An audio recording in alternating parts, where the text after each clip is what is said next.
Buongiorno e benvenuti a tutti. Hello everybody and welcome from the Royal Park of Monza for the second round of the 2026 Porsche Sports Cup and Sprint Challenge Suisse here at the legendary Temple of Speed at the Autodromo Antonelli di Monza. Alex Goldschmidt back here at the circuit, welcoming you all along for the ride as we are underway with the first of two 30-minute time qualifying sessions. Open GT out on the circuit. And lap times are coming in thick and fast. And a man that celebrated his 50th birthday last night, Patrick Dinkeldine, 50 years young in the 250 from Proton competition, is leading away with a 1 minute 50.572. Good to have Austria's Alois Rieder back on the grid. And the return of, we've got Markus Neuhofer. Have to say, get well soon, Mark van Rosen, who's injured both his knees after an unfortunate skiing accident, I've heard. So, Mark, I've been hearing that he will be back for Imola, which is on the 28th of June. There is the 2-2-3, now in his second season with us here at Porsche Sports Cup Suisse. Brazil's Eric Santos. One of the fastest of the Class 21 drivers at the moment is the man formerly of the United Kingdom, lives basically a stone's throw from the Algarve circuit at Portimao, where we were 3 weeks ago to start the 2026 campaign. But now Nico Gründel, the young man from Germany who won race 1 back at Portimao 3 weeks ago before trying to go around the outside at Primera in race 2 on Patrick Dinkeldine, and then found out he would get a little bit of a hit on the right rear wheel arch, and that would spin the 225 around. But he is now fastest out of anybody in Class 21. We've also got the returning Bulgarian driver of Marabi Mekvabishvili in the 218. He's currently P6 behind teammate at lap time performance, who is running in the Pro-Am division of the Porsche 6 Carrera Cup Deutschland this year, Nick Hunter. So Hunter showing some good pace. Was originally scheduled to be Philippe Vils, who was actually with us at Portimao and also a couple of other rounds last year. As there we see the wing mirror of one of our GT3R cars there. That looks to be... That is the crazy car. Yes, that is the team used by Heim Technique 291 of Stefan Heim. Levin Gelf, the 244 from Sibach Motorsport, who took the race 2 victory after Leandro Martins from LMR Motorsport was penalised post-race. So now it is the case of how all these drivers get on with the temperatures here at Monza, because we are due to hit... and that is one of the Neuhofer cars round in the gravel, and that is off of Della Roggia. So double waved yellows, 285. Oh dear, Markus Neuhofer has just gone for a spin. The elder, I think, I know that Felix was with us last year and did a double race win at one point in the season. So now Marcus gets back underway. That was a bit of a dramatic moment there for the 285, but that only brought out localised double yellows. Now, track limits has been a topic of discussion over the last 2 years that we have been here at Monza. So effectively, if the driver cuts the chicane at Rettifilo, which is turns 1 and 2, or at Della Roggia, which is 4 and 5, the lap times get deleted. However, for the races, it will be the case of the following. If a driver gets a first warning, they then get a second warning, and then for every excursion off the circuit, thereafter incurs on each time a 5-second time penalty. So 2 more warnings after your first 5-second time penalty has been given, you will get 15 seconds of additional time added to your race time. So, more to the point, it will be the case of how the drivers will react. We have got just under 19 and a half minutes to go. Looks like it was a reconnaissance lap for Stefan Heim, who is now back into pit lane. Speed limit is 60 kilometres an hour.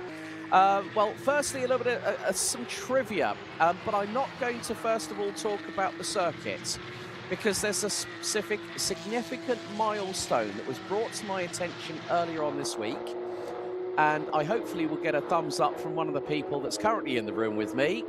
Alphalive, happy 10th birthday, because we're not just broadcasting live here at Monza, we're also broadcasting the current event of the Motorsport UK British Kart Championship. So congratulations to Luke Austin and James Fitchew, who were actually on the first live stream. And all I can say, hilarity ensued with some lines. I'm not going to talk about what the first word uttered on the stream was, because I know that for a fact.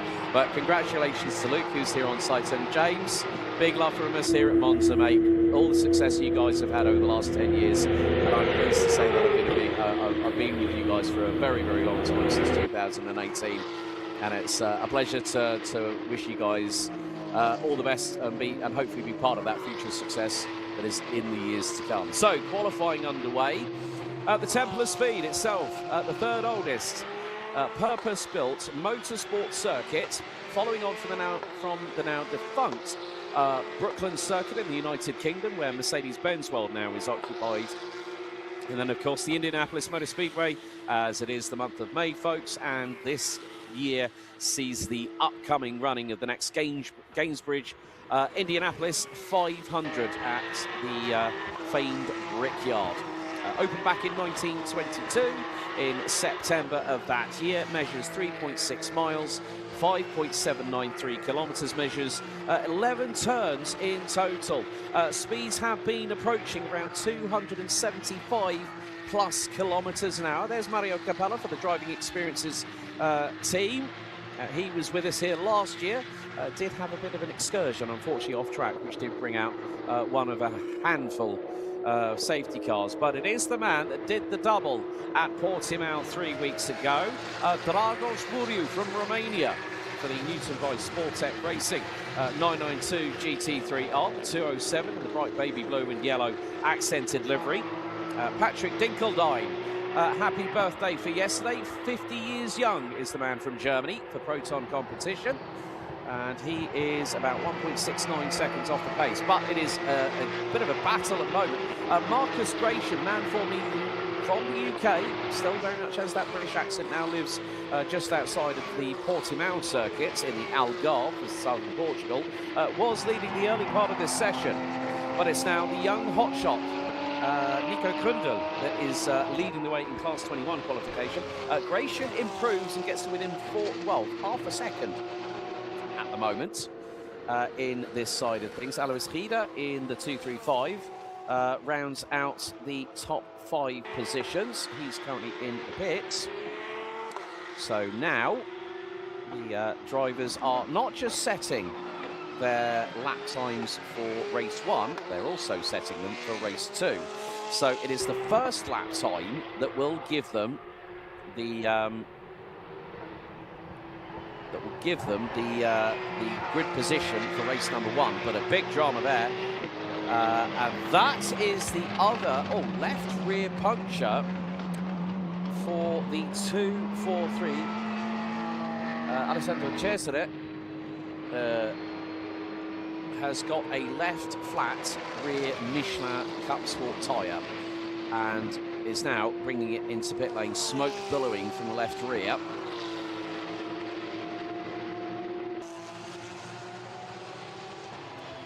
There is Stefan Kracht in the 277. Good to have Stefan back with us. I did hear that there was a car that did have an incident, and that was the 248 of Christian Fischer for the Basel Racing team. Apparently the car was involved in an accident last night. So that car is not out on circuit, will not set any lap times.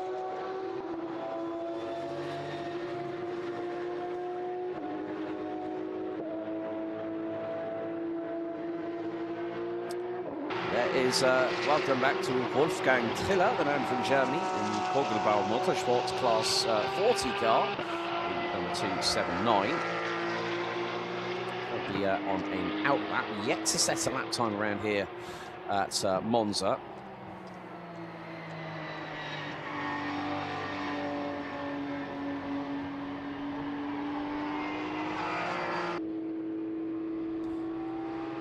14 and a quarter minutes left to go on the timer. Oh, and that is a stationary. That's Gary Buffkin.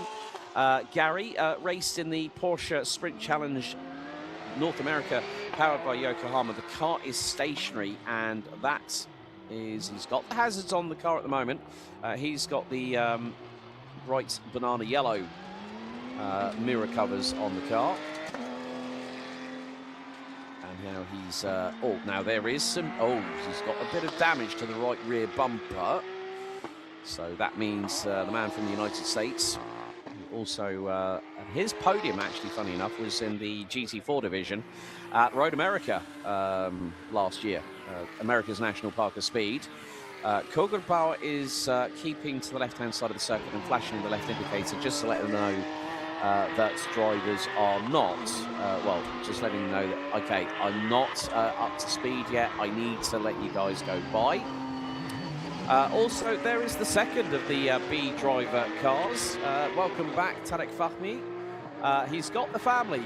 Mum, Dad, and the two brothers are here. They've flown all the way from Canada to be here at Monza, and it's been a real pleasure to see them. Of course, Tarek's better half, Dalia, is still the founder and the leader of the Tarek Fahmy fan club.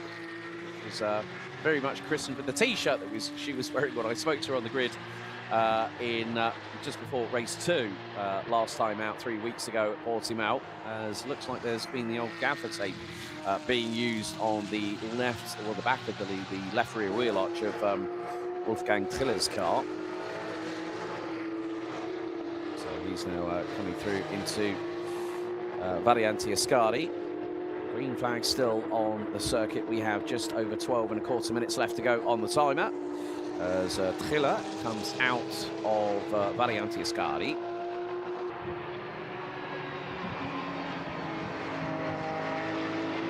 I don't know if everything seems all okay with Wolfgang's car at the moment, and he's yeah, he's keeping out of the way. There's got David Van Rosen, and that was Patrick Dinkeldine in the white and purple livery car. Same kind of graphic design as he had last year, where he ran in the gold and the black, which is very much like if you wanted a car from the Porsche Porsche customer racing range, well, that would be your Batmobile. Okay, right, car 242.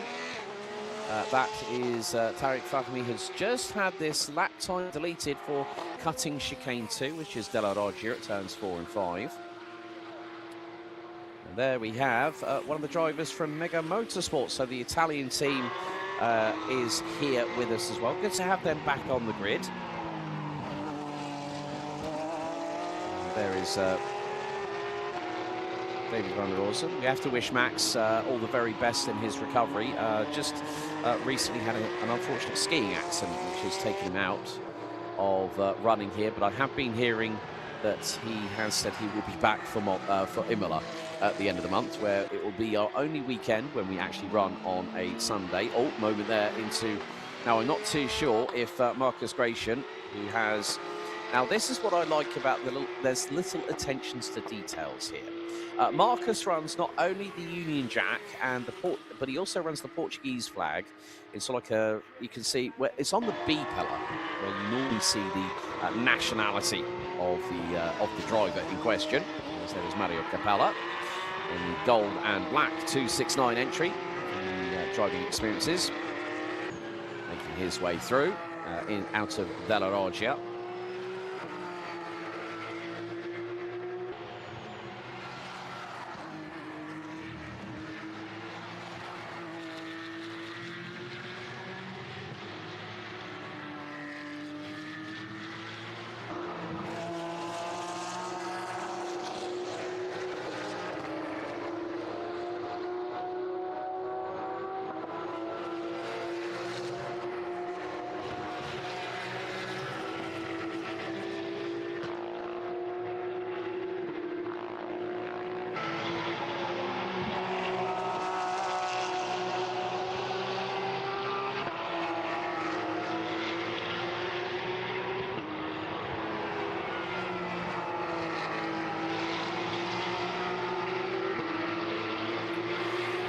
So, folks, 9¼ minutes to go, and Patrick Dinkeldine has been closing the gap to Dragos Buriu.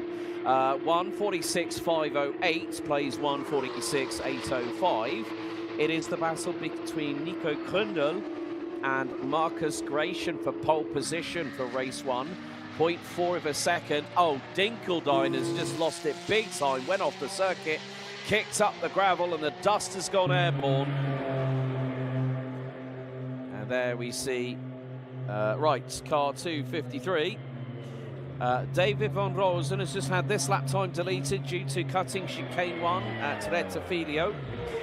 There we have Alejandro Candia. Welcome along to the Chilean driver who's running in the 256 entry. And there is Dragos Buriu. So looks like it was out of Lesmo number 1, Lesmo 2, where the big runoff area is that Patrick Dinkeldine went completely off circuit, missed the exit curbing, and the front splitter's got a big amount of gravel, I'm sure, as Dragos Buriu muscles the 207 through Variante Ascari at turns 8, 9 and 10. Blue flags waving, car indicates the right-hand side, and now it's the full push as the Class 21 car that just got in front, and that's not going to go well here. That's the 218. Manabi Mikbabishvili, for lap time performance, has to get out of the way, he's sharpish. And now it is the case, Dragos Buriu and, well, I have to say, Patrick Dinkeldine, I think that was something definitely was clenching at that point, and it was not his hands on the steering wheel, let's put it that way. Nico Krundel is still on provisional pole position for race 1 for the Class 21 division. That is the 992 GT3 Cup car with ABS.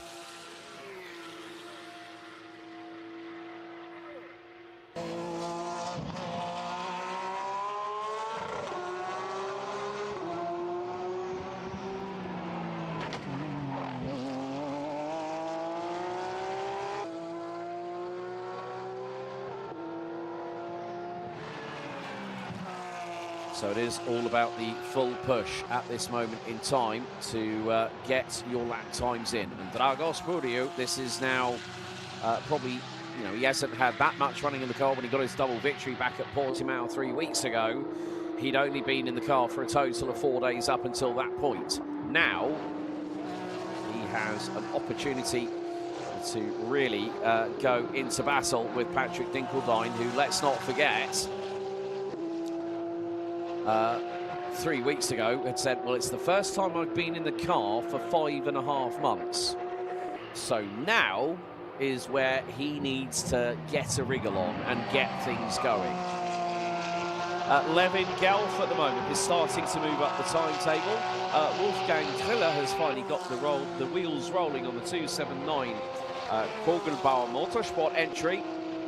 So hopefully over the duration of the remaining 7 minutes to go, we will have GT3 Cup and GT4 RS Clubsport out for their qualifying session. A little bit of a bigger grid than we got last time out at Portimao, as Dragos Buriu, oh, that car went a little bit sideways coming out of turn 2 off of the Rettifilio, but then he puts the hammer down into Curva Grande here at turn 3.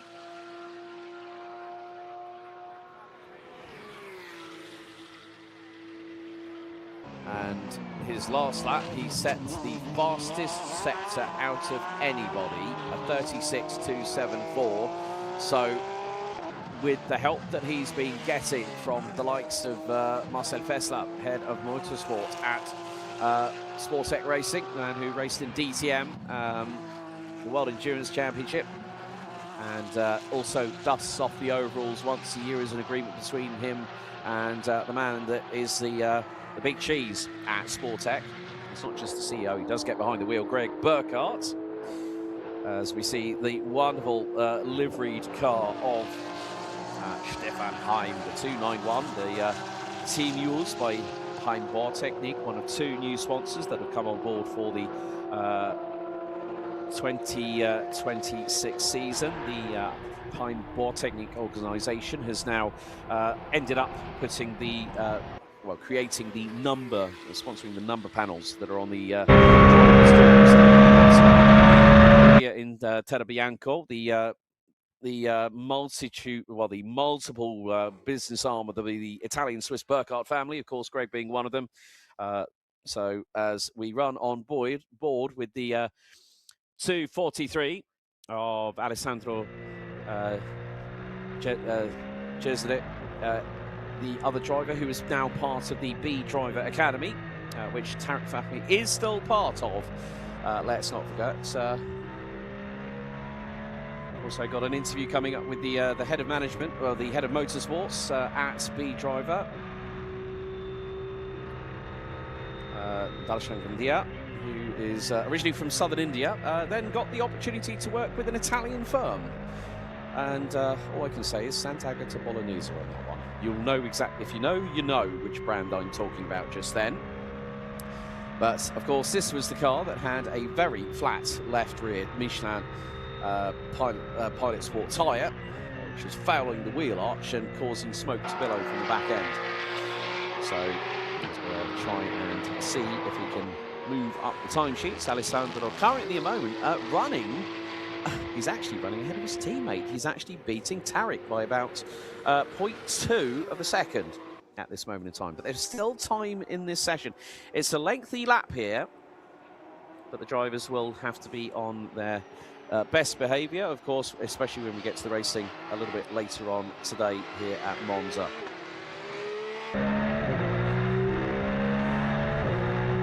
Won't be easy for these drivers, though, nevertheless. We are set to hit a high of around about 25 degrees Celsius. And that could be quite conducive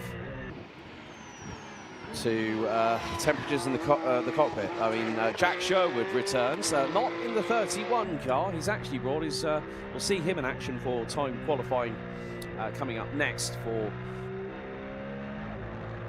past 10. So he's had 15 cars on the grid here this weekend as Tarek Fahmy makes his way into the into the Lesmos, and then on. Oh, no, it's as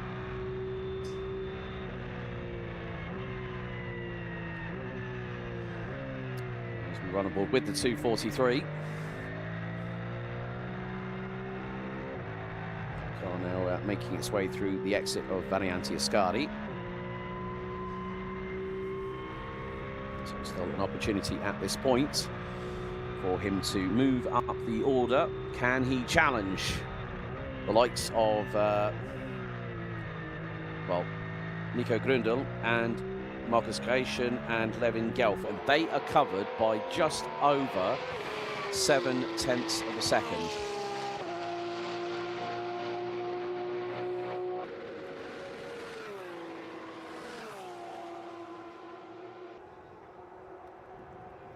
And 2¼ minutes remaining on the timer. Patrick Dinkeldine flashing the headlights to Alessandro Cesare through into Rettifilio. So maybe this could be the opportunity. Dinkeldine might have, at best, this plus an additional lap left on the timers to go, because we are getting closer and closer to the first checkered flag of race day here at Monza, in the second round. We'll be heading to the Autodromo Enzo with Dino Ferrari on June the 28th, and the 17th of July we'll head to the Red Bull Ring. Last weekend of September we'll then head to Mugello, and then the Misano World Circuit. Marco Simoncelli will conclude the series in the penultimate weekend of October this year.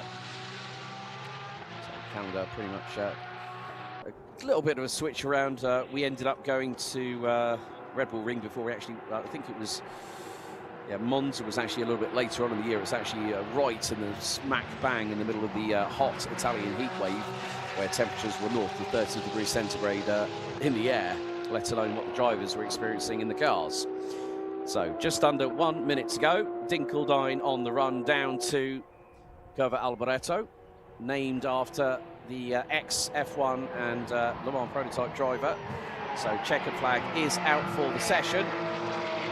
So can Patrick Dinkelstein do anything about Dragos Buriu? Because at this moment here, he won't get, he's aborted it. He's gone into the pit lane. So Patrick Dinkelstein will have to muscle his way around the outside of Rettifilio at race 1 against Dragos Buriu. And when you consider Patrick has got a wealth of experience, Dragos Buriu, however, has been in the cars, in racing in cars for less than 2 years. That shows the rate of progression. Stefan Heim in the 991.2 generation GT3R. He is going to go full throttle across the line. He takes the checkered flag. Will he improve from 4th overall? Let's see. He does improve his lap time, but stays 4th behind Alois Rieder in the 235, the Austrian. So, good effort there by Stefan Heim. The only person that's actually been able to surprise me in the rounds of Porsche Sports Cup Suisse by speaking English to me on the grid before the endurance race at Portimao 3 weeks ago. But as the drivers will now head into pit lane, that concludes time qualifying for Open GT here at round 2 at Monza. And it is once again the man from Newton by Sportec Racing, Dragos Buriu, that takes overall pole position for race 1. Patrick Dinkelstein will line up alongside on the front row. Alois Rieder and Stefan Heim will finish 3rd and 4th in the session. And once again, the young man from Germany for track experience by Manthey, Nico Gründel, again takes a well-deserved pole position. But it wasn't much. Marcus Gratian, the Brit now living in Portugal, also under the same, I was nearly about to say the karting term, which is awning, but I had to quickly put on the brakes.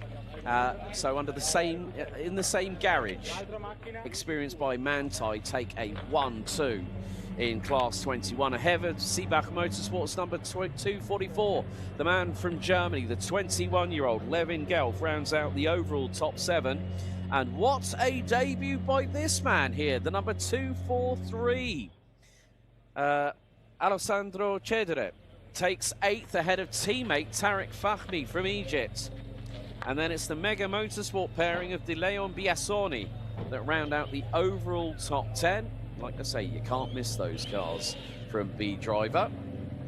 After that, Nick Hunter for lap time performance. Kogelbauer Motorsports, Wolfgang Triller takes 12th overall ahead of Markus Neuhofer.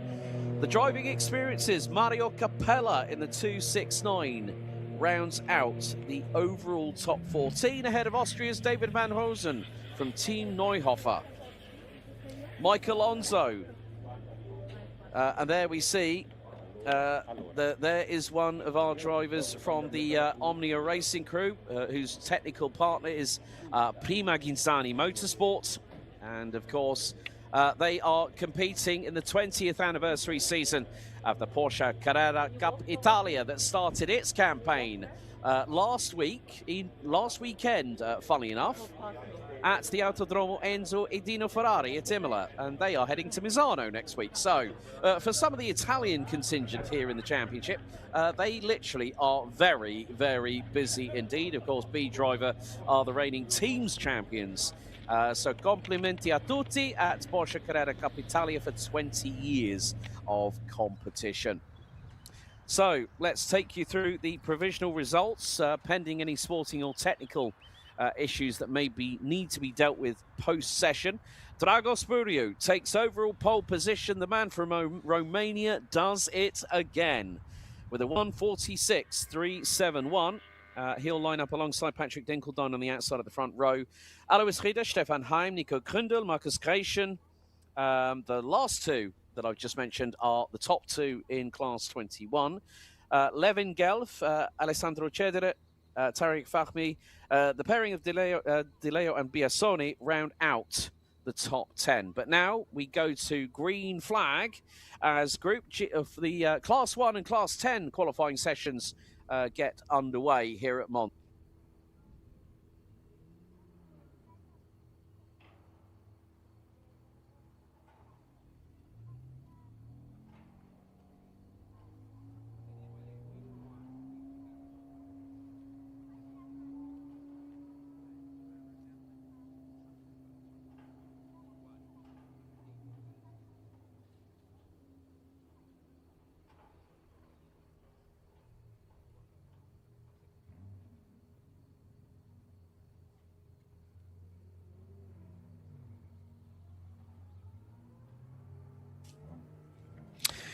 So, time for qualifying for our GT3 Cup. That's Class 1.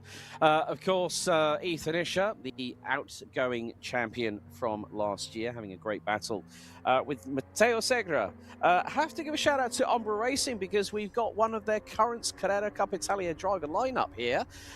Karen Gaillard is here with the Amacfest Transport team on behalf of Freddie Bart, who is unable to make it here this weekend. And great to see her. She's working in a driver coach capacity. So from that aspect, it's really wonderful to catch up with her yesterday. And so there we see the number 3, Gyoga from Bellspeed returns in an all body in silver on this particular occasion. But we do have to say welcome to the series, the number 77 of Germany's 16-year-old, fresh out of karting from the Deutsche Kartmeisterschaft last year, Moritz Weber, who actually lives about 2.5 hours from here at St. Moritz with his mum, is here. He's one of the new breed at Sportec, and also let's bring something that's going to add a bit of spice to this particular meal. Jack Sherwood is back, but he's not just back in a normal car. No, no, no, no, no. Him and his dad, Justin, have come all the way from the United Kingdom. They brought one of the team from Team Parker Racing because the car that Jack currently races in the Car Wow Porsche Carrera Cup Great Britain, is here, and he's running the number 78. Also with that, we now have Giuseppe Barbati joining us in the number 38 car. Simon Matisse is back in the number 74 Vidberg Motorsports. Great to see also, welcome to the series, David Diaz, the 117 Class 10 Porsche Cayman 718 GT4 RS Clubsport. He's joined by the 189 of Marcel Clausen from Germany in the 189. So we've got also back in the series, good to see Sebastian Pidou back with us here at Monza. And more to the point, the lovely thing is, it's always great to see familiar faces. Also, have to give a shout out to Mr. Greg Burkhardt. 88 is back on the grid as well. Did have a bit of an off-track excursion and a Code Brown moment when, let's just say, there was more gravel than under trays that I could see underneath the car when it was in the Sportec Racing garage last night. And I asked Greg what happened. He said he gave me the Alex Verts excuse. Yeah, just ran out of talent. But that just goes to show the camaraderie we have here at Porsche Sports Cup and Sprint Challenge Suisse as time qualifying is getting underway for now. So Yoga has just come through into Variante Ascari at the moment. Peter Heglin is also back in the number 5 car. Unfortunately, no Ernst in the bits in the number 20 had to withdraw from this weekend, but there has been some pretty big pace being shown, and yesterday in the official free practice day, Jack Sherwood was pretty much quickest most of the day. At one point, I said to him, I said, you must be absolutely perspiring. Like I said, it's pretty much like a Finnish sauna in one of those cars, isn't it? He went, yeah, whilst clutching a very, very ice-cold bottle of water in his right hand.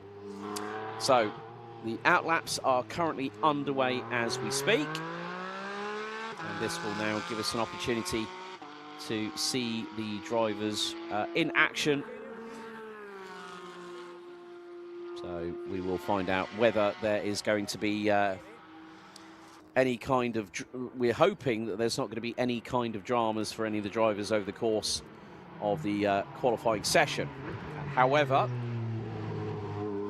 at the moment, well, we are looking at 17 degrees centigrade, which is around about 66 degrees Fahrenheit. So I think I definitely made sure I wanted to prepare for today. So I have got the shorts in my backpack just in case. But however, it has been quite hot. There are times in the like say in the shadow of the trucks that we've got here, amidst the pit garages and everything. Underneath the shadows, it's quite cool. You walk out into the Monza Italian sun, and it feels like someone has just put one of those UV lamps right over the top of your head, because it does feel quite what's the word I'm looking for? It could be quite aggressive on the scalp, let's say. However, there is the 115 car, David Diaz for Amag First Rennsport, the team backed by, Porsche Zentrum Zurich. So, welcome, good to have David as part of the series. And, of course, that team with Elia Papacena dominated Class 10 last year as David Diaz now puts the hammer down out of Curva Alboreto. So even it shows with that, a Porsche Cayman 718 GT4 RS Club Short is not slow. Hard on the brakes, down from 6th gear all the way pretty much to 1st or 2nd, depending on whether you need that 2nd gear to keep the traction on the rear wheels coming out of the corner. There is Simon Matisse, the number 74, the Vidberg Motorsport car. They were running a Cayman 718 last year, which did also, well, mainly took part in the endurance races.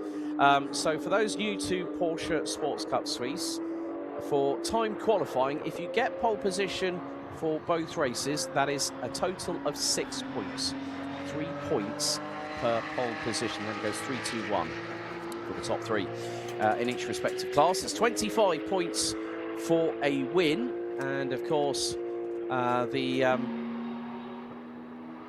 big battle last year, which went right down to the final round in the mid part of October at Misano last year, was between Ethan Isher, who is one of 3 drivers, along with Elia Papacena, that was part of the Porsche Sports Cup Suisse Young Driver Programme.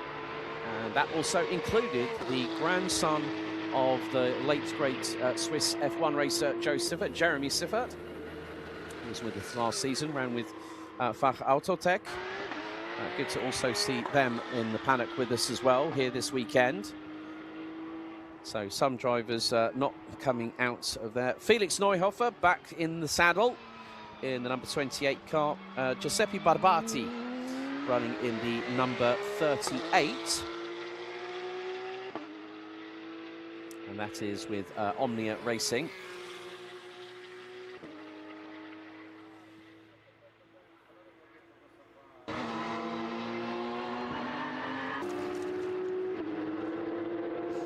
Oh, and who's gone off big time at the through the gravel? Now that might have been, is that possibly 22? Jan Klingenberg has just got off big time, and that would have been coming out of Ascari. That's not exactly where you want to go off, I'm afraid.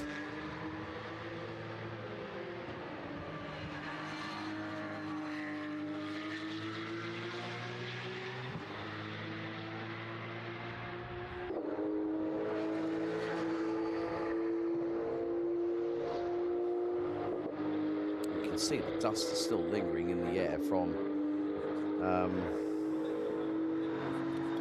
what has happened at Ascari, so it looks like that gravel was more than cast aside, it was punted skywards. And that is the dust train that has happened behind it. However, when you're pushing that hard, it can be quite difficult for that to occur.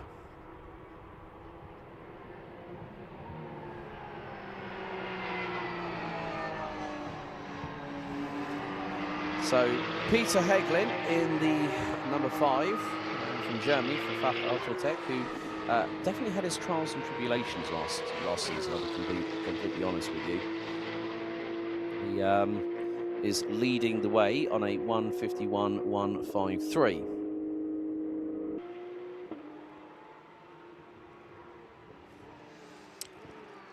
Now, not only do we have 2 cars for Omnia Racing, we also have another entry for Pima Ghinzani Motorsport, the technical partner of Omnia Racing.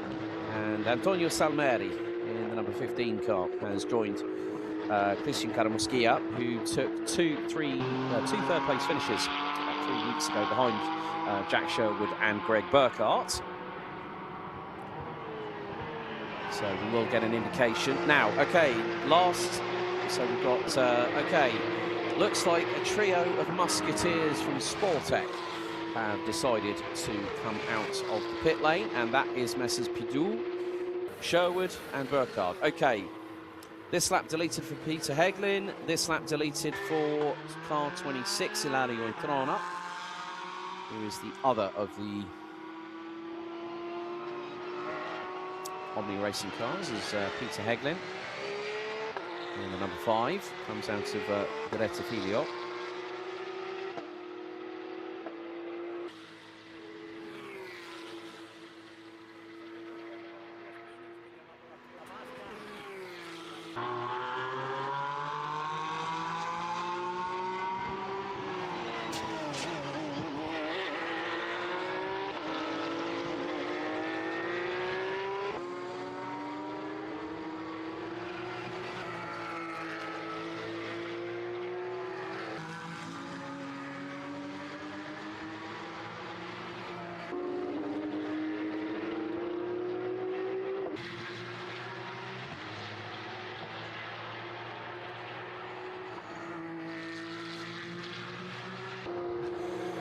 So, right, there is Jack Sherwood keeping to the left-hand side on the approach out of Saraglio down into Ascari. Okay, car 3, Gioga from Bellspeed has just been, well, this lap time has just been deleted for cutting Della Roggia, chicane number 2. So, and we did find that there was a lot of this happening last year at Monza. Now, as I said, the same rules will apply to Class 1 and Class 10. So if you are watching along on the alphalive YouTube channel, we bid you welcome. Thank you for joining us. And if you are watching along, wherever you are in the world, please put in the chat who you are supporting. I know the Fahmi fan club, which most of its well, the family members are here. But it's also who is going to be out there as well.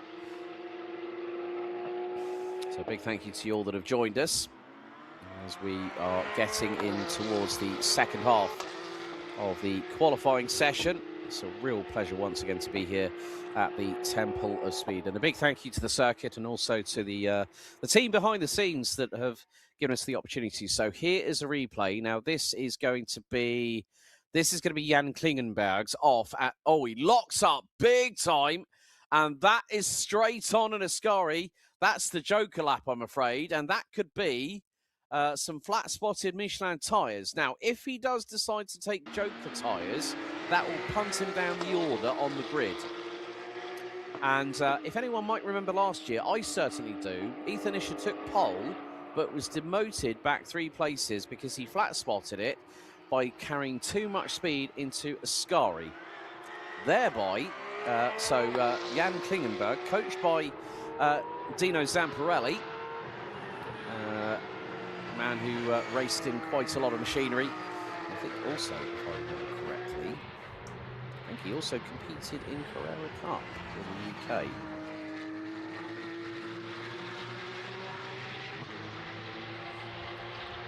Christian Karamuskia, in the meantime, has gone second in the timesheets. Yes, Dino Zamparelli did actually compete in the Porsche Carrera Cup GB with GT Mark's Par Motorsport. He also competed in the Super Cup with BWT Lechner Racing. Of course, the Lechner family, very well known with their success in Porsche Mobil 1 Super Cup with the likes of Robert Hahn. And a few others as well. And also, when you think about history, can anyone guess who is the youngest ever Porsche Mobil 1 Super Cup champion? That person hails from Denmark, Bastian Buus, who got his start in karting at Vojens Motorsport Arena in Billund in Denmark. So, but great to see so many people here in the paddock. I think we, at the barbecue last night, I think we had over 270 people, which was wonderful. Live music, great celebrations. Also,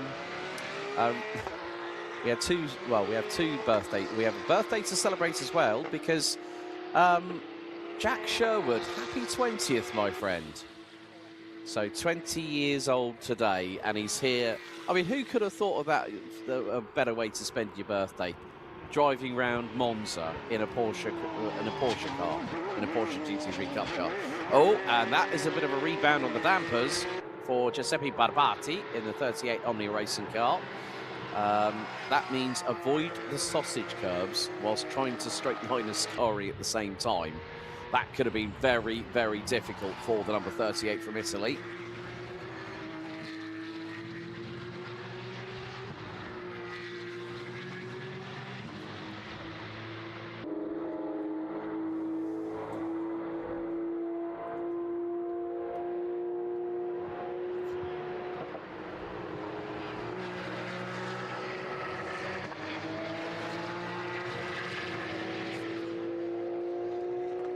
So we are down to the final second half of the session. Felix Neuhofer, the number 28 from Austria for Team Neuhofer Rennsport. Fastest of anybody, 1 minute 48.265. Christian Kanamuskia and Peter Heglin and top three. Greg Burkhardt now up into fourth. Gioga from Bellspeed up into fifth place, 150.672. Ilario Trona, Giuseppe Barbati, Moritz Weber, currently P8. And that is going to change as things slowly carry on here.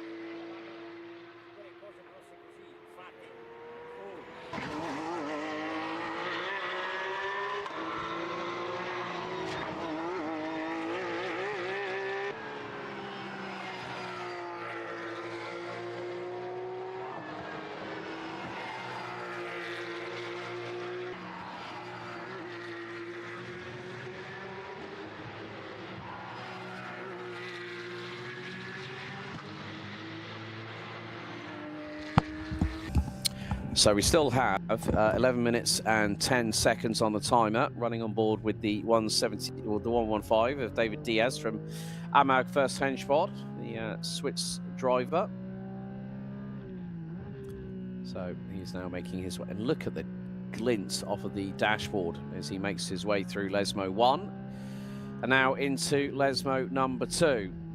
And what a way to have your first experience in a 718 Cayman GT4 RS Club Sport, and you're flying around Monza with a big rate of speed. This is not easy, and I'm sure that he's probably been sort of not doubting, but maybe second guessing whether it's a good idea or not to go in and think, right, yeah, Monza, I think I can do it. And now we see him go through. That was pretty neat and tidy through out of Ascari. Blue flags are being waved on the digital flags that we have circuit wide. So for Mr. Diaz, he's got someone coming up close behind him as we head into the final 10 minutes. Antonio Salmeri now down in 13th at the moment, but Felix Neuhofer nearly 8/10 quicker than Christian Karamuskia in the number 95 Prima Ghinzani Motorsport car, rounds out the top two. Fastest opening sector is a 34.078. Fastest middle sector is a 36.884, and last sector 37.303. That is mainly because of the fact that that time was set by Felix Neuhofer in the number 28 car. Jack Sherwood slowly but surely in the final third of this session is making his way up to 8th, has gotten past Gioga. Great, got an interview coming up with him. We had a chat with him yesterday evening before the barbecue, once all the on-track action had fairly pretty much concluded from the racing side of things. Of course, there have been a lot of guests that have been invited by Sportec, also Heimbauertechnik, to yesterday's festivities, and also there are people in the you know, in the garages, getting to have a look at the cars, and then also have the opportunity to go on the Porsche Experience, which basically they get a passenger ride in a current road car variant of the 911. And right, on cue with 8 minutes and 30 to go, Sherwood goes top by 8/100ths of a second in the number 78 Team Parker racing car, supported by Sportec. I'll use that vernacular this weekend because it is the Team Parker racing car that he used to get round the outside of Max Coates, of all people, at Donington National when the Carwell Porsche Carrera Cup GB got underway at Donington National the week after we had our season opener at Portimao. Very striking livery on the number 78 of the 20-year-old. 20 years old today. So once again, many happy returns to Jack. So 1:48.185, headlights ablaze as he flies underneath the bridge, goes hard on the brakes. So roundabout, I would say third gear, give or take, into Varianti Ascari. Be very, very careful of the runoff area coming out of turn number 10, and then the very, very long drag down to Curva Alboreto here at turn number 11. And then when you'll try and sweep to the outside. However, this lap time for Jack Sherwood will be deleted. It was found to have cut the chicane number 1, which is Rettifilio. So he swings the car out wide, then pulls as tight as you can. Does not cross the white line on the inside of the start-finish straight. That time, that was a 1:55.039.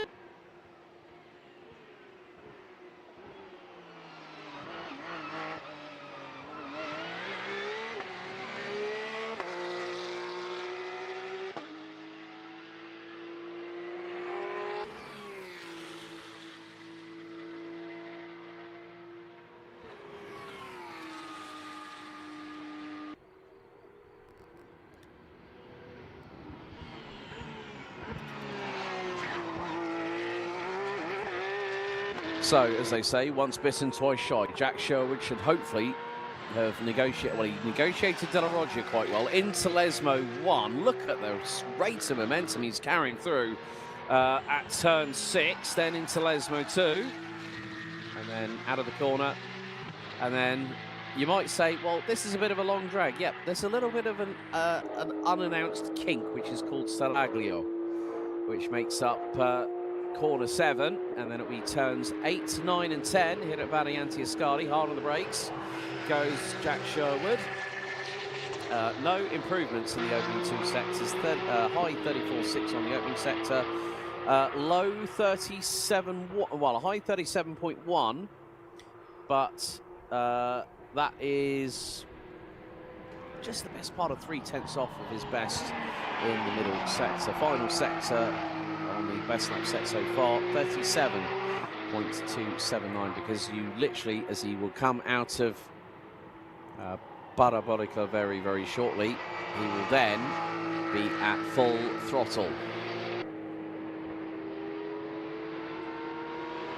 There's the number 15 car, Antonio Salmeri. Won't have long. 5 minutes, you might think, oh yeah, that's plenty of time. Should be okay for that. Blink and it'll be gone before you know it. And then you'll see the checkered flag and then wonder, oh, why did the checkered flag come out now? Yeah, end of the session, time's run out. So this is where, oh, okay, now I've just got a message that driver and team manager car 22 to report to, oh, and that's Fach Autotex Jan Klingenberg, is to report to race control after the session has been concluded. Now, I'm wondering whether it might be the off-track excursion and the gravel kick-up out of Ascari around about just before the halfway point of the session.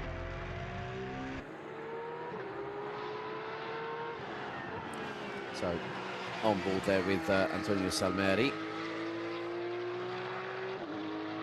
And that is in the Prima Ghinzani Motorsport, number 15. Great to see that their livery has had a welcome update, still with the very resplendent colours of the bright Rosso red and the nice sort of magenta purple with the big accents of white there. Also, one of the other things that was mentioned, and this was actually in the team manager's briefing on Thursday night, that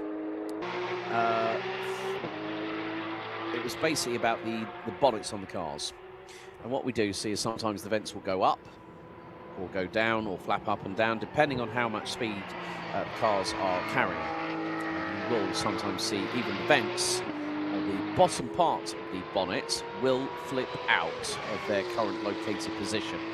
So this is a high speed, low downforce circuit, so the more aerodynamic stability you can get, even if you need to put a little bit of clear sticky tape over the gap on the bonnet, it's not a bad thing, because that might give you a little bit of additional aerodynamic push through the dirty air. 2 minutes and 45 seconds left to go. There is the newcomer, 16 years of age, Moritz Weber, for Sportec Racing. So I imagine that might have been the car that Jack Sherwood was piloting just 3 weeks ago in Portimao. Ran with the Haupt Racing Sim-On team in the Yami XC Senior Division of the Deutsche Meisterschaft last year, which had a wonderful chat with Moritz and his mum. We've got a lovely interview with him coming up later on in the live stream about his decision to join us here at Porsche Sports Cup Suisse, and also why Porsche. So look out for that. That will be one of our 4 interviews, along with Balasham, the head of motorsports at the driver. And then, of course, we've got a man that's going to be competing in the endurance race in the 217 Enrico Fulgenzi racing car. This man is a Carrera Cup Italia champion. His nickname, the Doberman, it is Enrico Fulgenzi himself. And then our last interview, which will take place before the 2-hour Enduro later on today, it will be the man at Sportec Racing in Porsche Sports Cup Suisse, and Team Parker Racing at Porsche Carrera Cup GP, who's also part of the Porsche Carrera Cup GP talent pool. Jack Sherwood will be our last interview on the live stream here this weekend. So, just over a minute remaining on the timer. Jack Sherwood still leads. It is 8/100ths of a second between him and Austria's Philipp Neuhofer for Team Neuhofer Rennsport in the number 28. Then it is Prima Ginzali Motorsports, Christian Karamaskia, who rounds out the top 3. Greg Burkhardt for Sportec, followed by newbie in the team, Moritz Weber. And I did say to Moritz I wanted to see a 1:49.5. He's just set a 1:49.511. And considering a couple of days ago he was doing laps 10 seconds slower. But one of the things is that Sportec Racing, when you have a head of motorsport who has a CV like a sports car lover's dream, which is 3 wins at Le Mans. He's raced at the Rolex 24. He's raced at Sebring. He's raced in the DTM, and that is Marcel Fessler. We are coming down to the final few seconds. There's Sebastian Pidou in the number 9 car, with that very resplendent bright purple on the left-hand side of the car. And at the moment, Sebastian currently P9. And he's now, well, it is now the checkered flag. Time qualifying for round 2 is now officially over and done with. Sebastian Pidou on his final attempt to see if he can move forward and go quicker, because if he goes about 4.5 of a second quicker, he will go ahead of Widberg Motorsports Simon Matisse and the number 26 of Omnia Racing's Ilario Introna, as Mr. Pidou himself goes through out of Les Mode 2. And there is Moritz Weber. He'll be very, very happy with a P5 after that one. And there we see Antonio Salneri into pit lane. Pidou out of Ascari for the number 9. Running in 9th. So So Jan Klingenberg and the team boss from Fach Autotech have been requested to report immediately to road control. Sebastian Pidou through into Curva Alboreto for the final time. Is he going to improve? He improved on his first sector. Will it be faster than 1:49.772? Pidou, does he go quicker? Oh, no, he doesn't. He misses out on his own best lap time by a 10th. But Jack Sherwood, the young man that's 20 years old today, Jack Sherwood, that is, takes pole position with a 1:48.185, having done 10 laps in qualifying. That is Georga from Bellspeed in the number 3. The silver car will have qualified in 11th.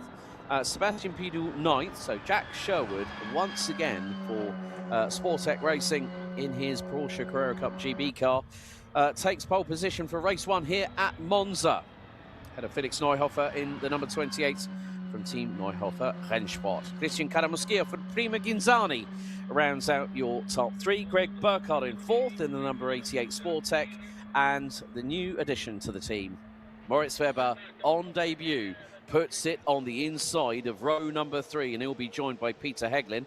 Looks like someone's taken out one of the brake marker boards there, I'm afraid. Peter Heglin 6th, ahead of Simon Matisse, Ilario Introna, Sebastian Pidou, and Jan Klingenberg rounds out the top 10. Gioga 11th with Giuseppe Barbati and Antonio Salmeri rounding out the Class 1 runners and riders. David Diaz takes pole in Class 10 debut for AMAG. First Rennsport with Marcel Clausen in the Seebach Motorsport 189, rounding out the running order. And the finish there in timed qualifying. Qualifying completed, now here at the Temple of Speed. But more to the point, ladies and gentlemen, it is going to be the case that we now are getting set and ready.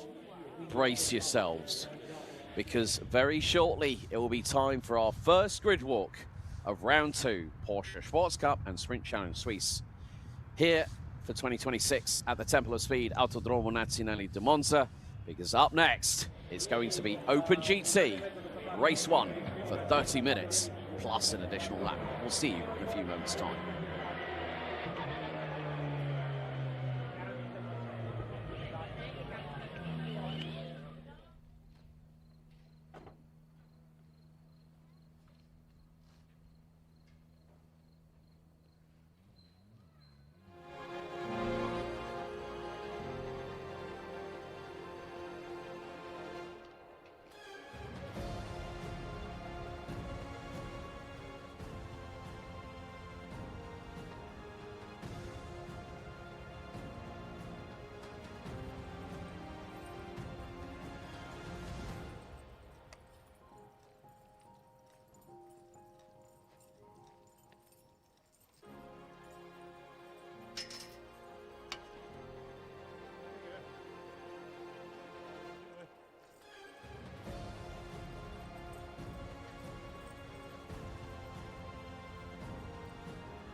great offence to that.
Meine sehr geehrten Damen und Herren, herzlich willkommen zum unser ersten Gridwalk von dieser zweiten Runde von Saison 2026.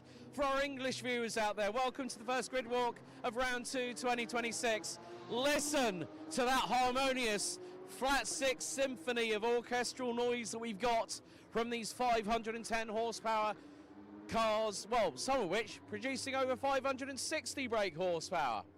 But very, very close in Open GT qualifying. Dragos Puriu, the man from Romania, from Newton by Sportec Racing, has done it again.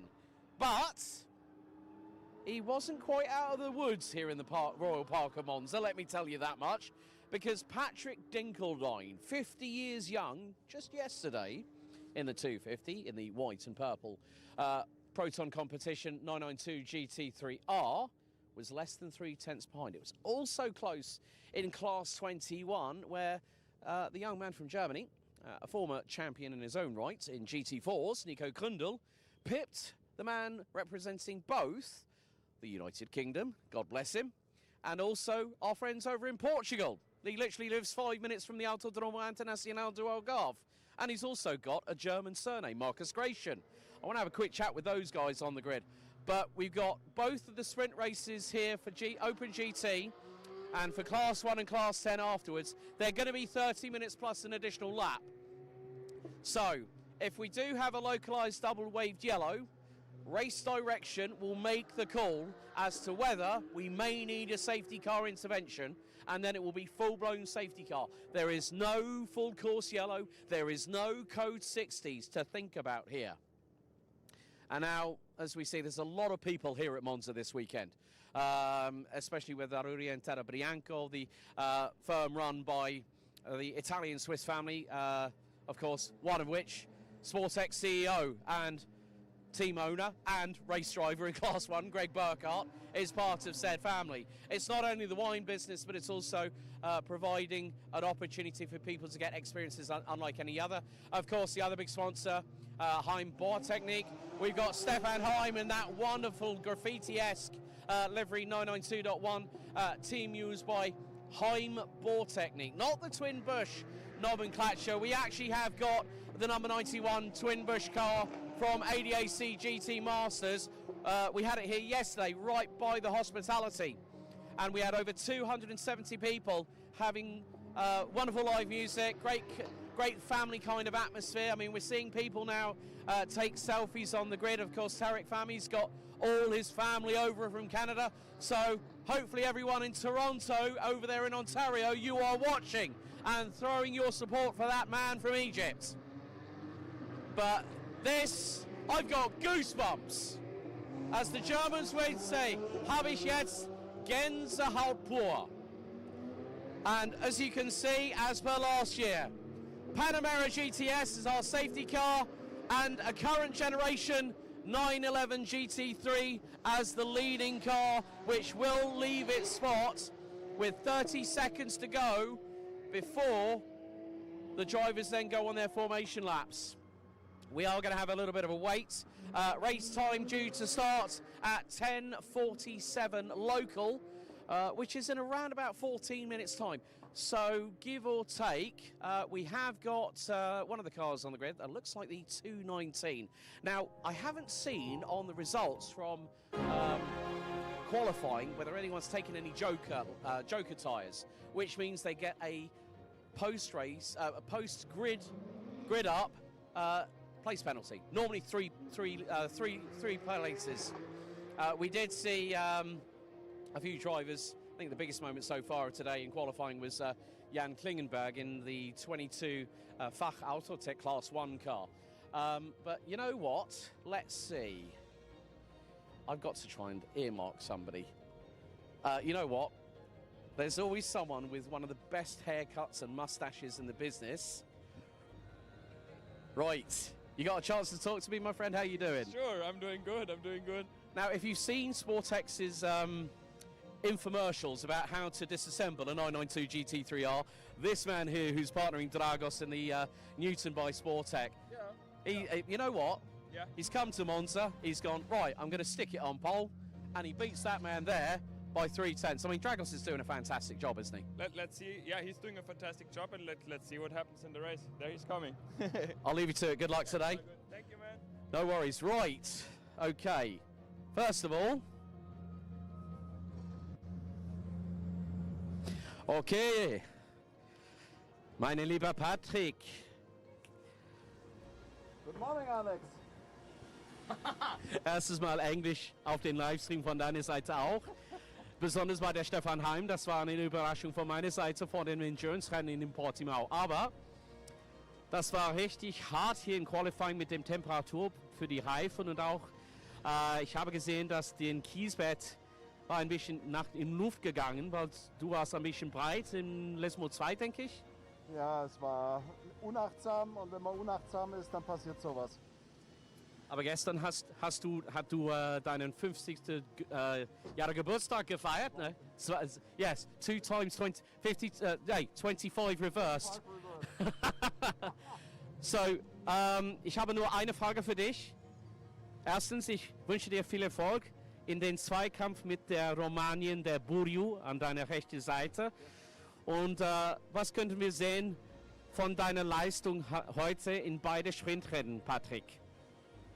Du, jetzt ist es erstmal wichtig, durch die erste Kurve durchzukommen und dann sehen wir einfach weiter. Dann reagiere ich so, wie es sein muss. As we would say in English, you can't win it on lap 1. Viel Glück für heute. So basically, yeah, he was just pushing beyond the limit, and he said it's all about the run down to turn 1. However, let's take a wander down the grid, shall we, ladies and gentlemen?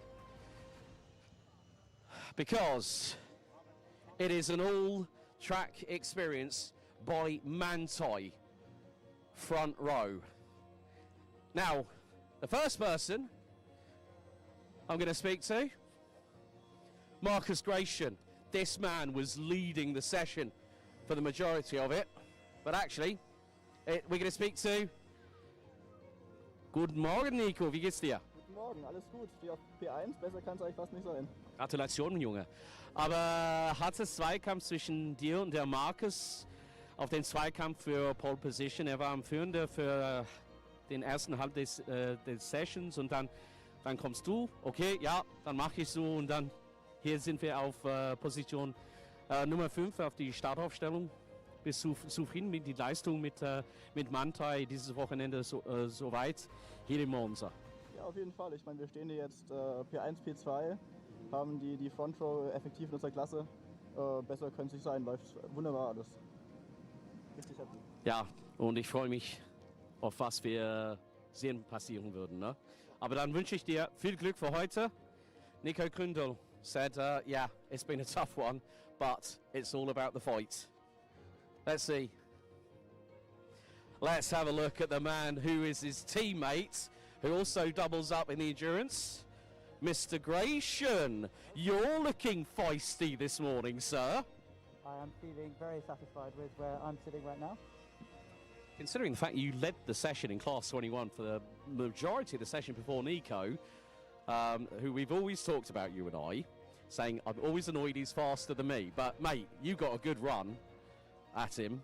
It doesn't matter about the fact of being teammates. This is where the visors go down, isn't it?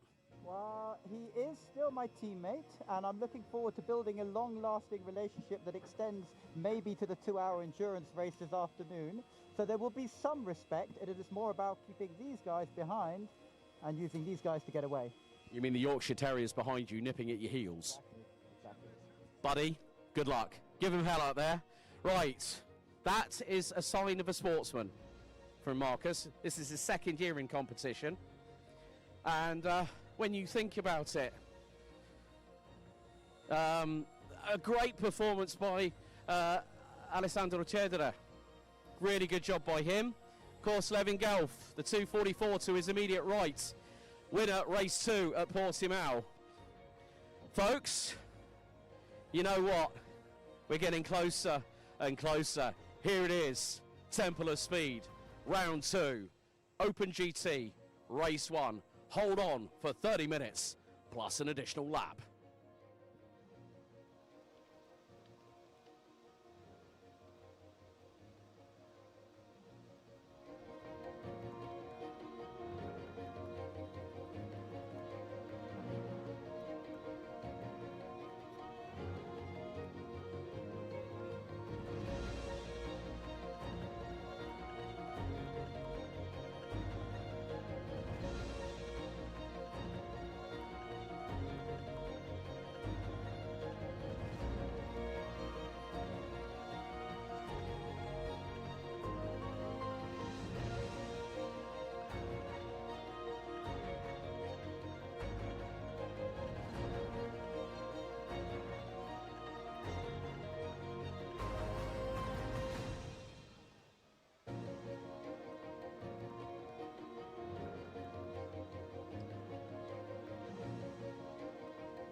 please.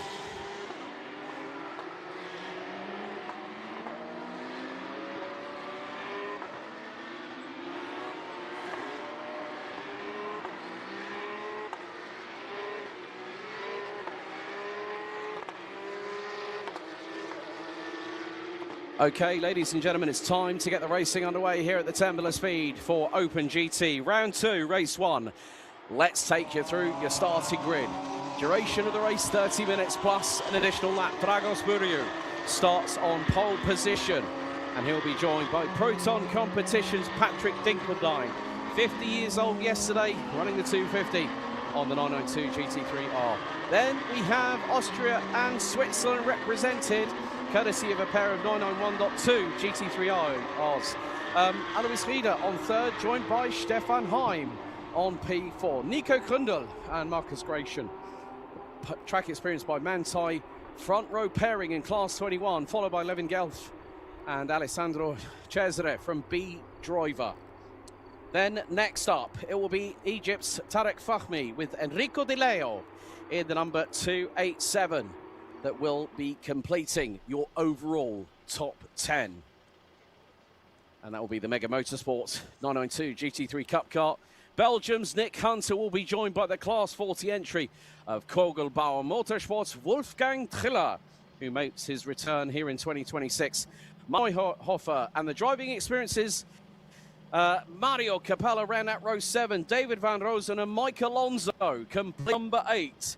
Brazil's Eric Santos and the USA's Gary Bufkin, both the track experience by Manthey, round out the top 9 rows, with Azerbaijan's Fakhradin Mirzoev, and then we have got Bulgaria's Marabi Mekbabishvili for lap time performance, rounding out 20th, Stefan Kracht, Costa Corrado for Enrico Fulgenzi Racing, and Chile's Alejandro Candia rounds out your grid. Unfortunately, no action this weekend for the 248 of Porsche Basel Racing teams. Christian Fischer, who did have an accident through the final day of official testing yesterday. But with air temperatures getting hotter, 18 degrees centigrade, as we are set with the red lights on the gantry. The leading car will now dive into the pit road. It's Buriu versus Dinkeldine as we are ready for flat 6, boxer engine power here at the Temple of Speed. We wait at 80 kilometers an hour. The medical car in position at the back end of the field as we go green. It's Andiamo down to Rettavillo. Good start by Dinkeldine, who pulls. Oh, it's like Senna and Mansell back in 1991. They are wheel to wheel down in towards the Rettavillo. Buriu will have the inside line, and here comes Stefan Heim in the lower down. Oh, that is a move and a half. Dinkeldine round the outside of Rettavillo on Dragos Buriu. That was a beautiful move by the 250, the man from Germany, as that is going to be Corrado Costa in the 217 that has shortcutted the Rettavillo chicane. But what an eclectic start by Patrick Dinkeldine, and now Stefan Heim has got through on Alois Rieder. Here comes Levin Gelf, and that is going to be on Nico Grundl, who has dropped from pole position in class 21. Oh, we've got a big old off, and that is going to be Levin Gelf. That was coming through out of Della Roggia. They go through into the Lesmos for the first time of asking, and there is Kogelbauer Motorsports, Wolfgang Triller to the inside of Levin Gelf, who keeps it round the outside of Lesmo 2. Down into Saraglio here on the opening lap, and Dragos Buriu in the Newton by Sportec 207 902 GT3 is on the flashers very, very quickly indeed, to say to Patrick Dinkeldine, as here goes Alessandro Cesare down through into Ascari, and Levin Gelf again has another drama. The 20-year-old from Germany for Seebach Motorsport is not having a great run, but here goes Dragos Buriu to the outside of Alboreto, named after the late Michele Alboreto, who took second position for the in the FIA Formula One World Driving Championship back in 1985, the years before we saw Mansell and Piquet go toe-to-toe at Williams Honda. So Dinkeldine leads by just over 0.15 of a second off the opening lap and he keeps it to the outside, as does Stefan Heim into Rettifilio here on lap number 2. These laps are going to go quickly by, and more to the point, it is going to be the case that Dragos Buriu, he wants a 3rd win in a row. He does not want Patrick Dinkeldine to keep that lead for much longer. But at the moment, this is a track where literally you are at the mercy. You are at the beckoning. Oh, and that is the 2:53. That is the Team Neuhofer entry, and that is David Van Rosen in the gravel. That is more than likely going to be safety car has been deployed. Oh, mamma mia, mercy me. David Van Rosen, one of the Van Rosen pairing, of course. We wish Max all the best in his recovery after his recent skiing accident, but David Van Rosen will need to be extricated. Max had radiator damage within the first 5 minutes of race 1, round 1, and now we've got David in the gravel within the first 5 minutes of race 1, round 2. All I can say is that just shows how brutal Monza can be. So we are under safety car conditions. So the Porsche Panamera GTS safety car has now been deployed. We'll try and catch up the leaders. Now, just a quick reminder for all the respective races here today, and that is the sprints and the endurance. There is a little bit of housekeeping, I might add. So David Van Rosen, that would have been off, I think, maybe at Ascari, because he did not make it through sector number 3. Markus Neuhofer has come into pit lane in the sister car, the 285. So, track limits are not being policed in the traditional sense. It was mentioned during driver's briefing yesterday at 1:15 local time. But the first time, if you come and you gain track position, you have up until, let's say, Rettifilio. You have until at least turn 3, maybe turn 4, to give the place back to the driver that you took it from. However, if you don't do that, then what will happen is that you then get a drive-through penalty. However, there's the 3-strike rule as well.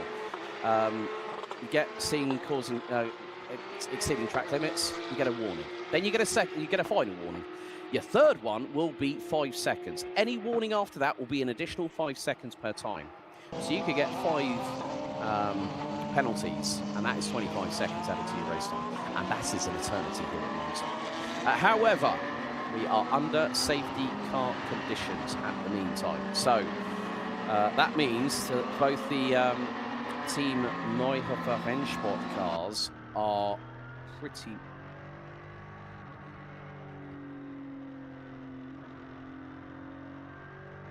So we are under full safety car conditions, and it is the case that the safety car, the Porsche Panamera GTS, will dictate the pace. So within the first 3 minutes, safety car called here at Monza. That didn't at all surprise me, as there we ride on board with birthday boy yesterday, the 250, Germany's Patrick Dinkeldine. Great to have him. He's been a long-standing member of the family here at Porsche Sports Cup Suisse. And not only was it his birthday yesterday, Richard Feller's son Sebastian's with us, and 39 years of age yesterday, so many happy returns to Seb, who's been working out of Manchester and flew back from Manchester Airport to Bergamo yesterday. So the restart will be single file formation. The drivers cannot overtake until they get past the start-finish line. Now there we see in the background the old banking from the days, and there are people that have managed to climb the heavily angled banking and have actually jumped on top of the fence to spectate. This is happening here at Monza.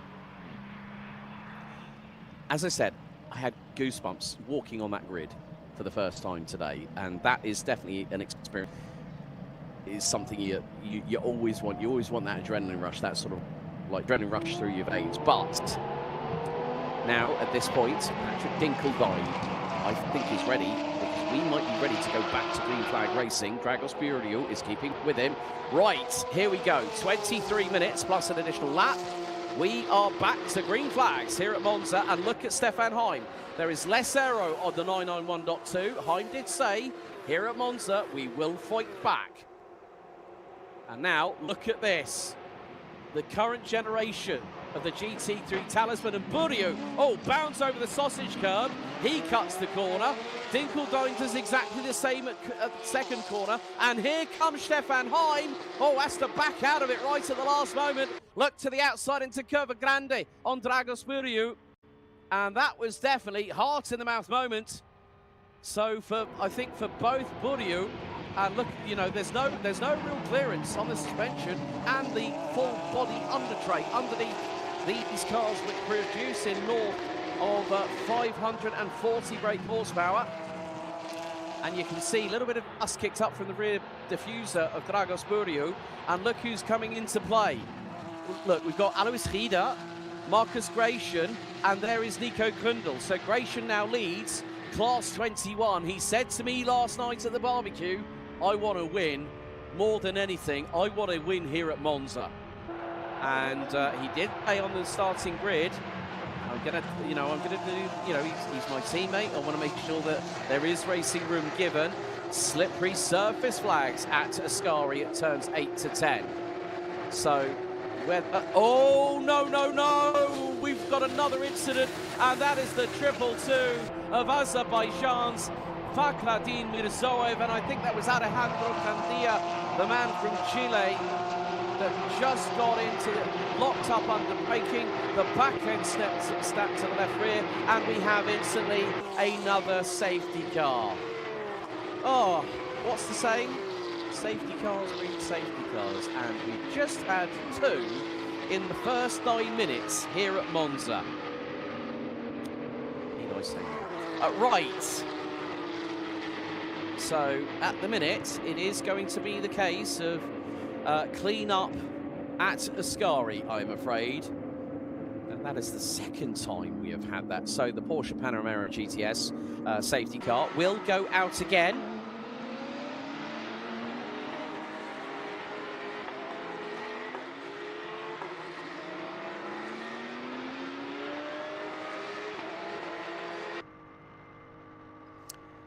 And whilst we have a safety car period, now I can look through the YouTube chat. There are a few of you joining us, over 200 viewers so far. So thank you very much for your company. If you haven't already, why not hit a like, share and subscribe to the alphalive YouTube channel. Currently over 60,000 subscribers and climbing. Sasha R101 says, Simon, let's go to the podium. And then Never Lift official saying go Simon Matisse number 74. Of course, Simon will be out in action for our next race coming up shortly, which will be Class 1 and Class 10. So that's GT3 Cup and also 718 Cayman GT4 RS Club Short that will be taking to the circuit. So we are heading closer and closer to the halfway point. Second safety car intervention here at Monza. And look at that. We've got some fans in the grandstands. What a wonderful sight to see. And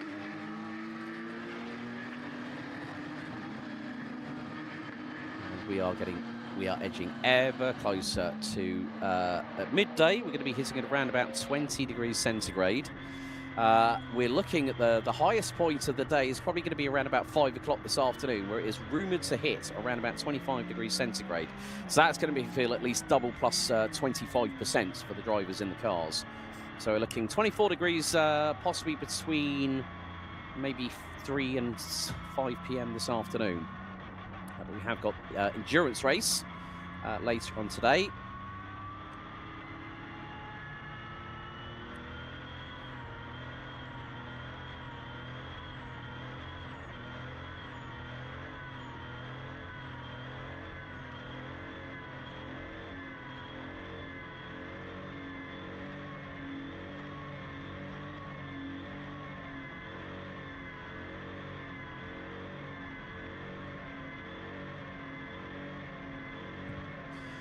And it looks like the Tahek Fahmy fan club is coming in. IHB Design, welcome in. PW6Y underscore Xander. Bro should have listened to the slippery surface flags. I'm going to say this, Xander. not just it sort of looked at the slippery surface flag, but he was in his braking point at the time, and you know, it catches people out. You know, this is racing at the end of the day. So, still under full safety car conditions here at Monza. Well, I knew it was going to be exciting. I didn't expect 2 safety cars within 10 minutes of the opening race of the meeting. However, so at the moment, we have the following drivers. I would think that Alejandro Candia has got some damage, whether it's just superficial to the bodywork, the right front wheel arch that connected with Fakhreddin Mirzoev's driver's door. Now, I nearly said passenger's door because in the United Kingdom, we have the steering wheel on the interior on the right-hand side of the car, not the left-hand side. Of course, these cars all being 4-litre, flat 6, 510 brake horsepower, 6-speed, paddle shift operated gearboxes. The cars are one side driving only, and that is on the left of the wagon.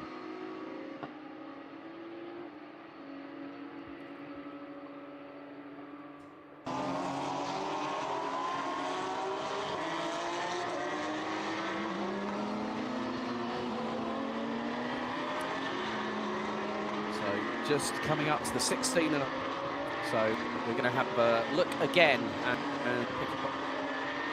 we're going to very shortly have a replay of the incident, including Candia and Mirzoev, very shortly. But again, of course, at the same point as where we saw David go off at Ascari and bring out the first safety car within the first 4 minutes. So look at the replay, and this is the incident involving Alejandro Candia and Fakhreddin Mirzoev from Azerbaijan, different points in the world. We're going to have a look here, and Candia is going to outside of Mirzoev, losing bang straight into the barriers, and that is a big repair job for the front end. We track expands high car, so that it's going to be at least all the body panels, so bumper. That's going to be drywall. I would say both frontings, bonnet, bumper, maybe some coolant leaks might need to be addressed with the 911 and the customary design it has. Every cooling system funded. So we are getting set for 14.5 minutes plus check. And it looks like we're going back to green here for race 1, Punji T2. As Dinkeldine leads the field as we go green, green, green. Burriu right on his rear diffuser. Keep your eyes for the dark horse in third. Stefan Heim. Burriu again, late to the inside on the 250 from Proton Competition. And there's the whistle from the man from Romania, now these days based out of London. But as I... Oh, and there is Triller off at the Rettifilio chicane. I think also Mike Alonso also went off. None of them seem to have gained an advantage, but now it's a quartet of GT3Rs at the front end of the field. The two 992s are there. There is the 225. Oh, Nico Kundl. He doesn't seem to have gotten his...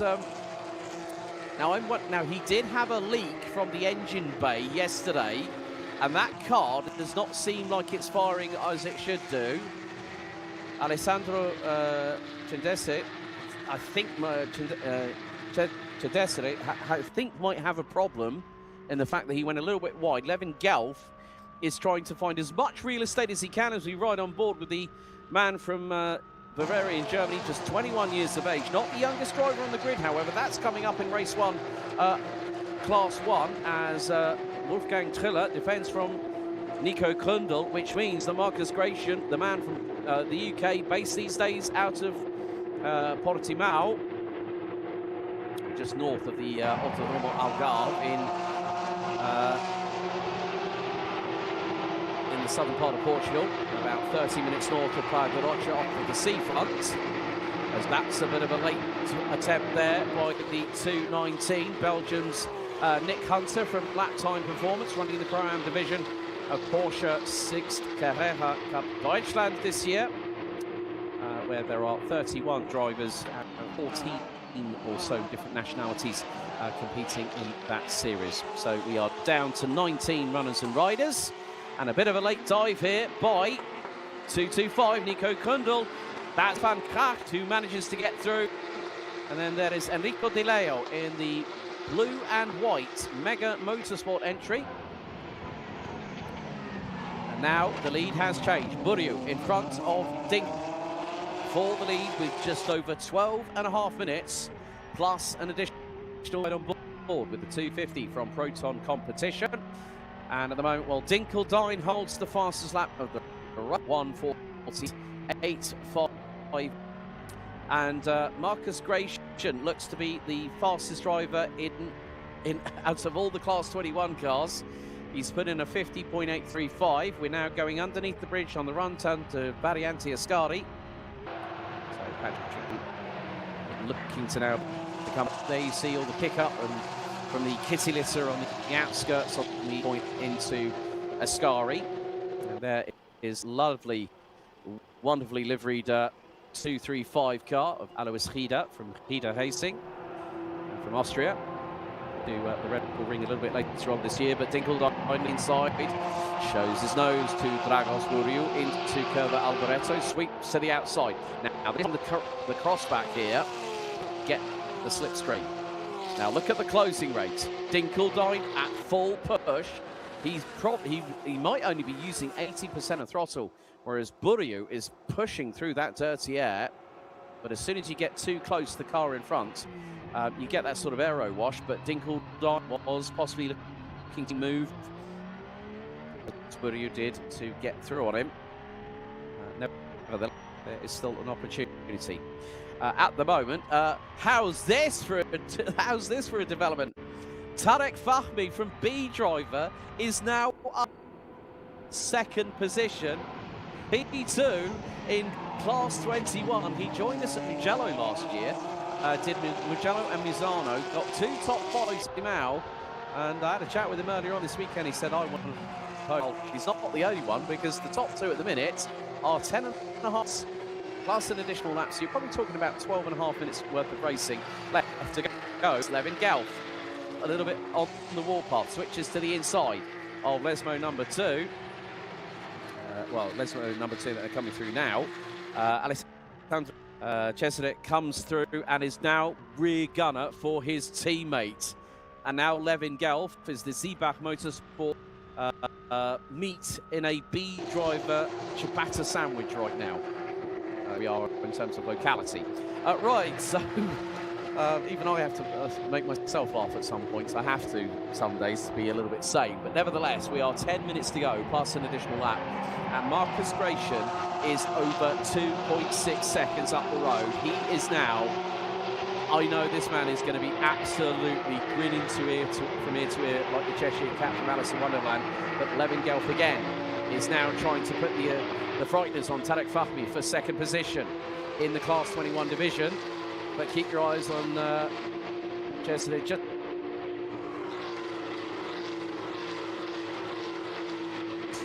For the team owned and operated by Alessandro Poli, with Darshan Kadia, head of the motorsports division, doing a really good job of getting the right people into the right places and also helping to promote driver talent. Of course, they're looking to improve when they go to the second round of the 2026 Porsche Carrera Capitalia that heads to Misano at the Misano World Circuit. Marco Simoncelli just off the Adriatic coastline of Rimini, where we will be heading in the latter part of October this year. But still, this is great to see. Great slipstreamy battles here at Monza, and Levin Gelf again is trying to do what he can. Gelf might get through. Tarek Fahmy's got to be very, very mindful of what he sees in his rear view mirrors.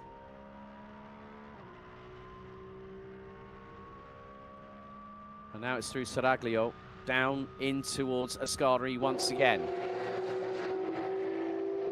And now look at this. Oh, Wolfgang Triller getting the elbows out, runs a little bit wide onto the entry point into Ascari.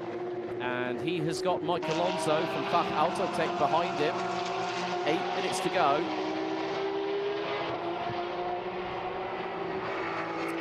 And this is now where Levin Gelf has got to throw caution to the wind. The youngster from Germany, 21 years of age, has got to be on full push, full attack.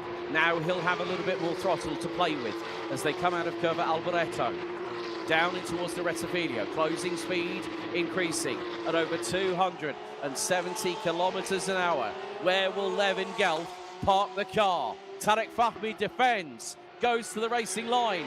Gelf, the man from Germany, to the outside. And Tarek Fahmy, the man firmly representing his Egyptian heritage on his race helmet.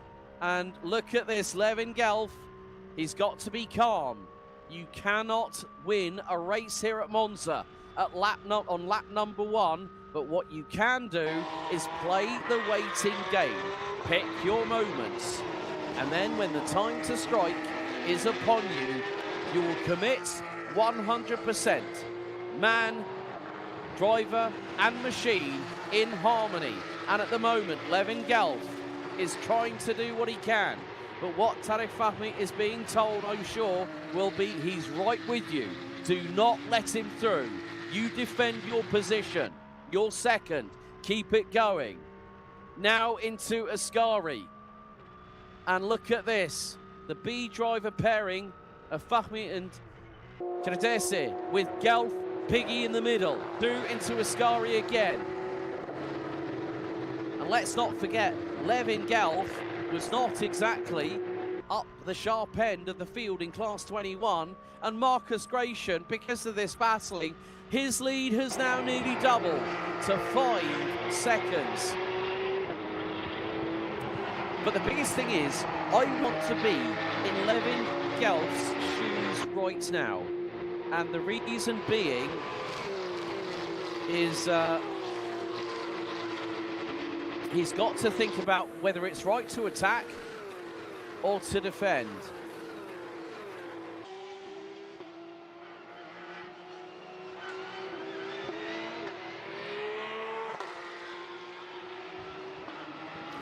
But this has been one of the closest battles we've had so far in this race, and what an enthralling cathedral, our modern day motorsport Colosseum here at the Temple of Speed at Autodromo Nazionale di Monza. Kim VD 304. What time is the race start for the 2-hour race, the endurance, later on today? I can provide you with the information for that. And that is going to be, big off. And that is a, no, with 4 minutes and 51 to go. That's Alois Rieder at the front end to mess on the 235. And that is more than likely going to bring out our third safety car incursion. That is heavy damage. He's exit stage left off of Lesmo number 2. Alois Rieder smacks the barriers big time. So Kim VD 304 due to start at 4:52. Third safety car deployment in 30 minutes. So Kim VD 304, it is the race start is due at 4:52 p.m. And I would think that with the significance of the incident involving Alois Rieder, I am wondering whether we may, more than likely, finish under safety car conditions here for this opening race at Monza for GT Open GT race number 1.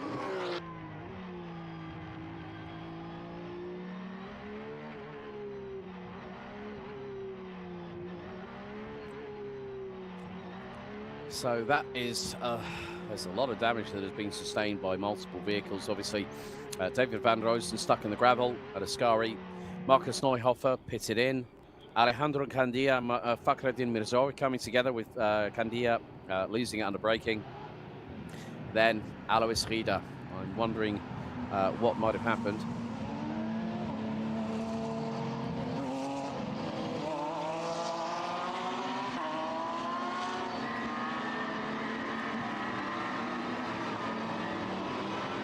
So that is a very, I hope Alois Rieder is all okay. That is not a nice incident, especially at that point on the circuit. So under full safety car condition, there is the Porsche Sprint Challenge Suisse official safety car, the Porsche Panamera GTS.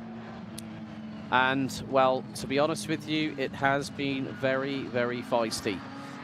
Opening race of round 2. We're not even completely at the 1/3 of the way through this season so far, and we are, again, watching some very, very close quarter racing, running on board with Levin Gelf, who is at the moment P3.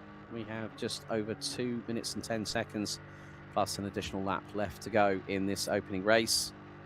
But if it does, then Dragos Buriu will be 3 for 3.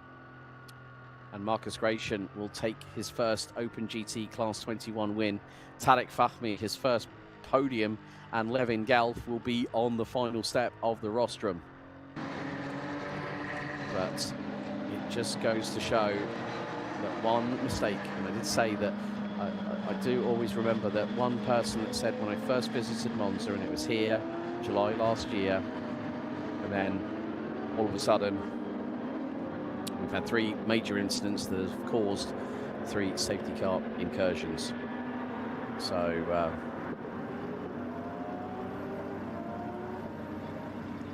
that just goes to show how quickly things can turn on sixpence.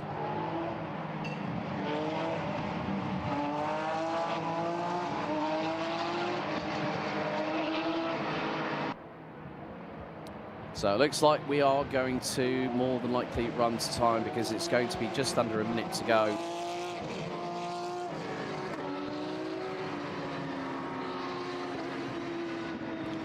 I think very likely we will have, more than likely this will probably bring us to the conclusion of the race, because with that significant amount of damage on Alois Rieder's front end, that is going to need the flatbed recovery truck to get the car back to pit lane, and then the team at Rieder Racing will have to make the judgment call. Has the front part of the chassis been compromised in terms of safety?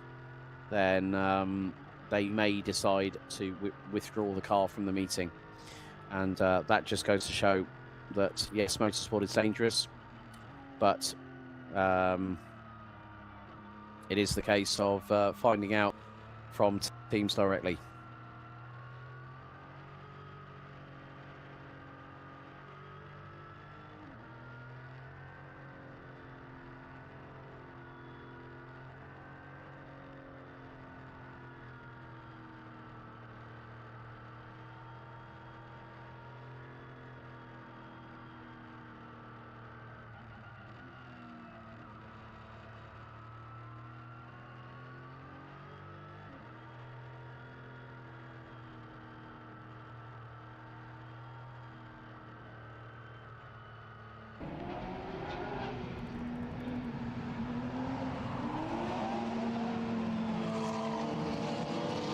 So the timer has hit 0, and this is where we will conclude under safety car conditions. And main thing is, as long as I've been informed that Alois is in the car and helmet is currently off at the moment. So medical team, I would imagine, is probably more than likely with the man from Austria. So it's not the greatest way to conclude the race, but obviously considering the significance of the impact, I would say that yes, it is the right call. So well played to our race direction team to make sure that everyone gets back.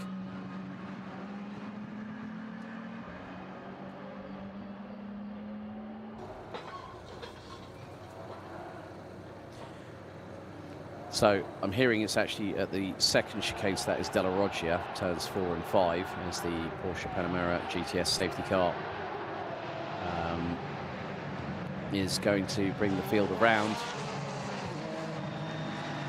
And, yeah, that was going to mean that we will have 15 laps completed, and just to think, 3 safety car incursions over the course of a race like this, and look at the windscreen of Wolfgang Triller. Look, he's like, yeah, it's just like, I'm just going to get myself back there. Yeah, one hand on the wheel. It's a case of just calming down, and yeah, drivers will be thinking, well, it is what it is. We can't do anything about it. But the main thing is that motorsport is dangerous, and safety of everyone, including all our competitors that head out onto the track. Patrick Dinkeldine, well, he's going to have to wait a little bit longer until after the lunch break, because Panamera GTS safety car brings us out of Curva Alboreto. Last lap is now indicated. We will finish under safety car conditions. It looks like a dramatic end to proceedings with a big shunt with Aloha, who we hope is all okay. Like I say, I would imagine the medical team is with him, and they may declare him medically unfit to compete further here today at Monza, which is a real shame. It's great to see that wonderful 991.2 GT3R back on the grid.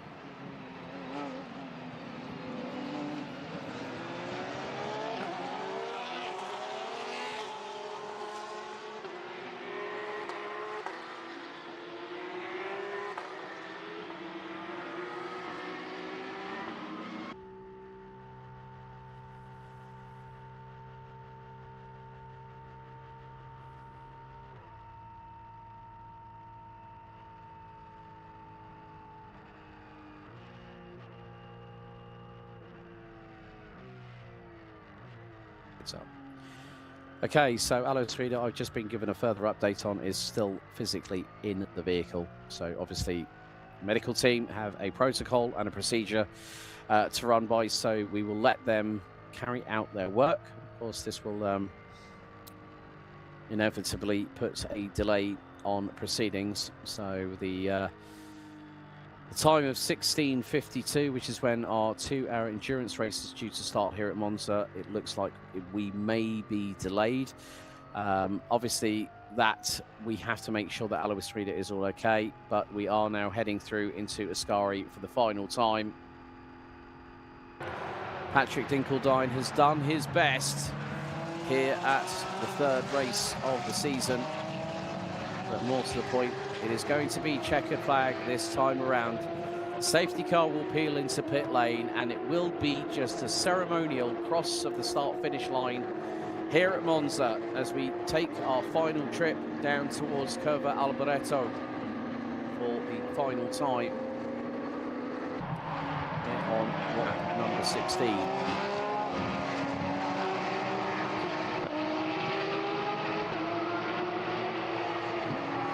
So it will be 3 for 3 for Newton by Sportec Racing's Dragos Buriu. He does it again. This time the Temple of Speed on his side. Today it is a different story. Patrick Dinkeldine takes second ahead of Stefan Heim, and welcome to the winner's circle. Finally, he's broken his duck. Marcus Gratian wins Class 21. Tarek Fahmy takes his maiden pole position in the series. Levin Gelf rounds out your top 3 in Class 21.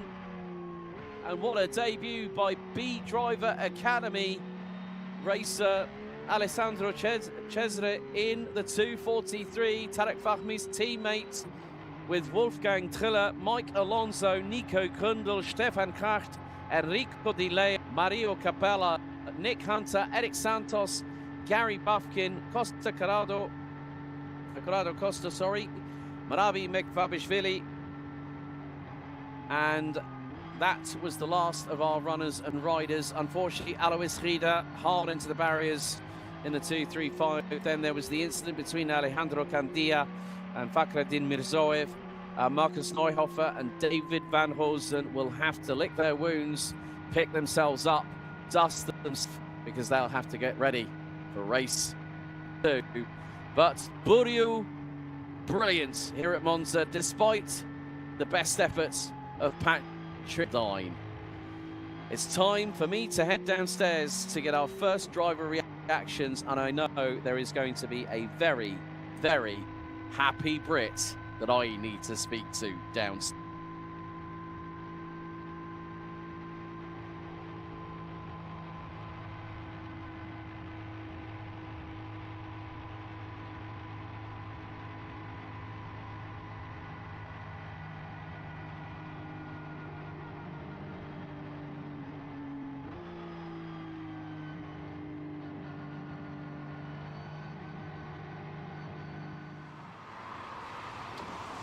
Down there.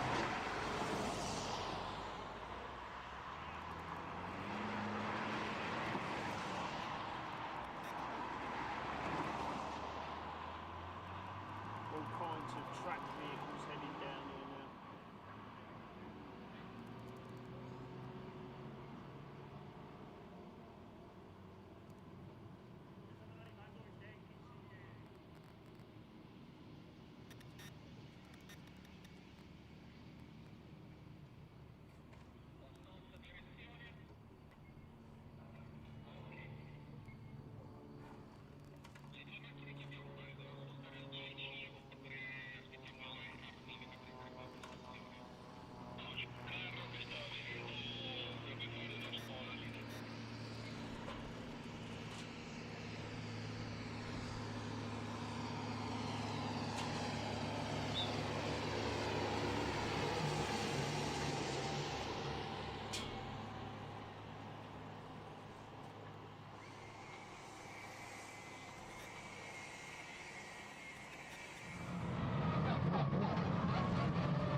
Right, ladies and gentlemen, I'm down here in the scrum. Right, guys, come on, gangway.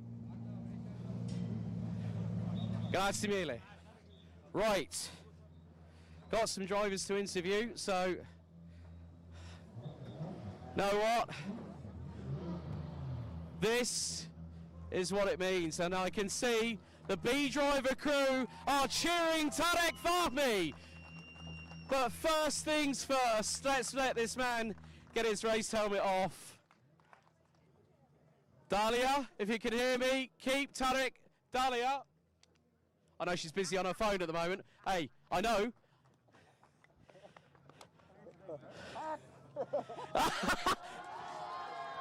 Well, the cheers behind me says it all. We're going to speak to that man at the moment very shortly, but...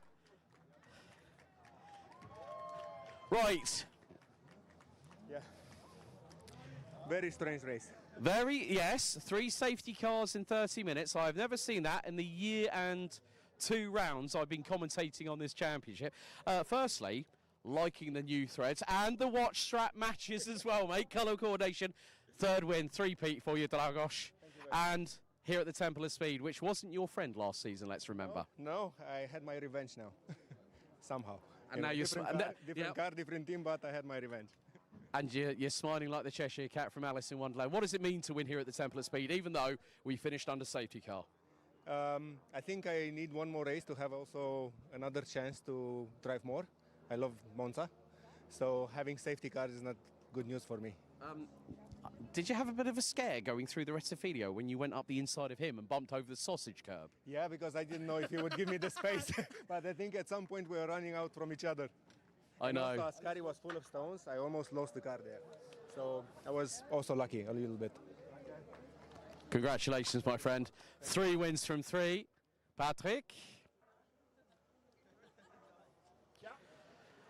Was kann man sagen? Außerseits Kurve 1 von Rettifilio, der hat gesagt, ey, muss das schaffen. Du hast versucht.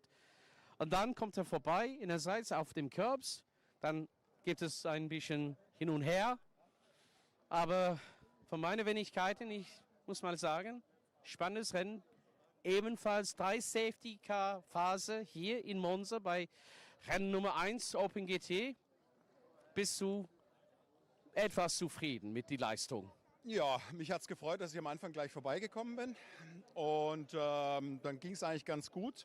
Aber wenn du eine Millisekunde einfach nicht aufpasst und es war so gewesen und dann war er vorbei und dann wurde es echt schwierig und ja, bis ich dann gesehen habe, er bremst ein bisschen anders als ich, deswegen habe ich meine Bremspunkte dann einfach anders setzen müssen. Aber ja, jetzt weiß ich mehr fürs nächste Rennen und neuer Angriff. Und kann ich noch mal etwas fragen? Ja. Bist du allein heute bei dem 2-Stunden-Rennen? Ja, ich fahre allein.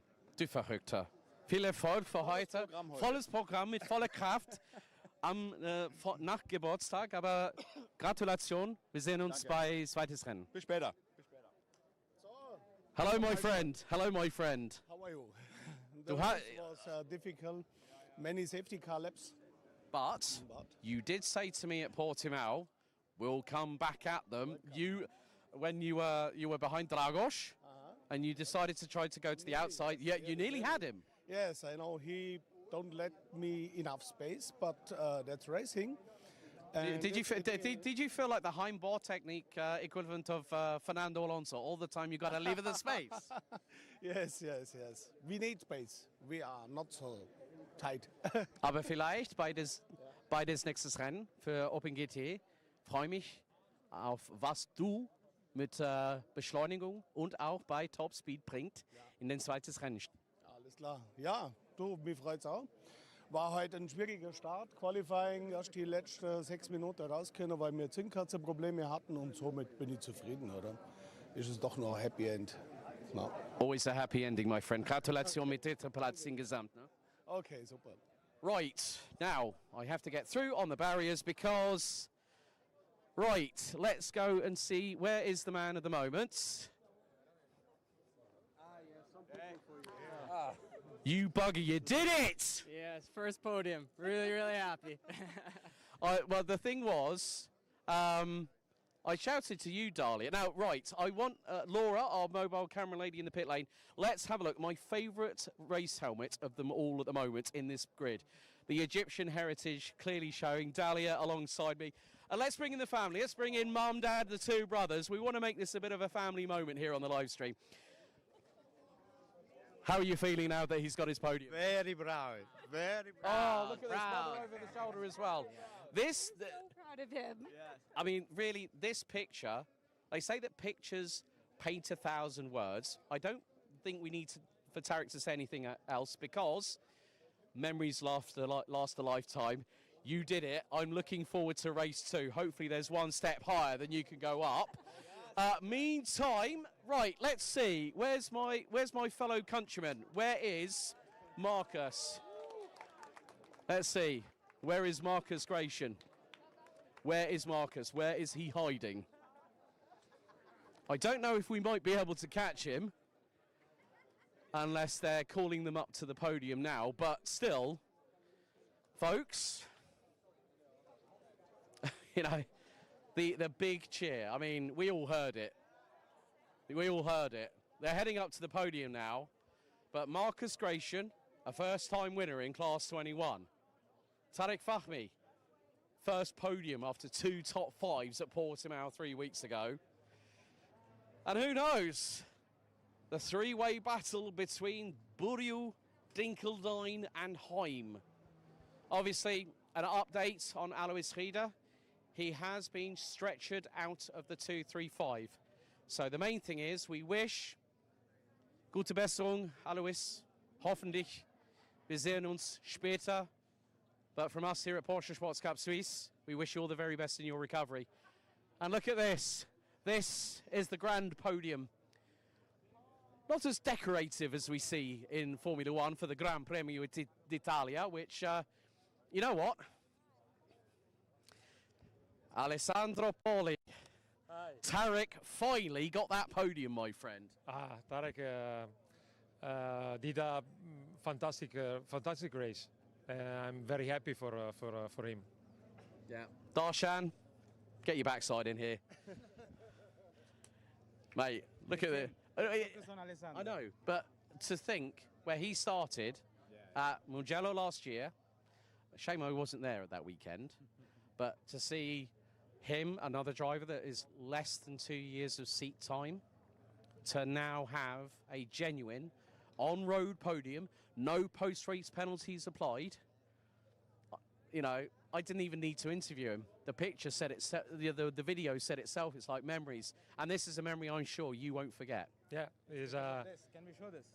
It's Yeah. because of that. The B Driver Academy, which his teammate, who got a 4th on debut, Alessandro, he did a really good job as well, because it gave Levin Gelf no opportunity to attack, but Alessandro had to push him along as well, didn't he?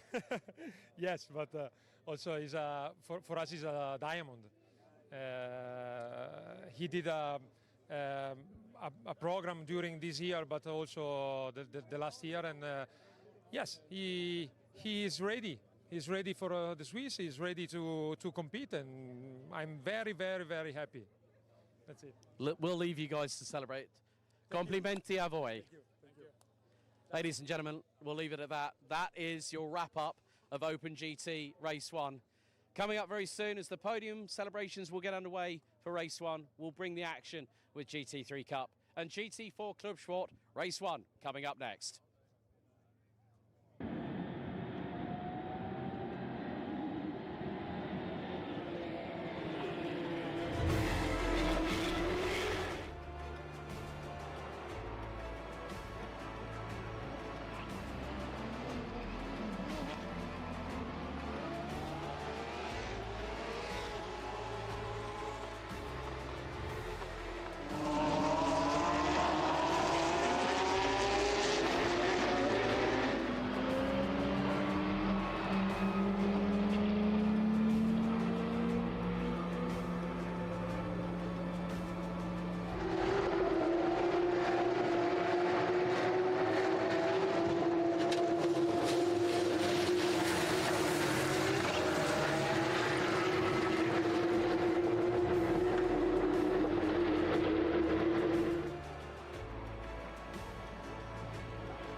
Right, ladies and gentlemen, and down here in the...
Tilt your head.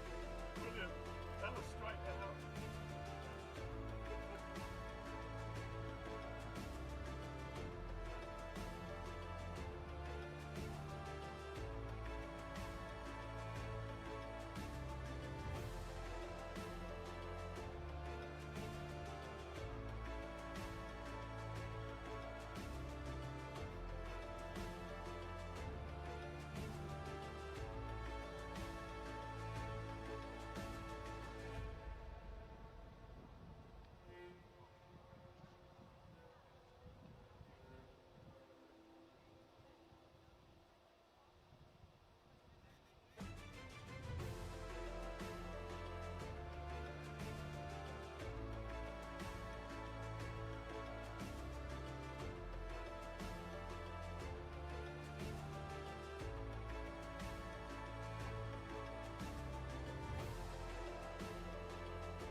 Okay, down here trackside, gridding up for race 1, GT3 Cup. Now, this is something that has been recommended. Now, what happens is that when you are pushing these cars at 265 kilometers an hour, the bonnet will start to vibrate. Now, it's got the mechanical, it's got the Porsche Sports style clamps on there to keep the bonnet down, but I've even seen it where the air flaps have gone there. The vents here that are being, you've got the scoop at the front, just in front of the splitter, pushes the air over the top of the canopy, over the roof, and behind the rear wing. But happy birthday, Jack Sherwood. Many happy returns, mate. Well done, pole position. How does it feel to get that on your birthday, mate? Yeah, it was good. It was a bit unfortunate because I felt there was more time to be found, but yeah, a bit of debris at turn 1 stopped us from getting into the 47s, but super happy and yeah, looking forward to going for this race. Folks, I ain't lying. Laura, if you want to come round to the other side of the door card, we have an official Team Parker Racing Porsche Carrera Cup GB car driven by this man himself, which put a move on Coatsy at Donington Park round at Schwarzkopf. Well done. How are you feeling about the race ahead? Because you've done 2. You've got a very fast Austrian to your left. Yeah, I think it's going to be a bit tougher than Portimao, but feeling good for it. As long as you have a smile on your face, Jack, that's all that matters. Good luck. Right, we got a little bit of history in a second. I'll come. Oh, sorry. Sorry about that. Right, like father, like son, Justin. Obviously, the apple doesn't fall far in the tree with regards to running in a Porsche Carrera Cup car, does it?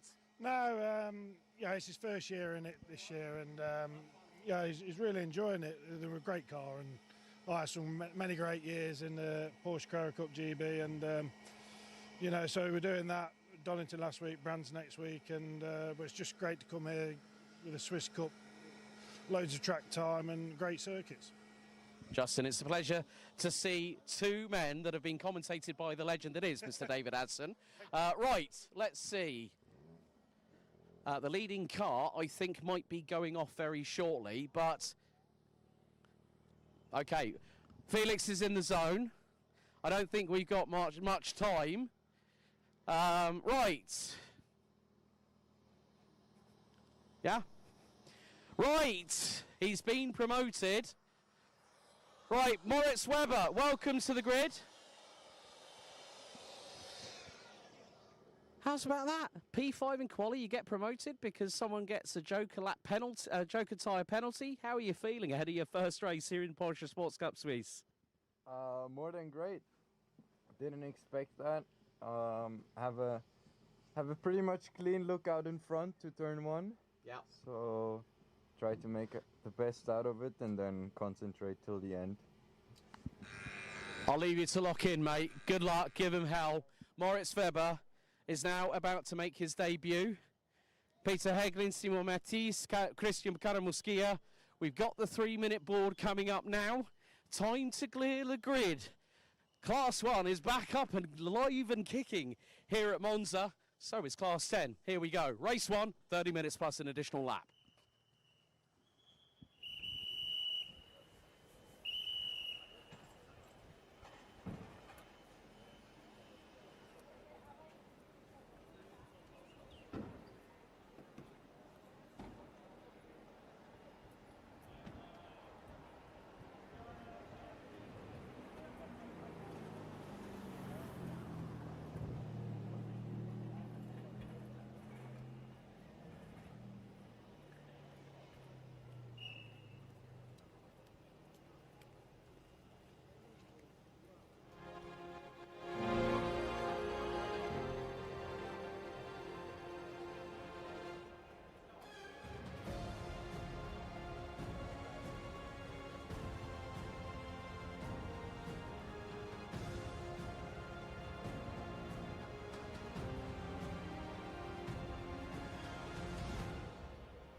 Please.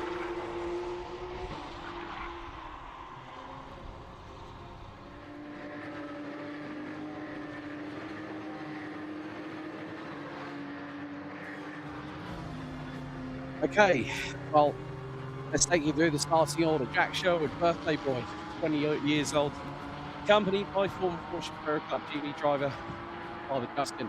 Starts on pole position, and I got a feeling that might not get a word with Felix Neuhofer. He gave me the thumbs down on the grid, but I completely understand and appreciate why. He lines up on the front row in the number 28 car. Christian Karamaskia, can he make it 3 podiums in a row here at Monza?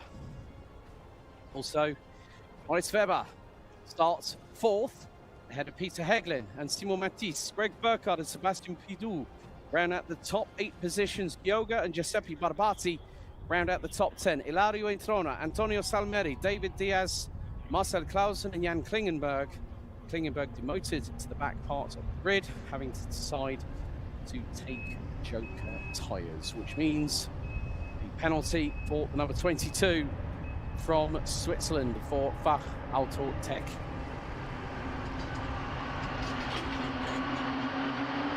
So it will be an Indianapolis-style rolling start. Leading car about to dive into pit lane as we get set and ready for 30 minutes on the timer here at Monza. Can Sherwood get 3 in a row, or will the Austrian alongside Felix Neuhofer give him a run for his money? Lights are red. We are waiting with bated breath as we are set to go to green here for race number 1, GT3 Cup and GT4 RS Club Sport. 80 kilometers an hour is the starting pace. And we are green, underway. And look at the run from Christian Karamaskia, who's trying to dive to the inside of Felix Neuhofer. Peter Heglin looking to the outside. Keep your eyes on Greg Burkhardt, who might be in 5th position, as Neuhofer to the outside at Rettifilio mugs Sherwood of the race lead. And a slight drama for newcomer Moritz Weber. Makes a little bit of a stumble. To the outside of Christian Karamaskia, Curva Grande. That is a big set of stones on the number 88 of Gregor Burkhardt, the man from Sportec. As here comes Sherwood. He's looking to see if he can get through as Karamaskia loses position to Greg Burkhardt. Into Della Roggia for the first time. Sherwood to the outside at the first of the 2 Lesmos.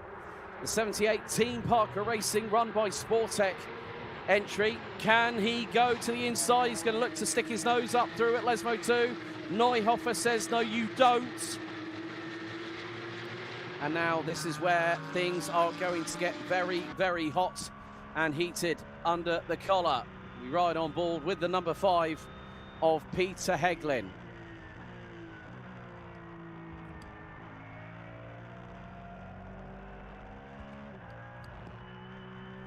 But Peter Heglin comes out of Variante Ascari.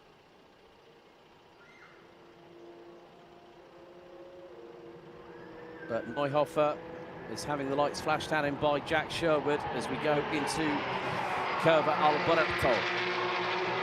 It's going to be very, very close indeed. Sherwood will have the opportunity to get his chance to close on in. And the closing rate of speed is now very, very evident with the number 78 of Sherwood right up the back bumper of Neuhofer. To the outside goes the 20-year-old from Great Britain.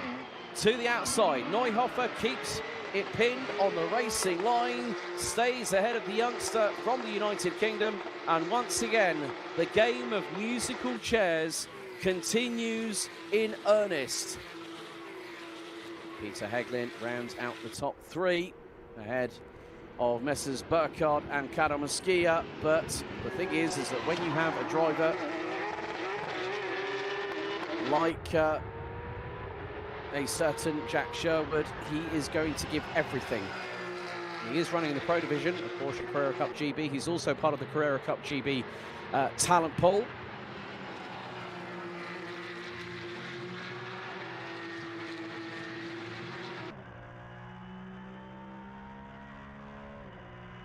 So 27 minutes left to go on the timer.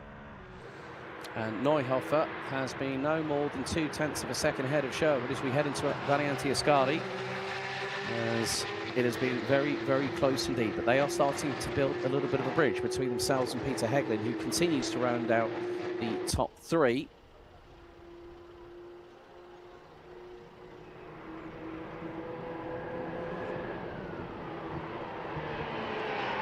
Now there is an opportunity. Greg Burkhardt finally got on the podium twice in a row, finishing second to Jack Sherwood, who at the time was running in the number 1 all-silver car that Sportec were running for him 3 weeks ago at Portimao, before Jack then headed back to the UK. Went to the season opener of the Carwow Porsche Carrera Cup GB at Donington National in Leicestershire. And again, Sherwood just being very, very patient. Look at the driving style. It is not, he's not overcorrecting. He's been calm, of course. Obviously, you can call on experience from his dad, Justin. And Justin to say, look, this is what I would do in your situation. And then give him that respective feedback and just say, you know, you don't, we all know you can't win it on lap 1. But what you can do is be very, very careful. And look at that. Well, straight away, Sherwood flung it to the outside. Neuhofer had to cut the chicane at Della Roggia. But obviously, one of the things that Felix Neuhofer did not want to have was an incident with Jack Sherwood, because that would have possibly taken both of them out of the race, thereby causing him an issue. And not just him, but Sherwood at the same time. So it is always about using that little bit of discretion. And that can always help in some respects. So sometimes you have to bide your time. 5 minutes completed, 25 to go plus an additional lap. They are both line astern coming out of Variante Ascari. Sherwood to the outside now. This is the guessing game. Can he get the grip around the outside? The temperatures might say otherwise. As there goes Sherwood.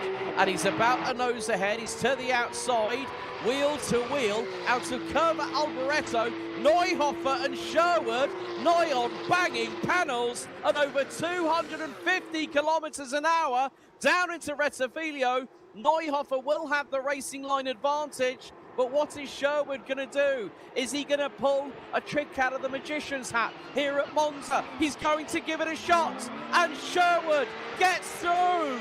Bellissima from the Brits. Sherwood through for the race lead at Rettifilo with a high wide handsome round the outside manoeuvre. Felix Neuhofer was powerless to defend against it. He had to let the move take its course. And now he has the opportunity to fire one back at the Brits in front of him. Skia, another young charger. And he goes wide. He's going to... Now, if he gets an advantage, he has to give that back to Greg. And look how close Jack Sherwood was coming out of Lesmo number 1. The edge of the left front wheel, and he's gone off at Lesmo 2. Kicks up the gravel. Dust goes into the air. But we have got a real gladiatorial battle at the front end of the field.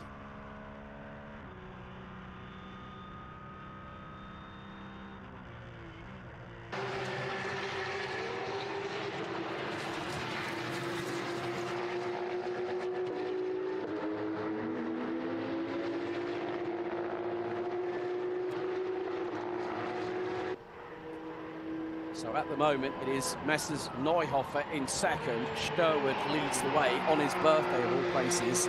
And now this is going to really intensify things. Neuhofer has got to try and go back battling with Sherwood. And now it's going to be the case of a little bit further back. We've got welcome back Georga to the championship. And Georga battling away with Jan Klingenberg, who's made his way up to... Well, it's Georga versus, I think that might be Giuseppe Barbati just behind. As now, well, here we go. Heglin is now losing out. Moritz Weber, 16-year-old from St. Moritz, goes through. Brilliant, a little bit of attack by the number 77. As, oh, right, that's a bit careless there by Giuseppe Barbati. Straight 9 on straight lines, Rettifilo in front of Georga.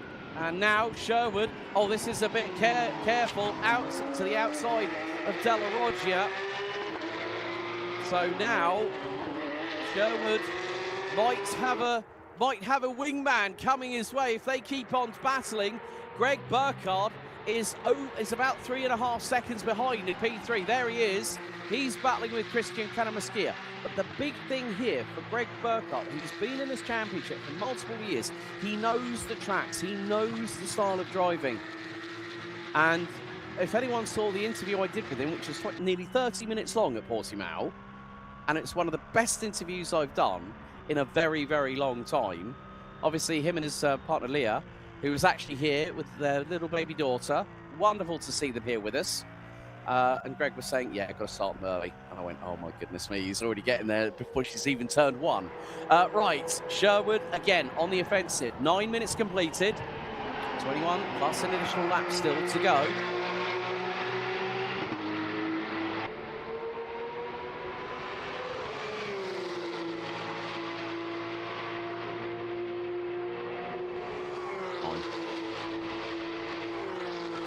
So Sherwood on the offensive once again at high speed, line astern. He's flashing the, well, look at this.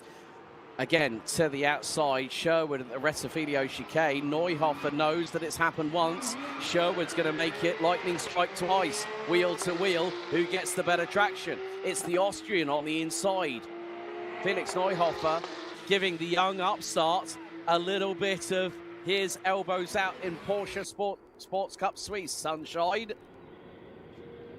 But Sherwood is more than likely, oh, he's cut across him, a little bit of a rub with the fender. Sherwood straight on the escape road, has no other alternative. There was a little bit of a rub, left front to right rear. Sherwood had to take avoiding action, and I have to did a great job of just let Felix Neuhofer stay in front, give the place back as quickly as possible. Because with that little touch, it meant that Jack Sherwood would miss his thereby accompanying braking point.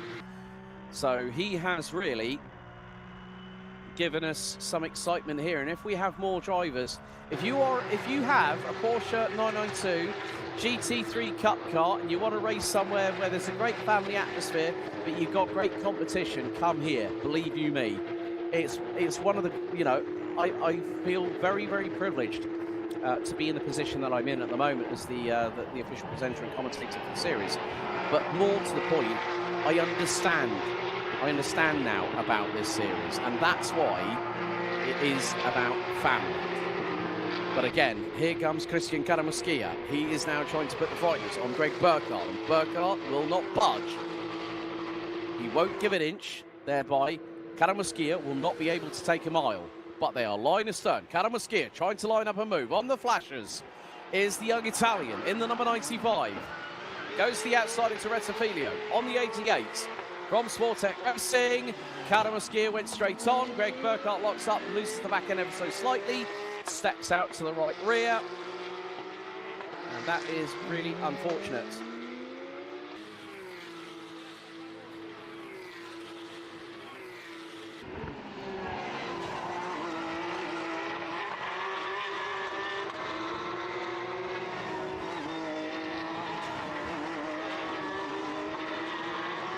With 18 minutes to go, Felix Neuhofer now has started to pull away from Jack Sherwood. There's Gioga, just behind number 26 of Omnia Racing's Ilario Introna. Ilario having a better run this time here in Monza. So good to see that he is definitely wanting to get his elbows out.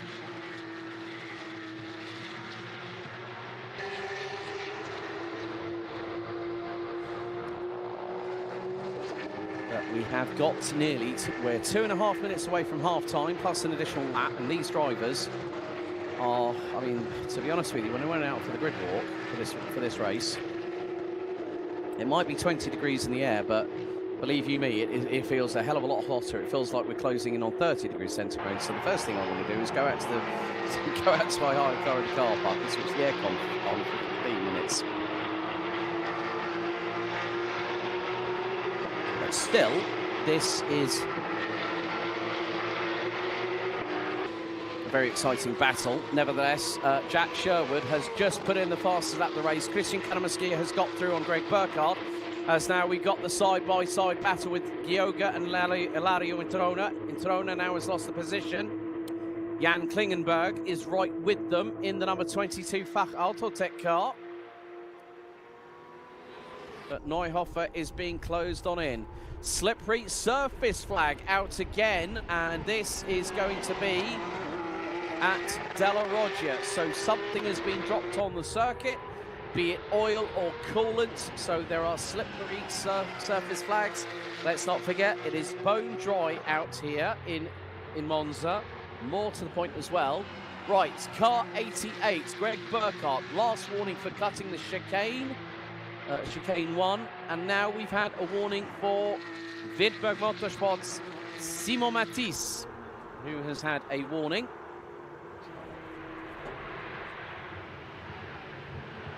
And in response to Mohe School 8182, on you is the 28, the GOAT of Porsche Cup. Well, there's quite a few drivers that do stick their elbows out in Porsche racing, and we are one of 35.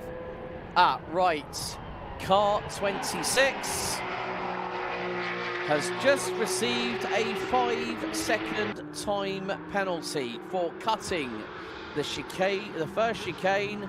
Ilario Introna has just got a 5-second penalty for that. So unfortunately, as to the outside of Simon Matisse goes Peter Heglin in the number 5 Fab Alphatech car.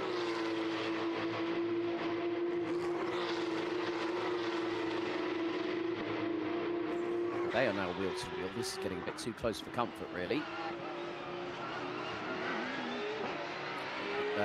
Matisse to the inside. Sebastian Pidou not that far behind. This is the battle for 6th, 7th and 8th.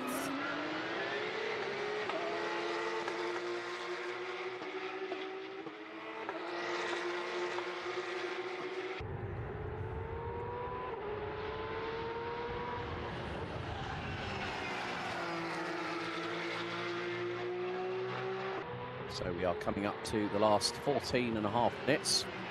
And look at this. Oh my goodness me. The gap that these two have now pulled. It is it's nearly 7.7 seconds between 2nd and 3rd place.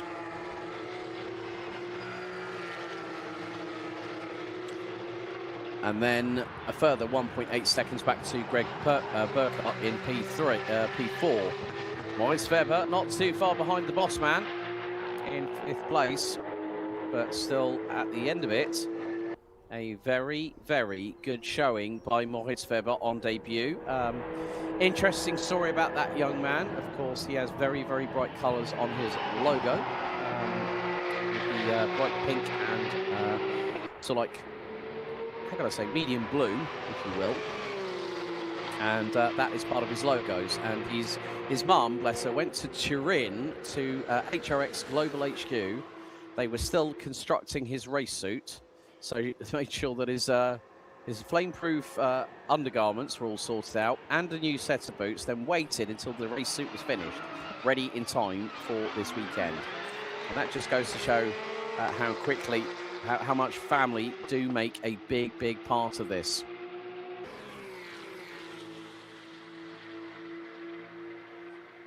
But at the moment, Neuhofer still holding off the constant and consistent advances by Jack Sherwood in the number 20 car. They are going to be miles up the road. I think probably at this rate they might be able to see how close they can get to Misano the way they're getting away at this moment in time. And Misano, I think, is about a 3-hour drive from here, approximately, give or take.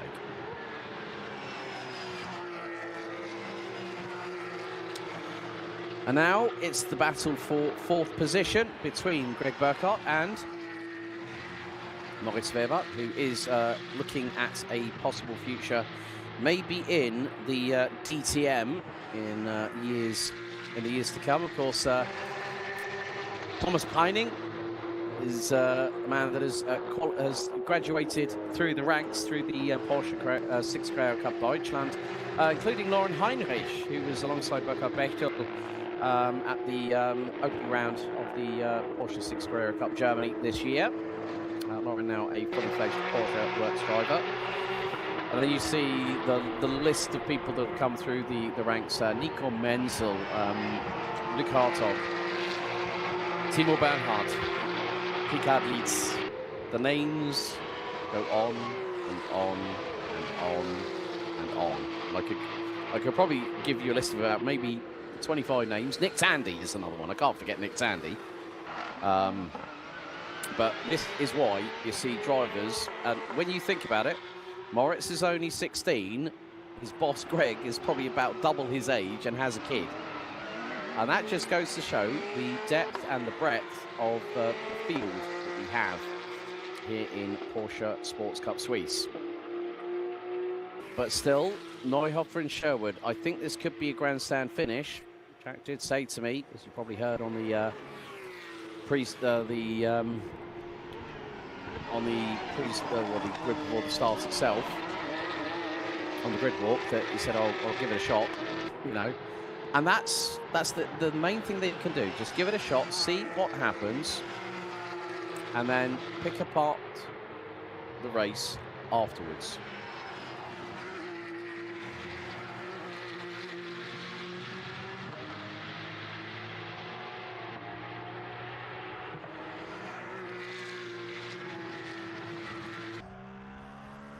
So coming up to the final third of this opening race out of 2 for GT3 Cup and GT4 RS Club Sport. Race 1 here for round 2 at Monza.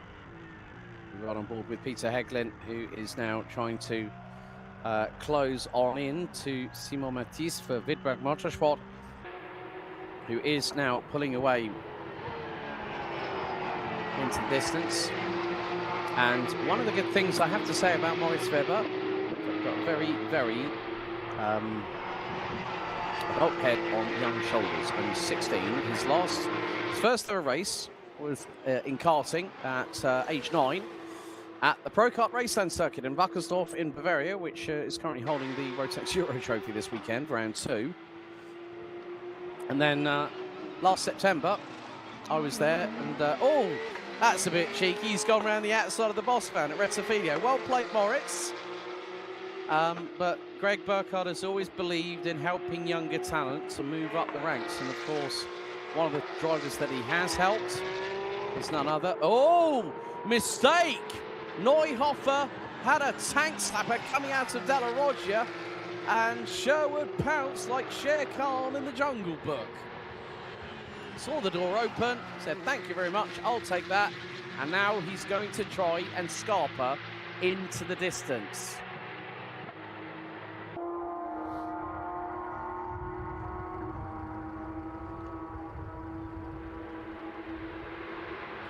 And that's the thing, when you are pushing so hard in these races, one wrong move, and someone could be 3 to 4 tenths of a second behind you as, oh, that's off. Big time, dust kicked up into the sky. Felix Neuhofer threading the eye of the needle, pushing to the limits of adhesion and beyond, whilst trying to chase down Sherwood. This is far from easy.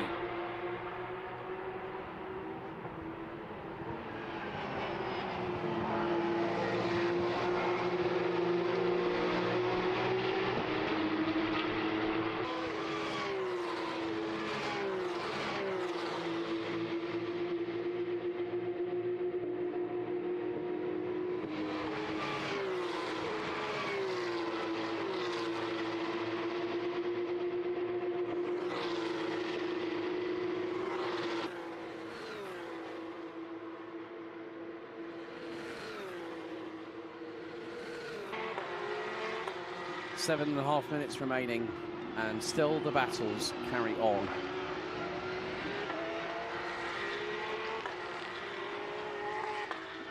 And at this point, it is 26 versus 22. Laurio Introna might be under the scrutiny of race control. Got a little bit of an advantage, but was already ahead of Jan Klingenberg. So from my perspective, I would not know how to play that one. That is why we have our race director and race control overlooking proceedings.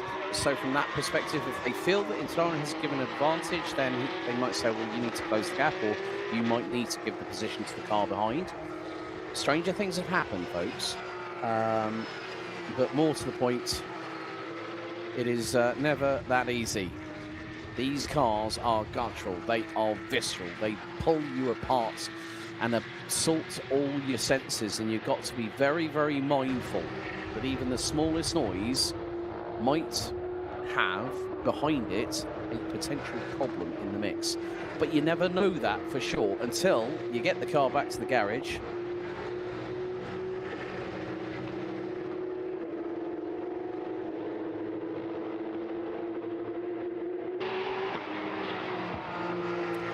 So we are coming down to the final 6 minutes plus an additional lap. Right, drive-through penalty.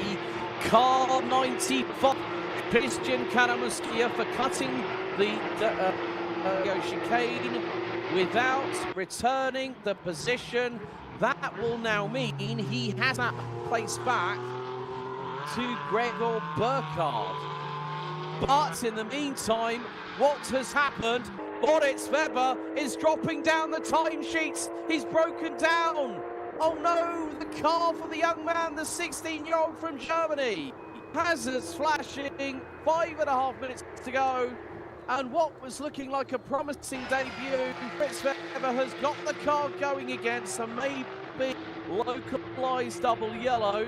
Car 26, Ilario Introne's got a 5-second penalty for cutting the Retafilio chicane.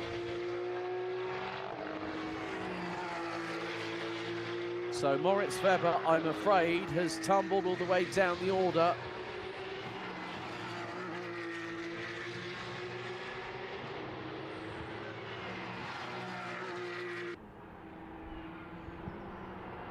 And oh, well, there's a bit, look at that. That was Jack Sherwood. Exit stage right, full throttle, full velocity. And that was at Ascari. I just caught the tail end of that. And Sherwood, he was absolutely ripping the tyres to shreds.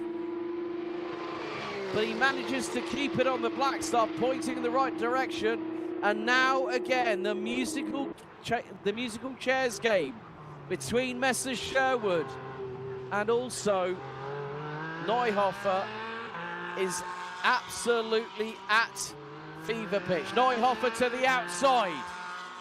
And this time he backs out of it. Sherwood manages to stay ahead for the meantime.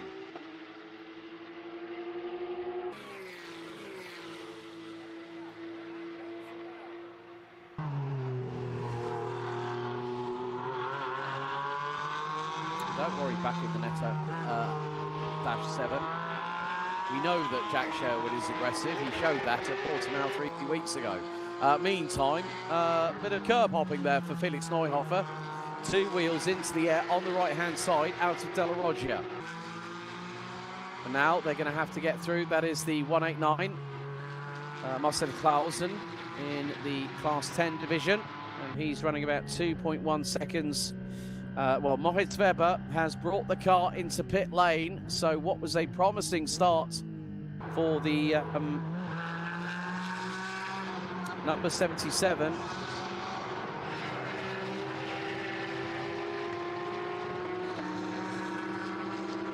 There is still another. Oh, right. OK. Christian Kanamuskia. Is he in the pits?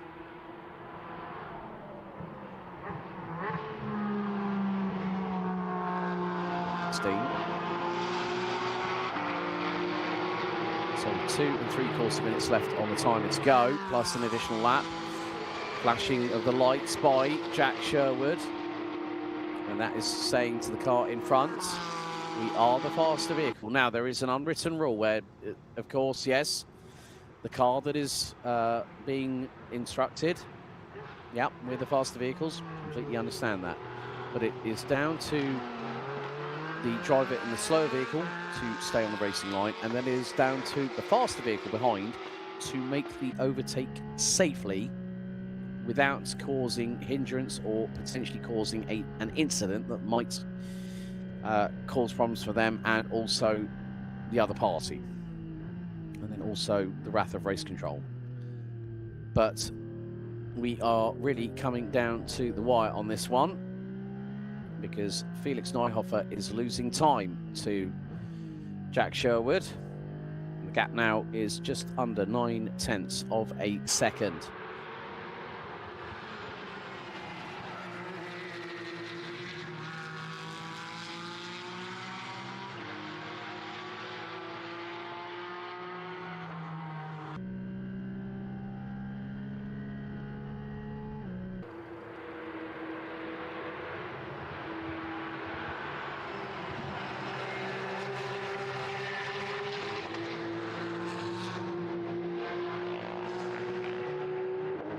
Pit lane.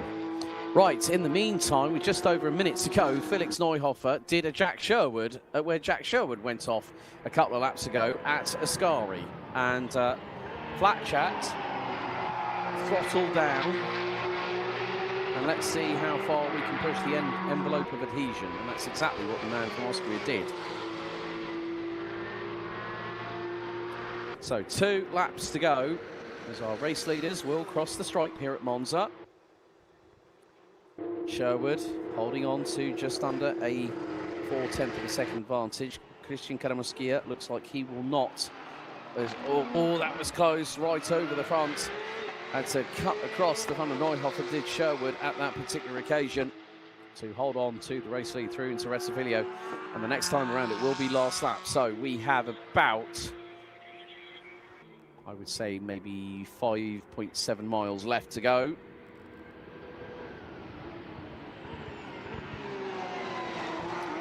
As they start to exit Della Roggia at turns 4 and 5, we now approach Lesmo 1 and time is up. 0 on the counter.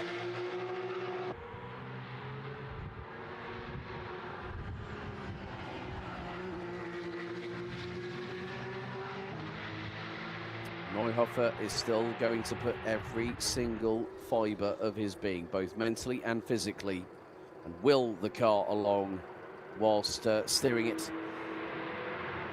towards the rear of the number 78. So, Jack Sherwood continuing to lead the way, has the fastest lap of the race, has pole position, so there will be some additional points coming the young Britain's way as we head into Parabolica. Well, cover Alboreto for the last time, the penultimate time. There will be one more lap to go as we are approaching crunch time here in the halfway point of the sprints here today. 1 lap to go, 3.6 miles separates Jack Sherwood in the number 78 Team Parker racing car run by Sportec this weekend.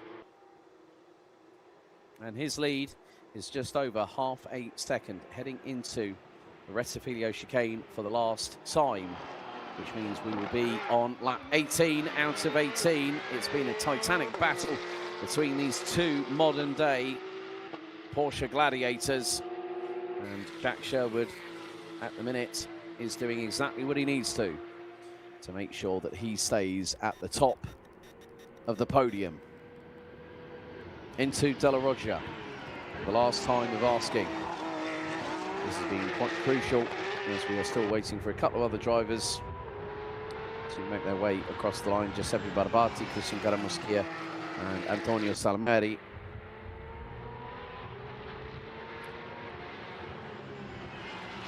And hello and greetings to hello and greetings back to Austria.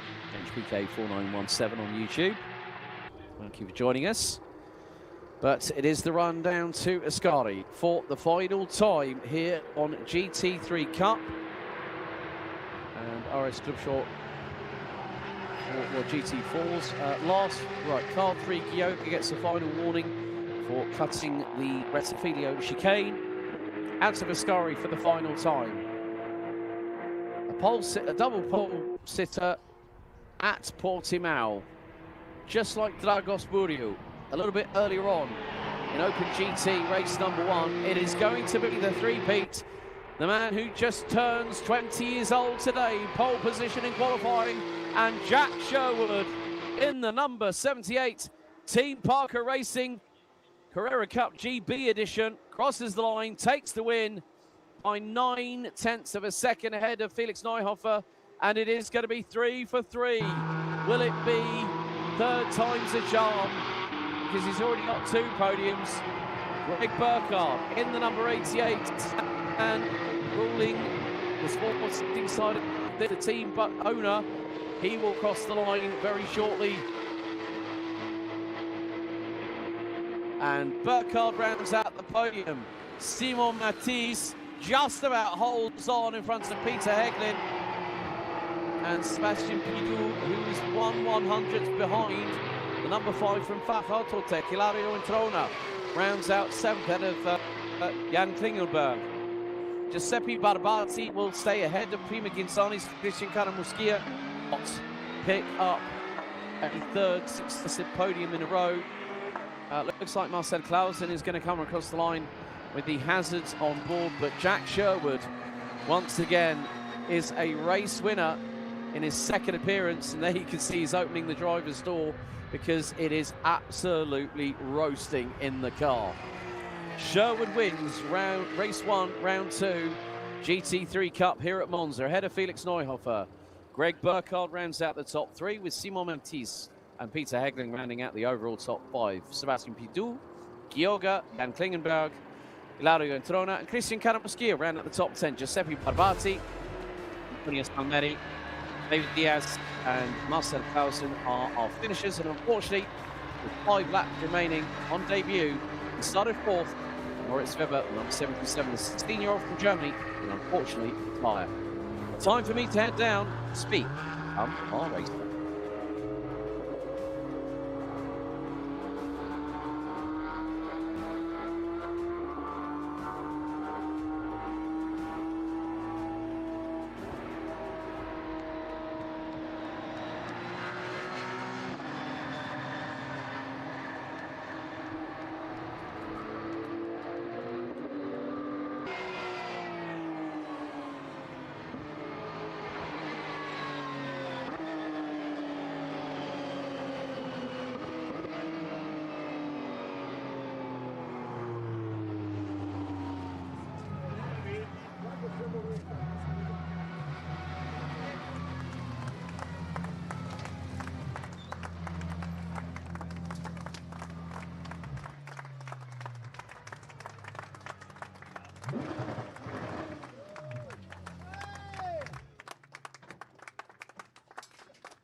Good job.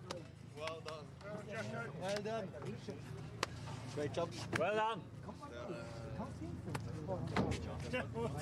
Yeah, it's work off for that. Brilliant. Well done. Hey!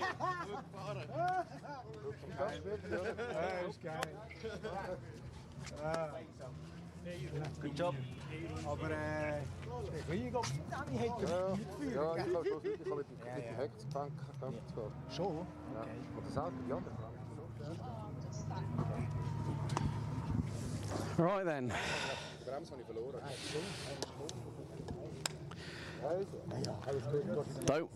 Don't wander off, young man. Don't wander off. Go and get yourself weighed. This is part of the protocol these drivers have to follow.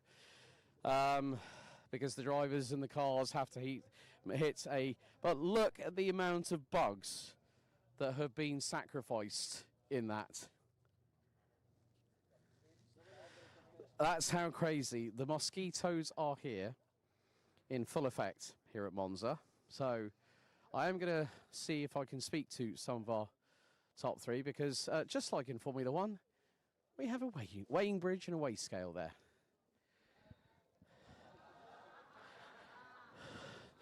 Oh dear, they're taking. Oh right, they're taking they're laughing at Greg Burkhardt's expense as if to say, how much weight have you put on? This is what you don't normally see behind the scenes. We're not going to encroach into. Felix, kann ich bitte mit dir sprechen? Hartes Zweikampf zwischen dir und der Jack. Das war richtig von meinen Wenigkeiten. Richtig spannend. Wie war es von deiner Seite? Das war wirklich eng von Start bis zum Ende. Das auf jeden Fall. Also für mich war es auch spannend. Hat aber mega Spaß gemacht. Wir haben uns den Freiraum gegeben eigentlich. 1-2 Mal leicht berührt, aber das gehört dazu. Ja, war ein mega Rennen. Er hat es ein bisschen besser gemacht. Aber bin auf jeden Fall zufrieden, ja.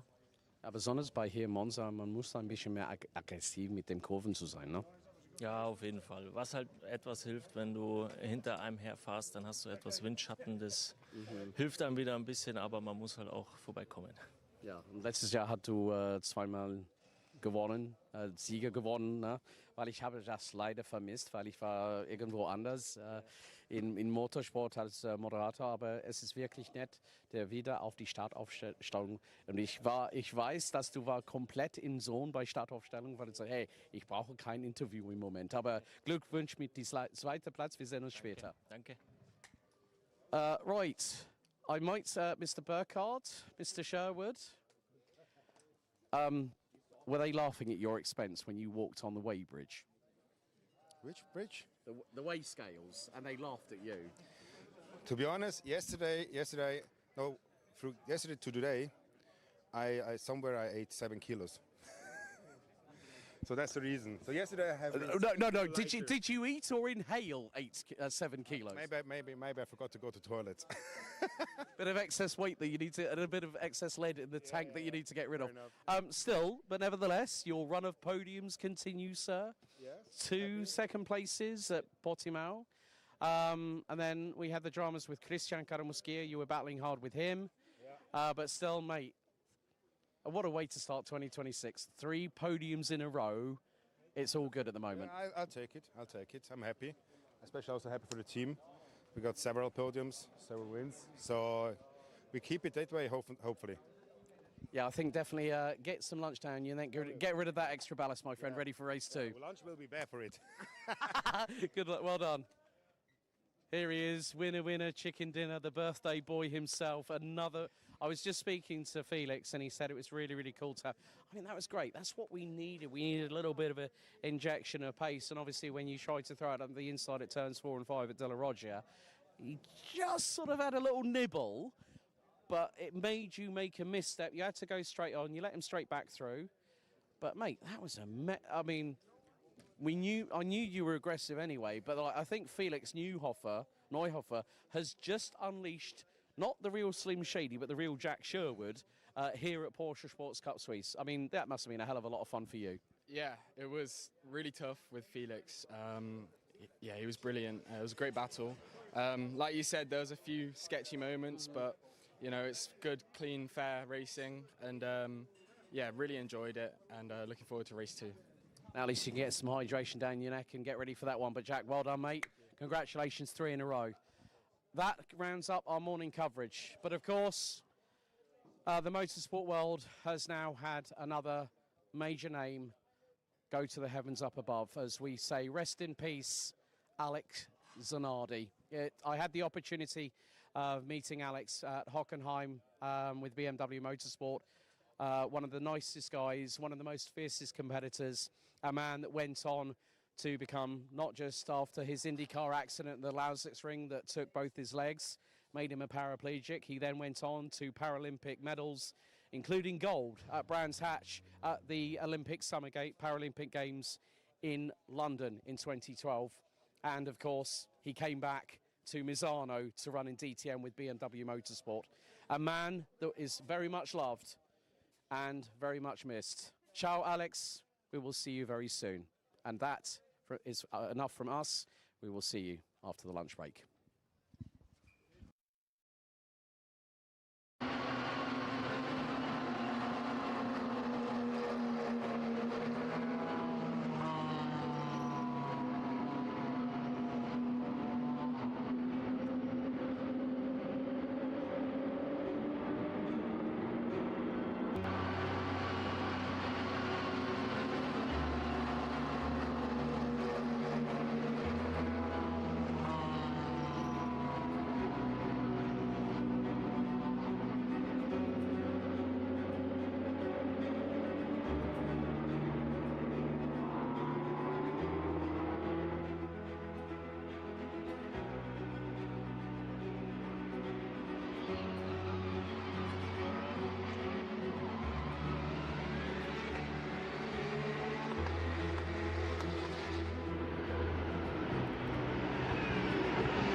Good job. Well done.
Benvenuti a tutti and welcome to Autodromo Nazionale Monza for the first of our scheduled interviews here for Porsche Sports Cup Suisse, round 2 here in this wonderful Royal Park of Monza, as I've got Darshan. Hello. From B Driver, who's the head of management. Darshan, firstly, thanks for motorsports. Yes.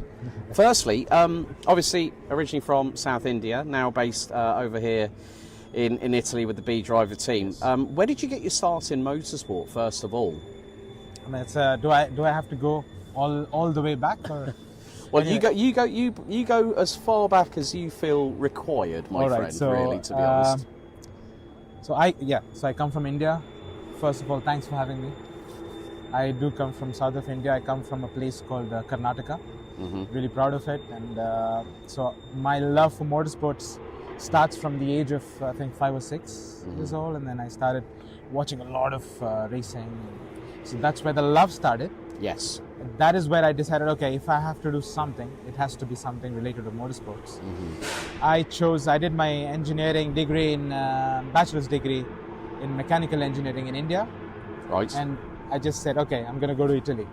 Italia is the home of motorsports for me. And obviously you speak the language as well, which is also a good thing. I mean, but B Driver, you're part of the management team. And there is one thing that in my recent interview in Portimao about a certain Egyptian hotshot in Open GT, Tarek Fahmy, is also co-owner of the team as well.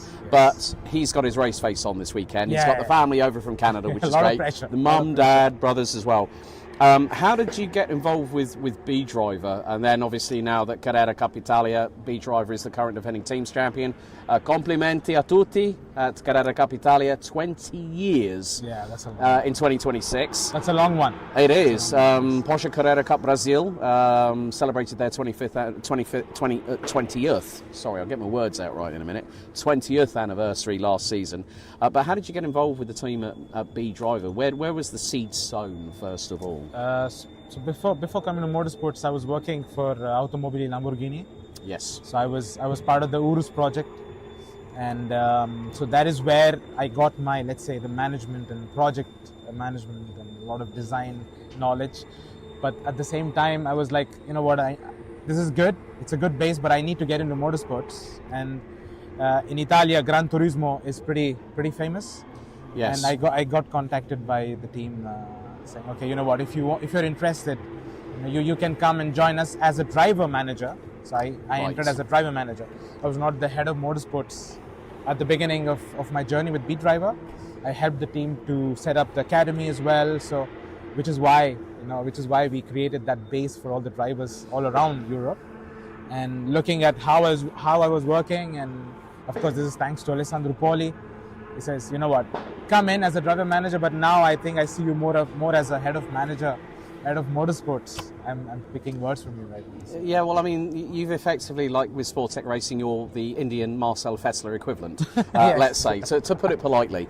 But I think that it's one of the good things about, I mean, you can't exactly miss the B driver liveries, folks. You can't miss that deep purple with black zebra style stripes and the high vis yellow. That is pretty striking. It is, and I think that's one of the good things about motorsport, folks, is that we have so much diversity, we have so much colour, and especially when it comes to the liveries on the cars. I mean, it's like, as soon as I see the bright fluorescent yellow nose of a B driver car, I go, right. But also, this weekend, you've got another driver alongside Tarek with Alessandro Cenedese. I'm trying to get my pronunciations right on Italian names, and I'm struggling. But that shouldn't be a problem for me. But I'll just call him. Well, Alessandro is joining Tarek this weekend. Well, let's give some. Let's appreciate his effort, because we cannot pronounce his surname. Can you please tell your surname, Alex? Okay, auf Deutsch, Goldschmidt. So, German-Jewish, dual national, have both passports.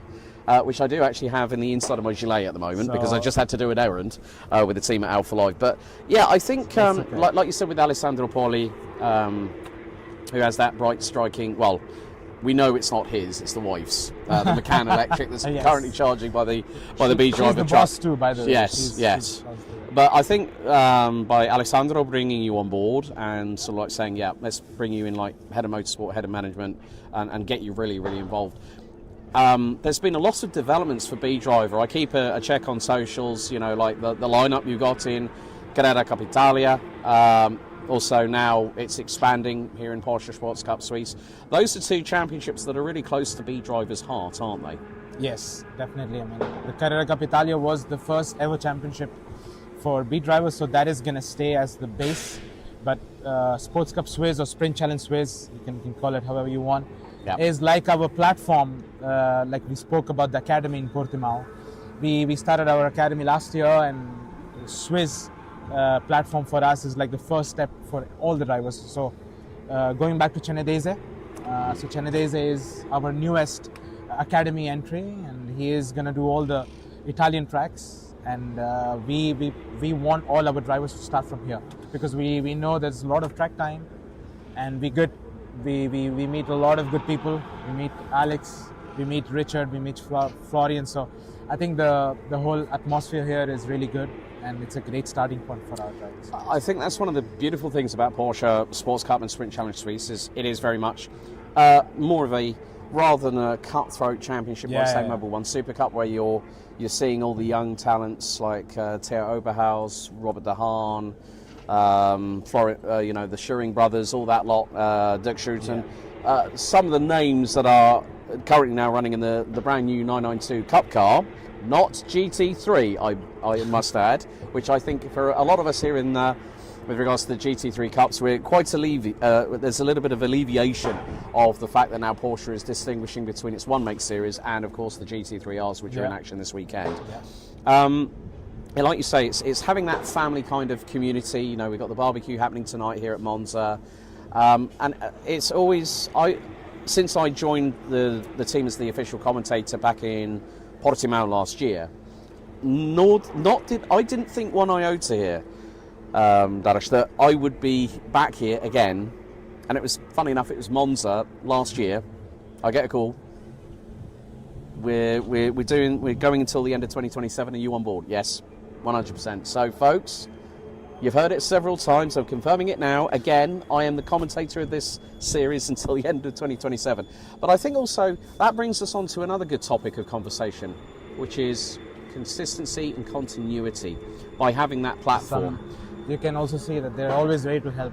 Yeah. Basti in the background there. Shout out to him for sorting out the threads for this weekend. But yeah, the continuity and the consistency of running in two respective championships is something that's always good for a team such as B Driver, who I know for a fact that any team, when you get into a sprint challenge, then you get into a Carrera Cup, the next bucket list thing will be, we want to go Mobile One Super Cup. I'm sure that Alessandro has a structured plan, hopefully, to maybe get a team into there, because that would be cool to see the cars on the grid. I think maybe, I don't want to spoil our projects, but we can say that yes, Super Cup is definitely there and thereabouts in the plans, but I would not say no to a GD3 program. You heard it here first.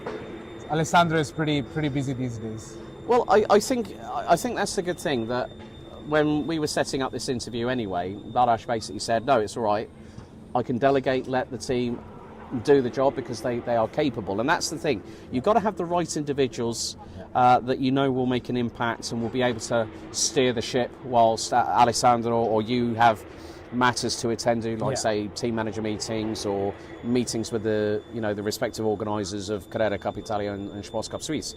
That makes a big difference of having the team that you know that, okay, let's say Alessandro gets hit with the virus and he's down for 2 weeks, you know that you're going to be the one that's taking the mantle, and if you're ill, then there's somebody else that's got to take that mantle as well. And I think it's also having that confidence to know that we've got the right team.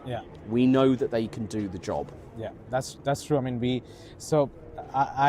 my boss from Lamborghini always joked that it's not the work that you need to learn. You need to learn to manage the team, manage the individual, and we are quite lucky because in the world of motorsports you can meet all kinds of people, and we got lucky here because we have all the right individual like you rightly said. And yes, if Alessandro and myself we get some virus, the team will still go and do a great job that they always do. So complete confidence, full confidence in this. Now, obviously, Carrera Cup Italia got underway at Autodromo Monza with Ferrari last week. How did things go for the team? Just to give people context out there, because when you're running multiple championships, you've got to, we've had Portimao 3 weeks ago, we've had the test 3 weeks before that at the Castellet. They're now doing Carrera Cup Italia, and now we're back here again the week after, and it's a stone's throw from the team's headquarters in Milan, obviously, where Tarek and so how did things go for the team at Imola? So Imola, we left Imola with a lot of saying, we could be the fastest because we got a lot of red flags. For some reason, we keep getting the red flags when it matters to us. So we left Imola thinking that, okay, look, we got good amount of points. We bagged good amount of points, solid points for the team championship. But at the same time, drivers were like, they could have done a lot more, but that's the part of the game. That is game here anyway. So we left the round saying, you know what, next week, actually, we do Monza right now, and we have Misano Carrera Cup Italia again next weekend. So next weekend we're gonna kick some butt. But can we say that? Yes. Yeah, kick some butt. Yeah. Kick some butt. Yes. Yeah, or you could do it with an American accent and say kick some ass. But but I think that's the beauty, that the team is able to focus from round to round, and sometimes when you get to those crunch points, like say when we get to Red Bull Ring, Mugello, especially last weekend of September, and then we got to Misano for the grand finale. I have a question to ask, and it's not a difficult one. Could we see a possibility of a one-off appearance at the Misano sunset to nighttime 2-hour endurance race at the last round of the championship? I'd love to see that, so we might have to G Tarek up and say who's going to be my co-driver for 2 hours. So I think Tarek sort of. So we need to talk about Tarek here. Yes. So Tarek is a kind of driver that we love because he's pretty chill, very focused. So he takes everything step by step.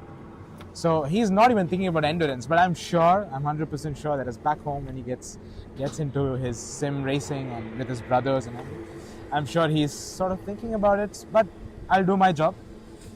Let me do my job. Let me cook. Yes, probably indeed. we'll stir the pot. Yeah, stir the pot. See what happens. We might see the purple lime car doing some sunset racing. Okay, well, before we close off this interview, I'd like for you to say something to the fans of B Driver in your native Indian tongue and also in Italian for the folks out there. So all three of them, yeah? Yep. So thanks to all of the people who follow the team. This year is really important for us. We won the championship last year, but this year is pretty solid, very, very important for the team as a whole because it helps us to keep going. And in my language, I think in Italian, quindi grazie a tutti quelli che seguono la squadra qui in Italia e anche fuori, su social media, su YouTube. A noi veramente fa tanto piacere e continuiamo così. avremo qualche notizia più avanti. Sto dicendo tutto così almeno non capisce Alex. Nella mia lingua ಎಲ್ಲರಿಗೂ ಧನ್ಯವಾದಗಳು. ಇದು ಒಂಥರ ಒಂದು dream come true ನನಗೆ. ಇಲ್ಲಿ ಎಲ್ಲರ ಮುಂದೆ ಇಲ್ಲಿ Porsche ಜೊತೆ ಎಲ್ಲ ಕೆಲಸ ಮಾಡೋಕ್ಕೆ ತುಂಬ ನನಗೆ ಲಕ್ ಅಂತ ಅನಿಸುತ್ತೆ. ಸೊ ಥ್ಯಾಂಕ್ ಯು, ಧನ್ಯವಾದಗಳು, ನಮಸ್ತೆ. Complimenti. Grazie a voi. Thank you, Alex. Big thank you to Darshan. Keep your eyes on Alessandro and Tarek, Open GT, here on race day.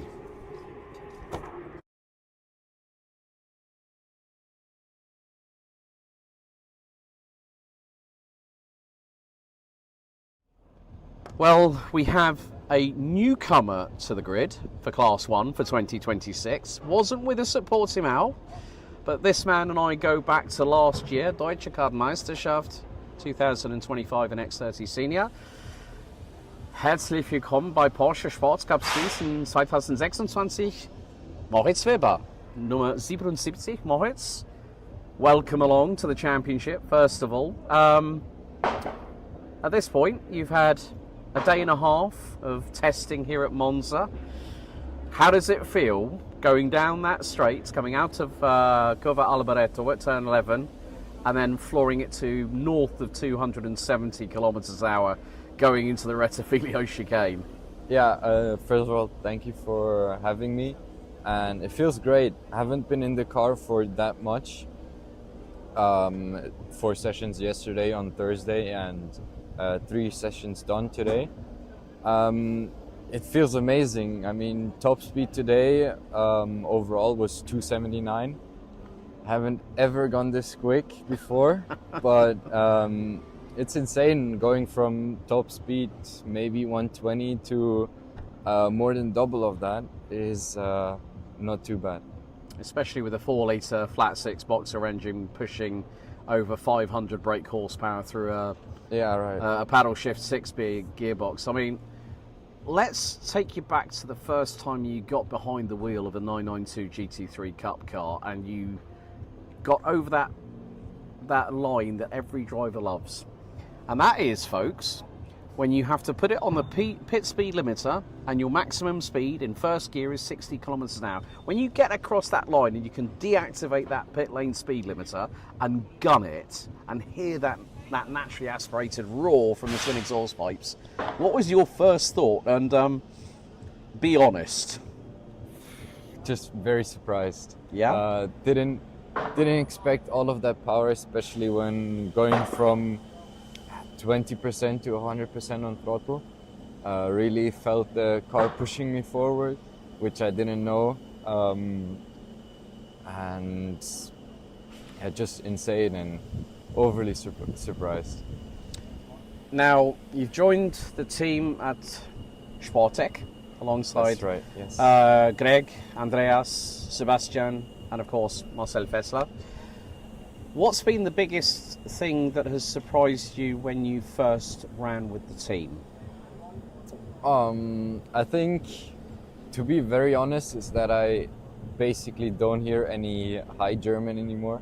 I grew up in Switzerland, but all of the racetracks I've driven on were basically in Germany and in German championships, and haven't heard any Swiss German on a racetrack in a long time.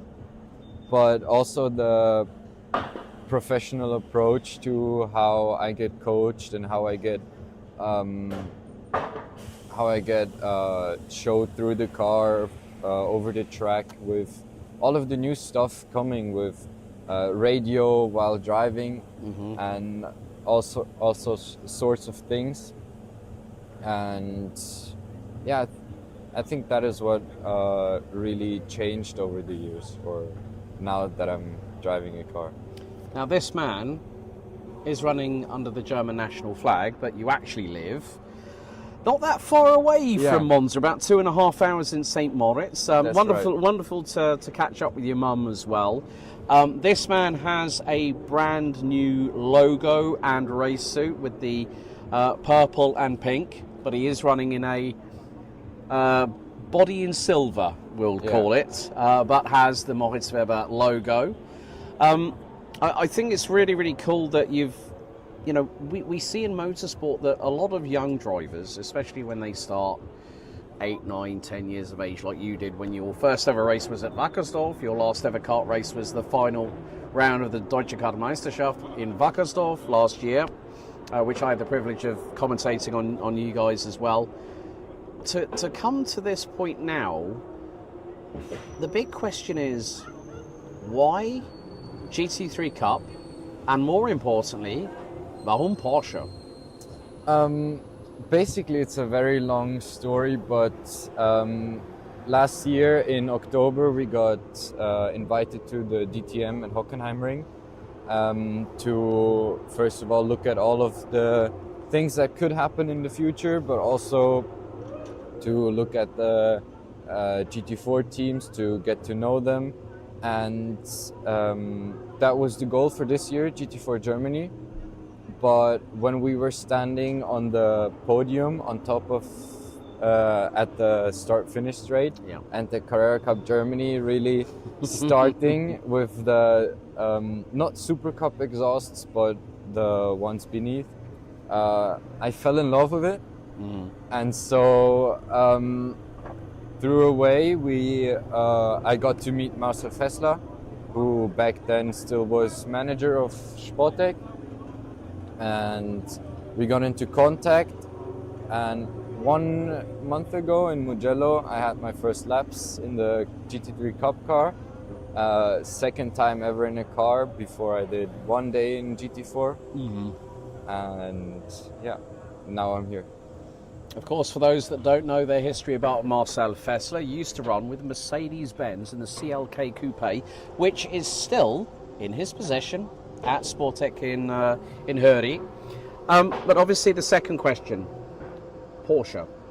It's a global icon within the world of racing. 35 one-make series, so sprint challenges like us here at Sports Cup Suisse, or Carrera Cup, or the top tier Mobil 1 Super Cup that will be accompanying Formula 1 back here in early September. I had the privilege of actually being invited here to the Grand Prix through a mutual friend, and my face had a big smile on it, and the reason being, the Mobil 1 Super Cup cars were the loudest thing out on track all weekend.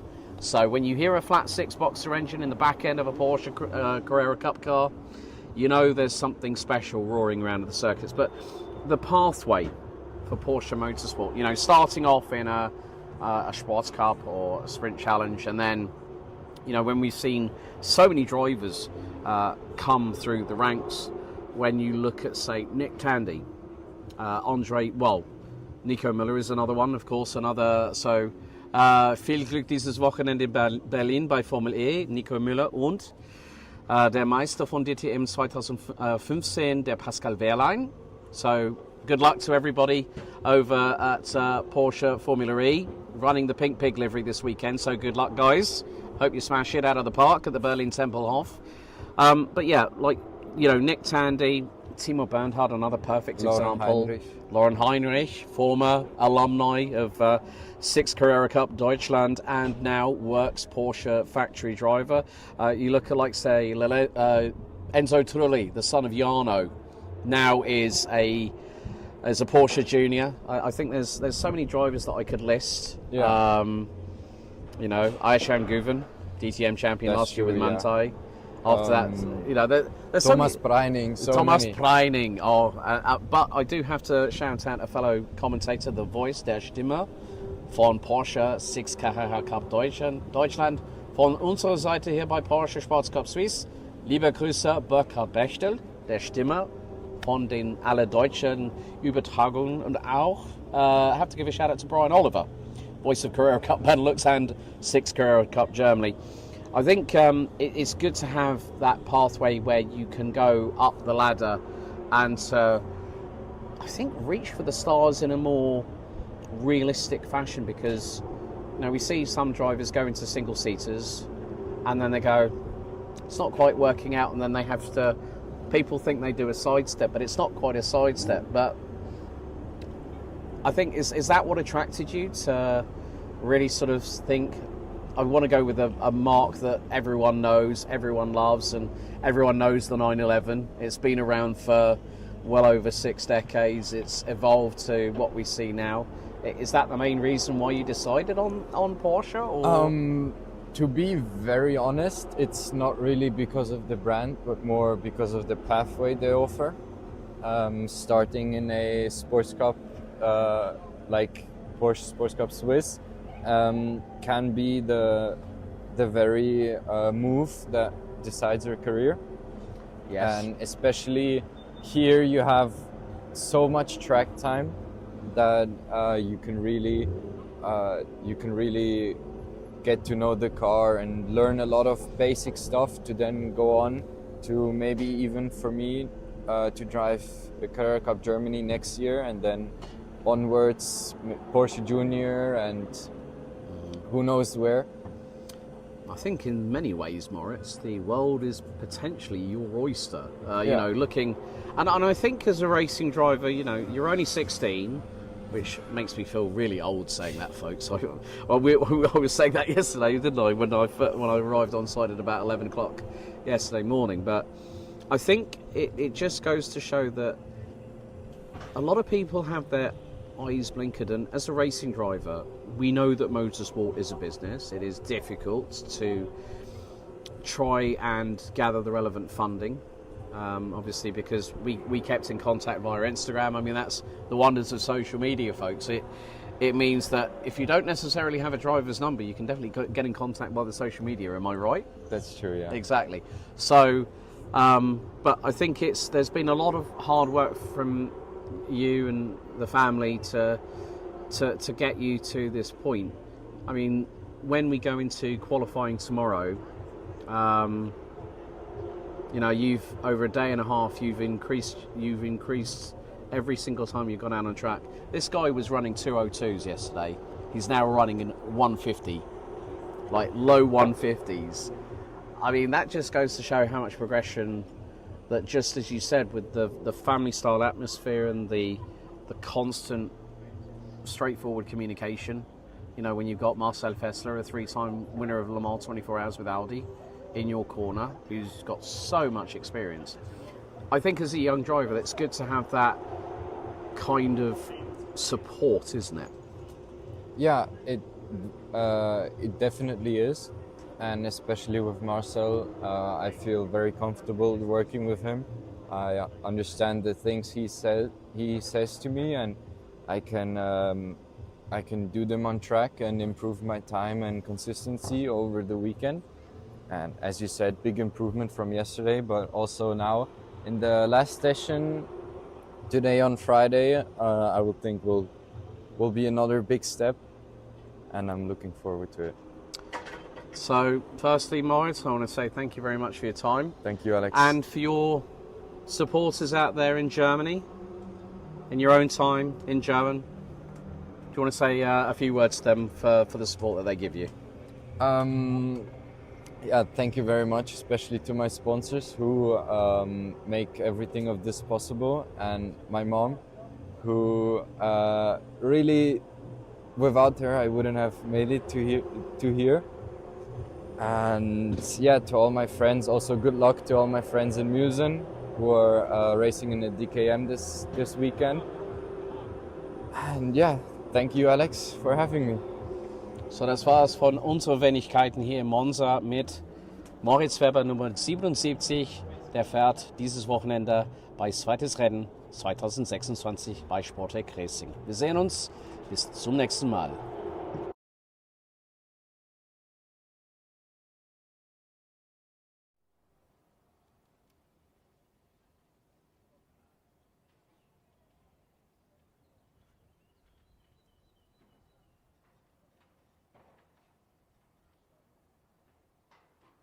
Can you see the marquee in the field?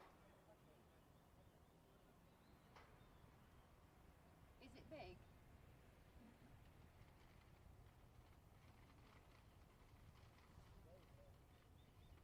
Does it look like it can hold a lot of people?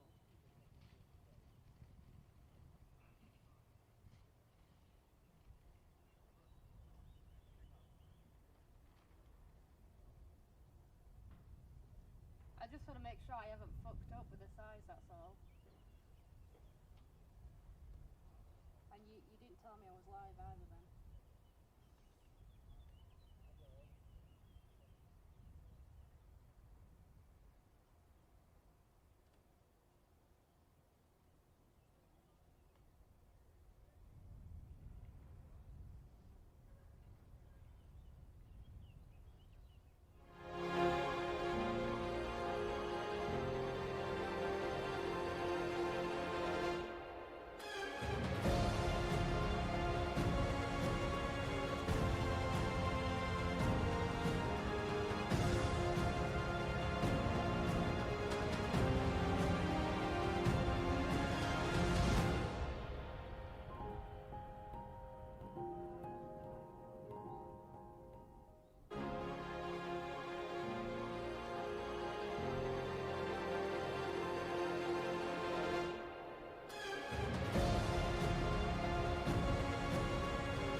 Good afternoon, ladies and gentlemen. It's time for the afternoon action. We have 3 more races to go. Up first, Open GT, race number 2. What a dynamic display between the trio of Buriu, Dinkeldine and Heim. Also, some firsts. Tarek Fahmy getting his first podium, taking P2 behind the Brit by way of Portugal, Marcus Gratian. And more to the point, these first 2 races have really whetted the appetite, because we've not only got the last 2 30 minutes plus an additional lap sprints, we've also got the 2-hour endurance race, which isn't for points, but we have got some drivers that will put themselves through the ringer. And earlier on today, Patrick Dinkeldine said he is going to do the full 2 hours at Monza on his Jack Jones, on his own, which is a great thing. So we can hear the cars roaring out of pit lane, heading down to Red Filio. But more to the point, we have got a lot of people standing around. Let's see. Now, obviously, before the lunch break, we will be very soon observing a minute's silence after the sudden passing of Alex Zanardi yesterday at the age of 59. So, Vale, Alessandro, you are much loved and much missed. But look at this. This is, look, we've got some of the people here from guests of Heim Bar Technique here with us live on the grid. We've also got Corrado Costa from Enrico Fulgenzi Racing right at the back of the field. Aber ich muss mal sagen, Michael Jus, guten Nachmittag, wie geht's dir? Mir geht's gut, und selbst? Ja, starke Leistung, ich denke, für den Stefan in Rennen Nummer 1 und nochmal vielleicht 3-mal Endurance-Sieg, vielleicht könnte passieren heute Nacht, ne? Ja, er hat einen sehr guten Job gemacht. Die Safety-Car-Phasen kamen uns tatsächlich zugute. War alles sehr solide, alles ganz. Ja, jetzt schauen wir mal auf ein starkes zweites Rennen von ihm. Dann wünsche ich euch viel Glück für heute, ne? Danke. Dann sehen wir uns später. Right, we'll get a little bit out of the way because cars are coming in. So, first row lined up already. Dinkeldine on the outside, Buriu on pole position, right-hand side of the circuit. Okay, let's see. Gonna wait, make sure it's safe. I think maybe if we go over that away to keep out of the way of other cars. Let's see. Who have we got here? Is this Marcus? Okay. Mr. Gratian, winner, chicken dinner, baby. Race 1. Hey, well done, mate. Thank you very much. Where were you? I was looking for you. Mate, you know what it's like? You're trying to. I was shouting, Marcus, where are you? It was like hide and seek, mate. But hey, at least where there's a will, there's always a way, isn't there? I'm just trying to keep the door as close as possible, because if anyone might remember Mazzano last year, I don't want anyone's doors getting thwacked, yours especially. But, mate, you said you wanted that win, you got it, mate, and now you can do potentially the double here today. Well, let's see. We can hope. Let's go into it with the same mindset as the first one and just drive out of turn 1. Yeah, exactly. You kept it calm and cool like a cucumber, mate. So good luck for race 2. Have a good one. Thank you. It is absolutely roasting in that cockpit. I don't envy Marcus or anybody else. Let's see, because look at this. A certain Mr. Levin Gelf is here in the 244. Levin?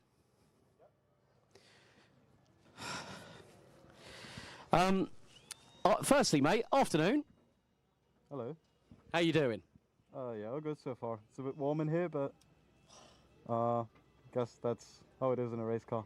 Well, at least the team have got the perfect sort of shield on the windscreen to keep you as cool as possible, even though you have got a very, very white race suit. But a very, very close battle between you and Tarek and also Alessandro. You were in between 2B driver cars. I put you as the Zebach Motorsport meet and a ciabatta sandwich on the commentary, but still, there's been some really good racing out there today, hasn't there? Yeah, it was fun.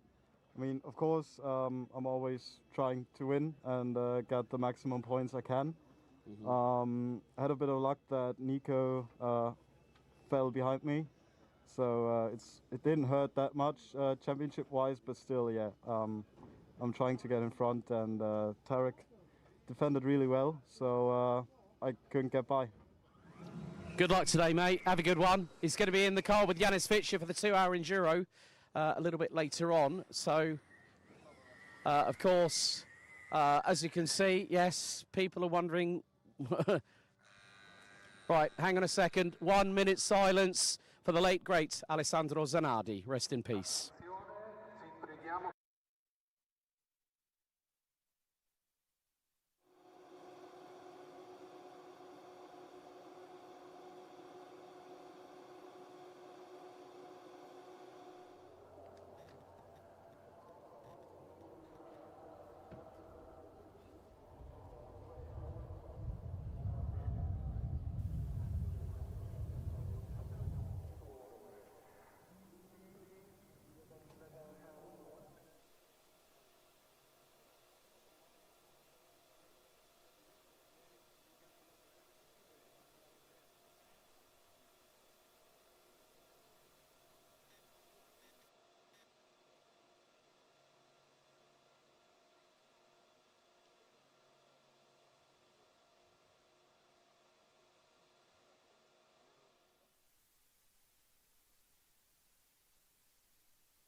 The motto of the late Alex Zanardi, who we lost at the age of 59 yesterday, the man who emphasised his motto, living by those words, by that credence, never give up. And more to the point, you know, at the end of the day, we race in his honour. A man who went on to Paralympic success, as I said, at the Summer Olympics, the Summer Paralympics at Brands Hatch in the Garden of England in 2012. You know what? He was an enigma. Someone who inspired many around the globe and had a heart like a lion and a fighting tenacity under any other circumstances. And more to the point, what can we say about Alex Zanardi? We respect him. We wish him and his family all the very best and send our condolences, our thoughts and prayers with the Zanardi family at this difficult time.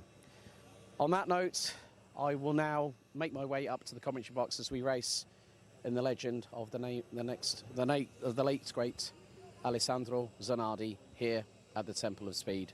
Race 2, Open GT, coming up very shortly.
now. So after the 1 minute silence in honour of the late, great Alessandro Zanardi, who tragically passed away yesterday at the age of 59, he will be very much loved and missed, and will be remembered as one of the greatest thinkers in modern day motorsport. Now time to turn our attention to Open GT Race 2 here at Monza. And the way things are at the minute, it is the case of the following. These drivers will have to be pushing. We have got a couple of cars. 248 will not be starting. I just spotted behind the garages, just off of the lower part of pit lane. There is the 218. That's Manabi Magbabishvili from Bulgaria in the lap time performance car, due to start 17th. Alejandro Candia, the Chilean driver, his car is not even on pit road. It's actually being worked on. When I walked up into the commentary box, deck lid was going underneath the rear wing, front bumper attached to the vehicle. They are cutting it close. It has been fired up. So they are trying to get it up to temperature. But more to the point, it is going to be Dragos Furio that is going to lead the field once again from pole position. Patrick Dinkeldine will want to try and get the upper hand on the Romanian. And then it is time. Grundle, Greichen, Gelf, Cesare, Fami, Hunter, Biasoni, Alonso, Von Rosen, Triller, Santos, Capella, Mirzoev, Megbabishvili, Bufkin, Kraft, et al. Right. Let's get ready. Leading car in the pit lane, 80 kilometers an hour on the 2x2 rolling start here at the Temple of Speed. We get ready to go up the rev range. Here in the afternoon, it's lights are green. We go here at Monza. And now the drivers can fan out and overtake. Dinkeldine trying to pull alongside Buriu in the run towards Rettifilo. They are Brad for fourth. As Grundle to the outside, Galf trying to get to the middle, Greichen to the inside. And what a move, oh dearie me, two in the gravel, Levin Galf! Oh, the 244 from Germany, who got P3 in race number one, has just been forced out wide. Hoping his tyres are not dug into the gravel significantly, because he might be able to maybe engage second gear and get that car moving forward. However, if that car ends up beached, that is instant safety car. Manabi Megbabishvili is out of the pit lane. Dinkeldine is off! Dinkeldine off at the top left corner of the circuit. Dust skyward, gravel everywhere. The 250 is beached on the outskirts of the left-hand side of Lesmo 1. Disaster for the man from Proton Competition. Safety car is deployed, and that was even quicker than race one. 3 minutes in race one, race two, 70 seconds. Oh dear, that was a big rate of speed that Patrick Dinkeldine, he just turned it in. The back end was non-compliant when computer, well, back axle says no, not computer says no. He turned it in, the car just decided it wanted to do its own thing, and there he went, round he goes. Safety car straight away, picture in picture. And there it is, here's the replay. So coming into Lesmo number one, just turns it, oh, he touched the grass off to the left rear, and that unsettled the car. So one slight faux pas from the man from Proton Competition. So start has been investigated by race control. No further action has been declared, so no action for anything reference to start. So we are under safety car conditions. Fourth safety car intervention of the day, ladies and gentlemen.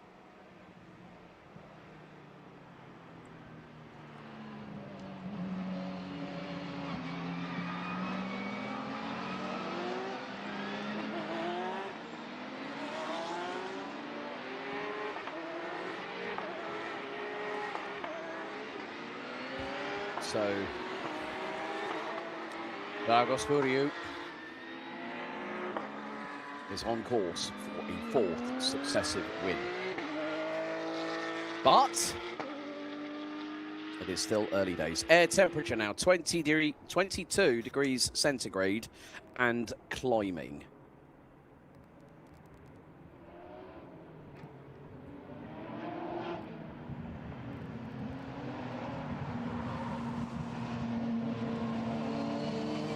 at the minute. Drivers have to be very, very mindful.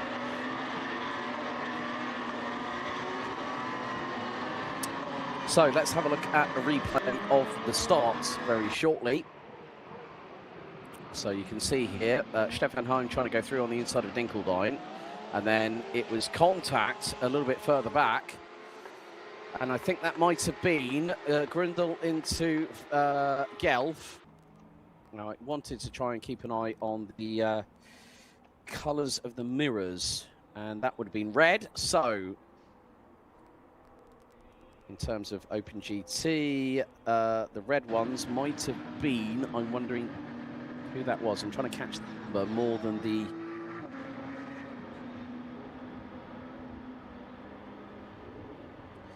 Still quite difficult to see, but there is the recovery as they are going to lift up the 250 of Patrick Dinkeldine. Oh, and also someone had a bit of a drama at the back end of the field. So Levin Gelf in the gravel. I think there was also Medvabishvili also ended up going over the back of somebody else.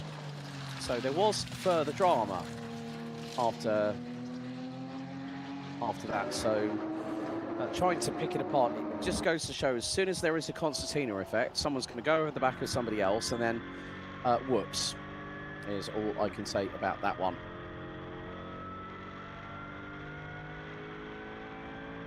So here is one of our onboards, Wolfgang Triller, the man from Kogelbau Motorsport.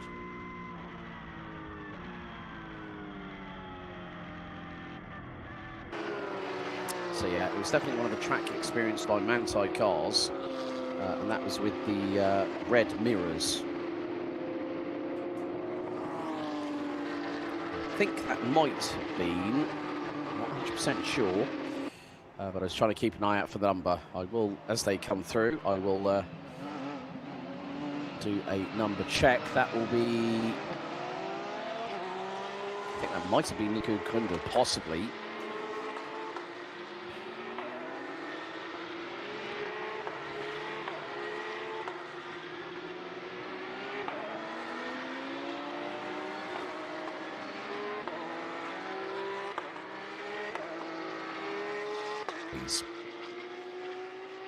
So we are 6 minutes down, and it is, oh, now that is going to be the 225, and that is Nico Grindel.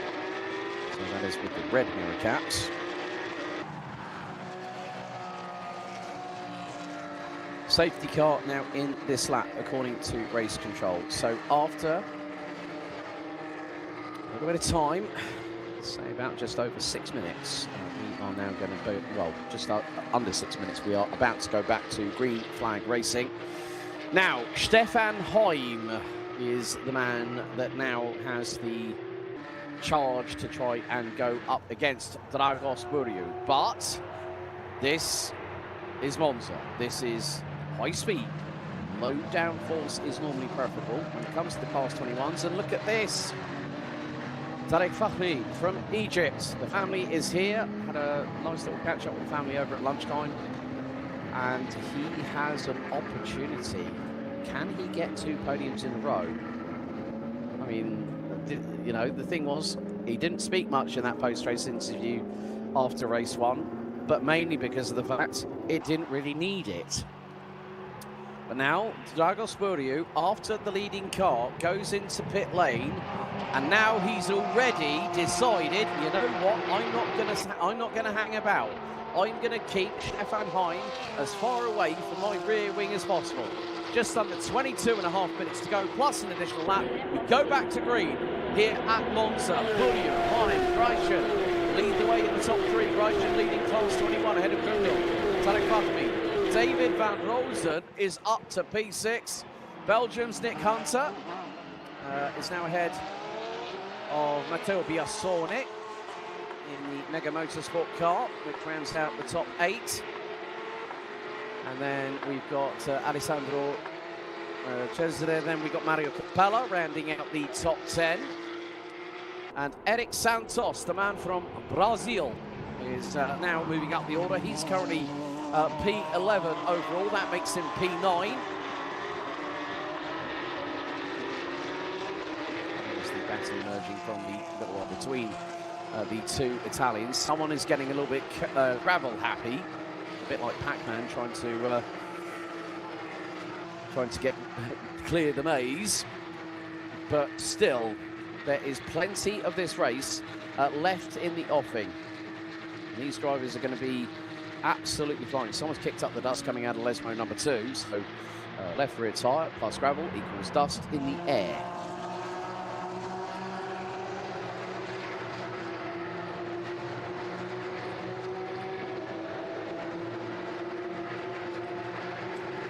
And good to see, welcome into the YouTube chat, Liam Zendelli, another one of the B driver crew.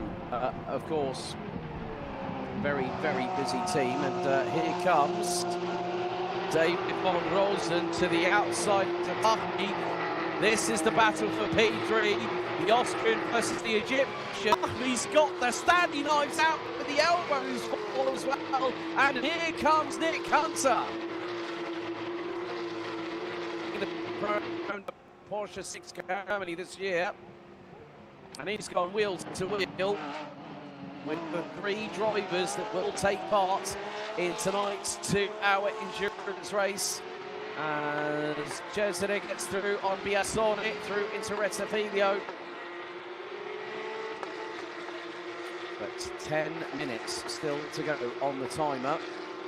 Well, 10 minutes completed on the timer, 20 to go.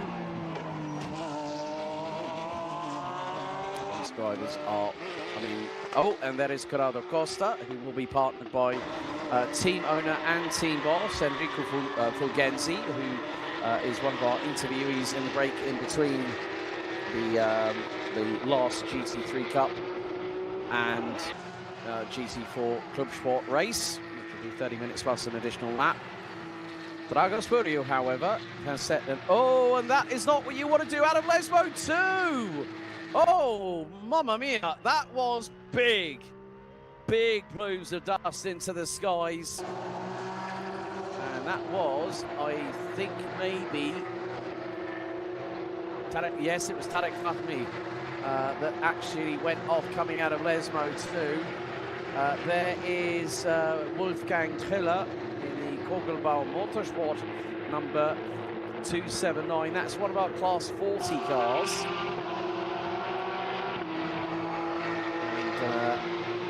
That is the 99, and we're going 2 generations back. 991.1 GT3 Cup car. He's brought it into the pits. So Mirzorov and Gelf out of the race. Dinkeldine out of the race. Triller might be the next one to retire, which will bring us to Chile's Alejandro Candilla, whose car was in bits when everyone went on their formation. And I have to say, the team from Car Traffic by Kurt Ecker Motorsport, of course, those wondering. The Classics are going to be back. The 964s and the 993s will be back with us, starting at Imola on the 28th of June. And there is some Alejandro Candilla, the Chilean driver, is now coming into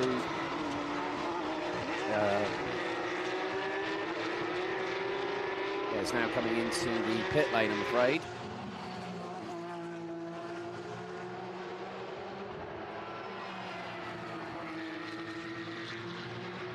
Meantime, here we go. It's an inter-track experience by Manthey 1-2 battle. The front end of Class 21. And it is Gratian versus Krundel. And here we go. Into Ascari. Krundel to the outside. Gratian says, no, not on your life, sunshine. And there we go. Gets through. Does Gratian. Holds on. And at that point, manages to do a very, very good job of saying to Nico Krundel, you're going to have to fight me. But I'll fight you fairly and squarely. Now through to the inside of Clover Alboreto goes Nico Krundel, taking the lead away from Marcus Gratian. It's kind of a bit of a reverse of what we saw from Gratian, as here comes, oh, hang on a second, battle for P3 in Class 21, that's for 5th overall. That is between David van Rosen and Nick Hunter. And here comes Hunter, the Belgian, to the inside. Looks to get through as the two B driver teammates, Alessandro Cesare ahead now of Tariq Fahmy, man from Egypt. Now these days with partner Dalia, based out of Milan. As, oh, now that is a broken down Kogelbauer Motorsport 279. And that is precarious because that might be, but no, they're going to get it behind the barriers. Great work by the marshalling crew at Monza. Grazie a voi. And oh, someone's just gone off at Della Roggia. Be very, very careful here. Coming up to half time in the race.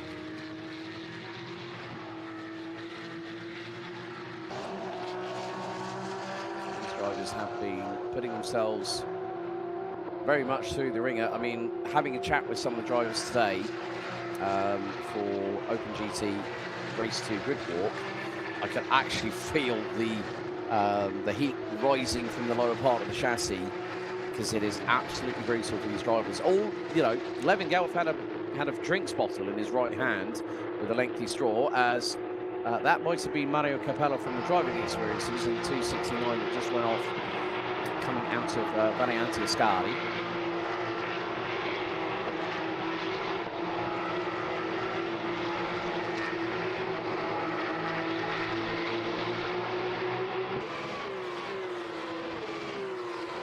And now we're seeing Stefan Kracht, the man from Germany, closing in, and that is on Eric Santos.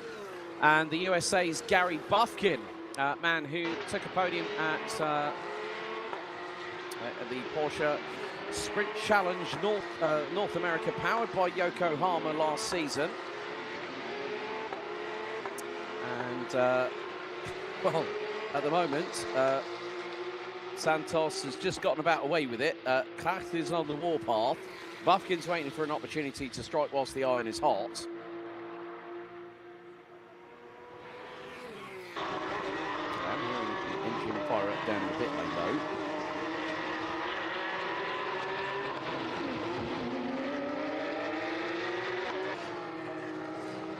So it wasn't Road America, it was Road Atlanta. So the home of Petit Le Mans was where Gary Bufkin got his a podium at the final race in GT4.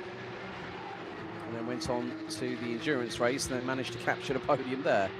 So good to see Gary joining the contingent as we now ride on board. This is with the 288, Mike Alonso. And you can just see how hard he's pushing as well.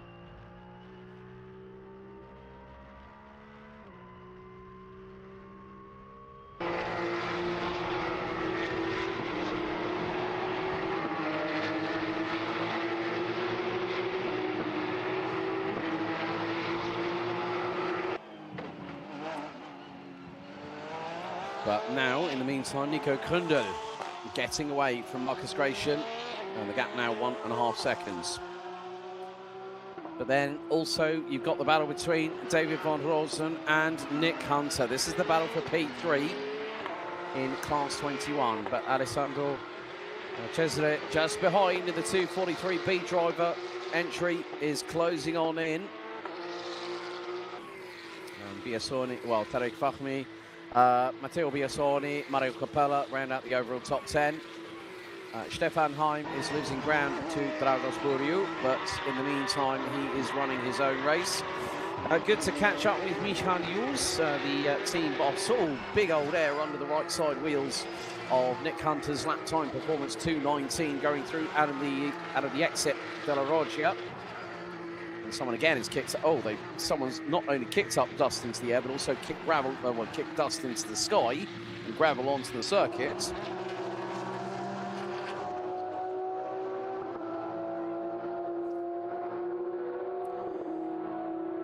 Now still, there is plenty of opportunity for some drivers in this race to get some moves made.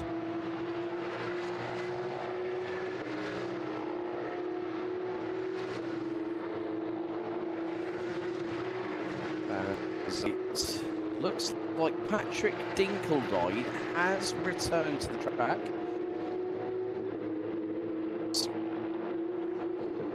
So it will be a case of with 11.5 minutes to go. Patrick Dinkelbein is his fastest lap of the race was a 1:48.278. Dragos Burgu is improving again. 1:47.202 for the man from Romania, based in London. As here we go between Mike Alonso and Mario Capella. Capella now in the 2:88. Quite down towards Rettifilio, and there is Patrick Dinkelbein.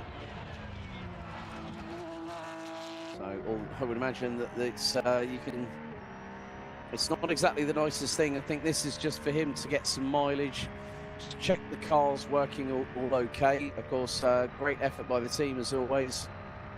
Who people might remember Dylan Yip, the Chinese rain god from Hong Kong, who was with us up till Red Bull Ring last year. He has joined the team for, I think, Mobil 1 Super Cup and 6 Carrera Cup Germany this year. But nevertheless, Nick Hunter giving David von Rosen a little bit of an honesty check, as if to say, well, yes, you might be quick, I will try and catch and pass you. But it can be difficult sometimes. You have all the best intentions in the world. Sometimes it never quite goes your way. 10 minutes remaining, plus an additional lap, so 2/3 down, 1/3 to go. Here at Monza for the second and final sprint race of the week and for Open GT. And, well, Imola, the only difference that we will have at the Autodromo Enzo Medina Ferrari is that is a little bit of loss of time. Coming out of Ascari by one of the Manthey cars, but yes, the only weekend that we actually race on a Sunday. All other race days is Saturdays here at Porsche Sports Cup Suisse. Dive to the inside, wheel to wheel. This could be close, and that was a great little move by Stefan Kraft, and that was on Eric Santos, man from Brazil.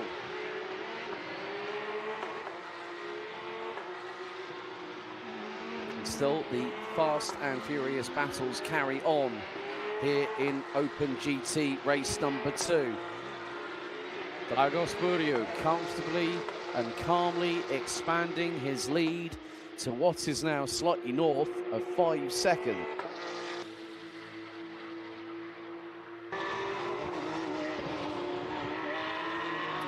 And now Mike Alonso has designs on getting 9th, which will put him 7th overall in the Open GT Class 21 division.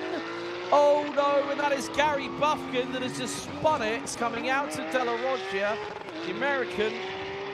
Oh, that was a big co-crown clean up on aisle 3, and Gary's unfortunately been told he's got to bring the mop to clear up the mess. But that was a big, big moment for the American. Luckily enough, had to lock up the brakes, kept the car from going anywhere near into the gravel and digging in, and also keeping it out of the barriers. So the track experience by Manthey crew will be very, very happy about that one, despite the fact that Gary's heart rate will be through the roof, literally and figuratively. Still have this battle between Biasconi and Alonso. Looks like Wolfgang Kliller is going to come out of the pit lane in the number 279. And here we go again. It's another round of musical chairs between David von Horsen and Nick Hunter. Nick Hunter from Belgium, now trying to close in on the Austrian in front.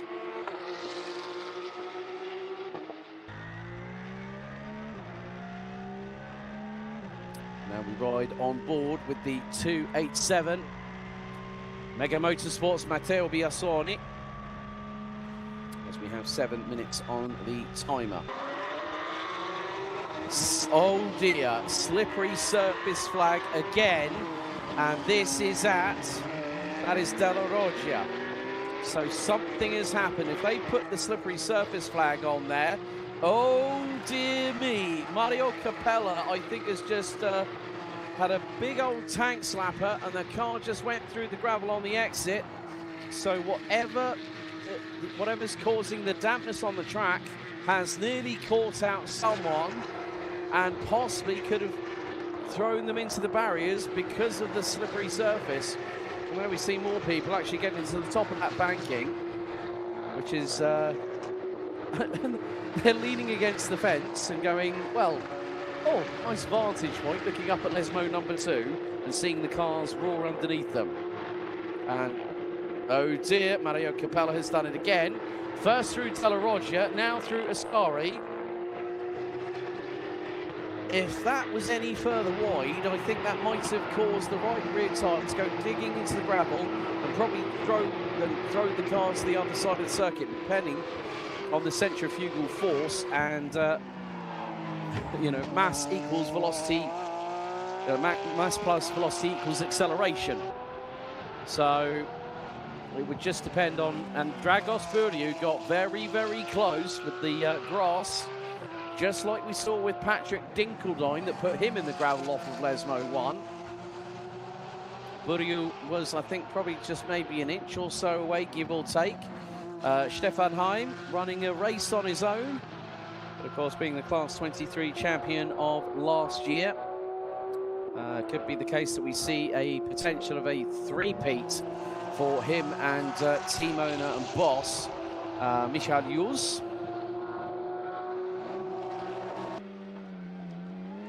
As it's still been very much a learning experience for Italy's Corrado Costa. As, oh, that is the 277, and that is Stefan Kraft, the Porsche Basel racing team. That, I think, must have been Della Roggia, turns 4 and 5. So Buffkin's dropped it, Kraft has dropped it as well at the same point on the circuit. 4.5 minutes to go.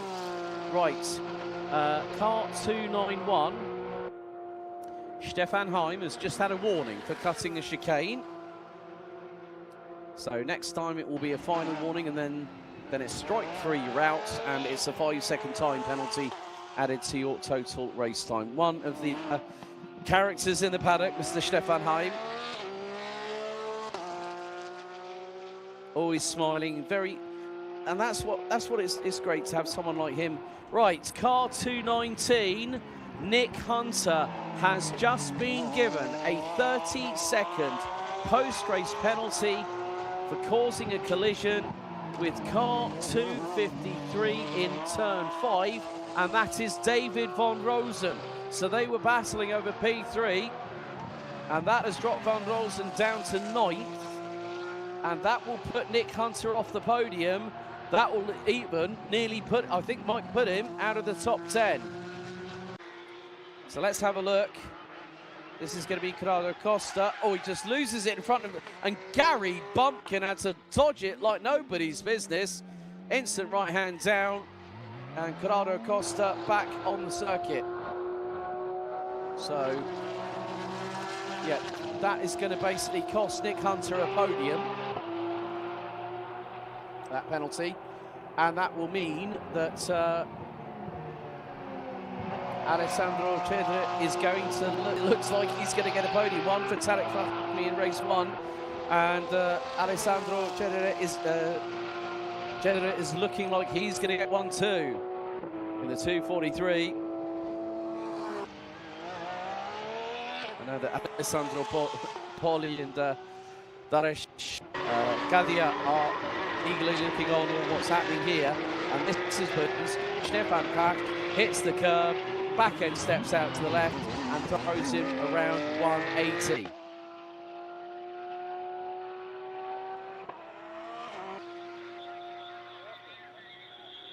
That just shows how close it can be with these drivers as they are pushing incredibly hard at the moment. So,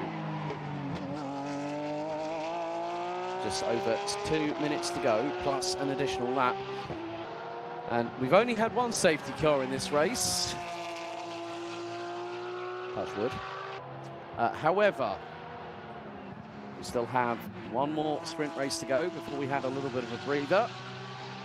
And then we have the 2-hour endurance race to cap off what has been a wonderful return trip back to the Temple of Speed here at Autodromo Nazionale Monza.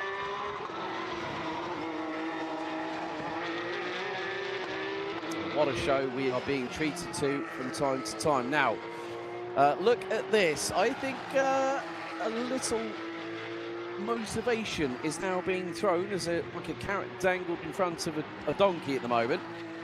Please don't take that to heart, Alessandro Gedere, but he is closing on Nick Hunter, and I'm sure that the team will have been on the radio saying, you just got a 30-second post-race penalty for hitting 253.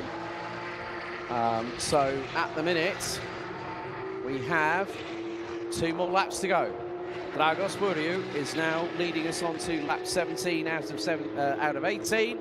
So this and 1 more lap to go, and then that will be all she wrote for this particular adventure for Open GT. We will see them back on the 28th of June at Autodromo Enzo e Dino Ferrari at Imola. Certainly I'm very, very much looking forward to visit, not having had the opportunity to go there last year because I was otherwise engaged on other business. But this is where something is going to, you know what they say, there are magical moments in at Monza.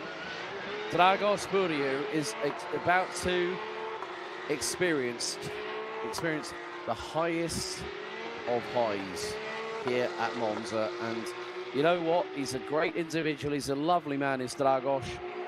But he is basically less than I think he might have just got on the last lap board. I'm not 100% sure. We'll find out momentarily. However,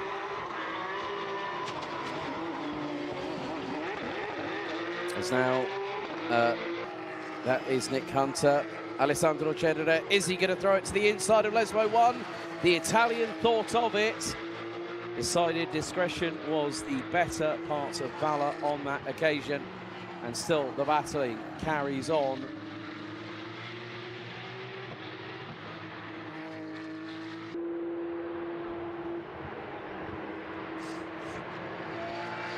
So blue flags are being waved at the minute. Now, Gedere is currently at the minute now P3. Nick Hunter has got that 30-second time penalty post-race.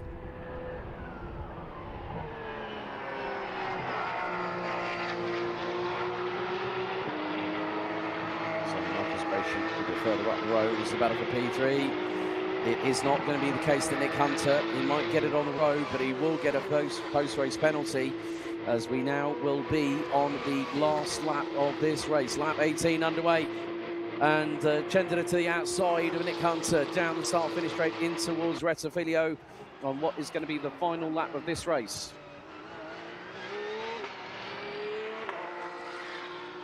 So Dragos Buriu in the meantime in the 207. Newton, oh, and that's going to be a good move there, but he shortcuts the chicane, does the young Italian. Here comes Nick Hunter saying, well, you cut the chicane, you got an advantage. I'm going to take the advantage by going around the outside of you at turn 3 at Curva Grande. But what a drive it has been from Dragos Buriu, who's now into sector number 3, as we are waiting with bated breath. Stefan Heim now makes his way through into the final sector as well in the 291. Team used by Heim Technic entry. But look at this, a man who had highs and lows. The lows outweighed the highs in 2025, but there's another high. It's 4 in a row. Dragos Buriu wins race 2, Open GT. In the 207 Newton by Sportec Racing entry, Stefan Heim will come across the line in the Class 23, reigning 291 991.2 GT3R Class 23 Championship winning car. He crosses the line, winning margin 11.657 seconds. Marcus Gratian is going to be very, very happy. because not in this case will he take the win in race number 2. But there is a battle a little bit further back. That's Santos versus Mekvabishvili, but it is going to be the fact that Nico Kundl takes the win in Class 21. Marcus Gratian takes P2. Nick Hunter is not going to go across the line in P3 in the class. Well, Nick Hunter does take it across the line, but he's got a 30-second post-race penalty. B Driver takes another podium. The 2:43 will get the radio call.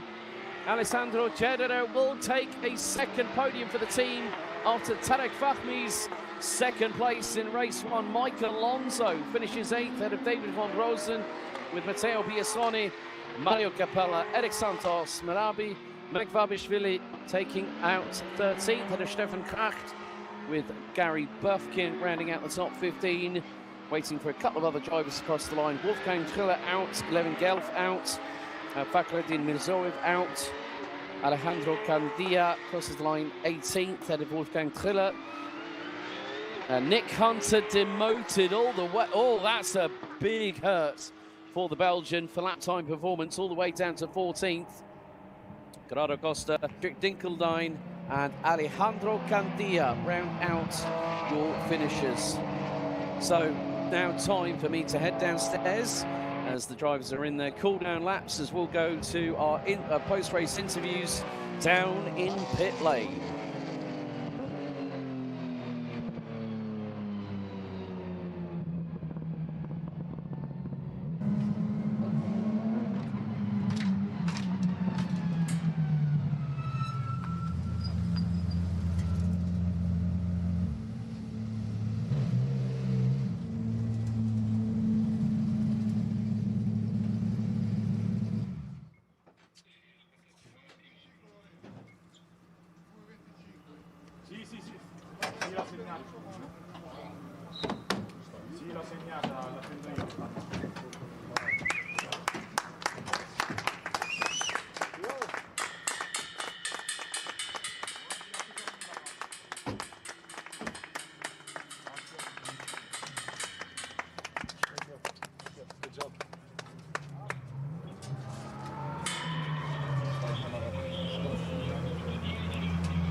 Okay, right, so ladies and gentlemen, welcome down to Park Vermeer. Und vorne mir steht der Stefan Heim, der Heimmeister, noch wieder auf die Podest. Heutzutage, Stefan, geiles Tag, voller Beschleunigung, über 270 km/h, gerade bis zum Rezzefilio. Was für eine Hammerstrecke natürlich. Ja, die Strecke ist sensationell, schöner Belag, hat ihre Tücken, aber wenn man im Flow ist, kann man es gut handeln. Das war ein gutes Rennen. Er ist ein bisschen zu schnell für mich. Die haben einfach in der Parabolika, denke ich, durch die bessere Aerodynamik schon Vorteile, oder? Aber ansonsten sind wir zufrieden. Gestartet, ins Ziel kommen, Podest. Freuen wir uns aufs 2-Stunden-Rennen. Ja, auf jeden Fall, weil ich weiß, dass der Michael startet auf der Pole Position nach Qualifying gestern Nacht. So Stefan will be taking the mid stint, so to say, the middle stint. Aber ich denke, dass ich habe mit Michi darüber gesprochen, dass es gibt die Möglichkeit, dass Das Heim, die Fanclub von Heim Bohrtechnik, über 70 Personen hier dieses Wochenende. Es sind mehr, also geschätzt waren es gestern bei der Party 200.000 für die Stimmung. Ja. Und gezählt haben wir weniger. There were over 270 people last night drinking, enjoying the food. Aber ja, nochmal Glückwunsch und wir sehen uns später. Right, now time to have a chat with the man who is now a two-time Class 21 race winner. Let's see if I can grab him. Nico. Hey, du hast aber Schwein gehabt. Muss dir gratulieren. Glückwunsch. Vielen Dank. War ein sehr starkes Rennen. Okay. How's your English, first of all? Oh, it's pretty good. I think we can do it in English if you want. Well, this is exactly what I did to Levin. Well, Levin Gelf surprised me last year, but obviously I know you've won GT4 championships, but now 2 wins. One at race 1 at Portimao, but look at this. An affectionate sportsman-like kiss there from race 1 winner Marcus Gratian. But you know what? I think what I like about the fact you took a little bit of time away from racing. You won a Pro-Am title with I'm trying to remember, was it Tim? Tim Harrell, who does exactly for the USA what Robbie Wickens does for Canada. But what's it like to win here at Monza, mate? Tell me the feeling. You must have the goosebumps now. Yeah, no, for sure. Especially after that first race, it didn't quite go to plan. I'm just super happy to get such a great result. The team has been great. The car, I don't know if you could tell, the color of the side mirrors is different. We had an issue with my car, so we got the car too scrutineering. I jumped in the car, went straight out of the pit. Everything worked perfect, so I'm just super happy. Yeah, because for those wondering, you did have a leak. I was wondering what was going on. But now you guys are not battling each other. You're battling with each other. Well, you're battling against everybody else because obviously Portimao was an absolutely brilliant race. We were waiting to see how the strategies were going to pan out. You're both quick guys. I'm looking forward to seeing how you get on in the 2-hour Enduro. But Nico Kundl, race 2 winner here at Monza. Congratulations. Thank you very much. Right, so you know what, folks? Look, okay, let's just give you an indication of how things are, because there is one person I do need to speak to. Alessandro, andiamo. Complimenti. Congratulations. Thank you very much. Well, firstly, let's talk about race 1. You know what? We'll move a little bit further over this way because I don't want to get run over by cars. But, okay, tell the people at home how old you are. 21. And you're a baby-faced assassin, my friend. You just got a P3. Well done. Thank you very much. It was also my first race in 6 years, and I was a go-kart racer, so it's my first race in GT in track, and so yeah, it's been a wonderful weekend, and I learned a lot. And I have to thank also to my coach, Gianmarco Leverato. He helped me a lot, and he will, hopefully, in the future. And I also have to thank the team, and he's really helpful with me and my family too. Now, obviously, Tarek and now Alessandro, I need confirmation because I've been racking my brains all weekend. How do I say your surname with the correct pronunciation for future reference? My friend told me that you were doing a little bit Cenedese. Cenedese. Okay, there we go. Is that right? Cenedese. Okay, yes. Mille grazie. No, but obviously you're now part of the B Driver Academy, which Tarek is as well. You both have hit the podium. What's the plan for the rest of the season, young man? At the moment is to complete the Porsche Cup Suisse and hopefully the next year to compete in the Carrera Cup Italia. And I hope I may not attend the Red Bull Ring, but all the Italian tracks I will be there. So grandissimo, Alessandro. Complimenti. P3. Watch out for this young man. That wraps up our post-race interviews here for Race 2 Open GT. We will see them back on Imola at the Autodromo Enzo e Dino Ferrari on June the 28th. The only Sunday race day we have on the season. But coming up next, GT3 Cup and GT4 Club Sport. Race 2. Next up on the schedule here today at the wonderfully sunlit Monza.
Right, to just give you all folks a bit of a spatial awareness course here at Monza. How far is Curva Alboreto? Way over yonder. It's a long, long run, and these cars are going to be pushing probably around at this point, maybe 240, 250 kph. So Moritz Weber is going to start from 14th on the grid, but there is a new addition to the Class 10 field. We're going to wait for maybe a couple of cars to come through. There is Simon Matisse from Vidberg Motorsport, and that wonderfully liveried number 74. Jan Klingenberg is now coming through, coached by former racing driver, now turned driver coach Dino Zamparelli. And here comes David Diaz. But the reason is not just to interview David, because we've got a returnee, not on the grid, because I need to wait for these cars to go by. Of course, safety is the main priority. Our thoughts are still with Alois Rieder after the big incident in Open GT Race 1, which meant we finished under safety car conditions. So Felix Neuhofer. Then we got now look at that livery.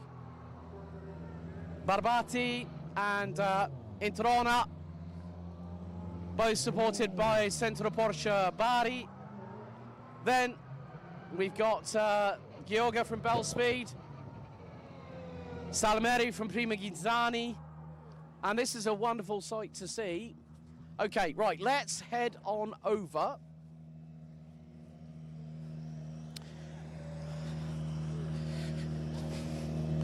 Okay, we want to concentrate on our newer drivers coming through.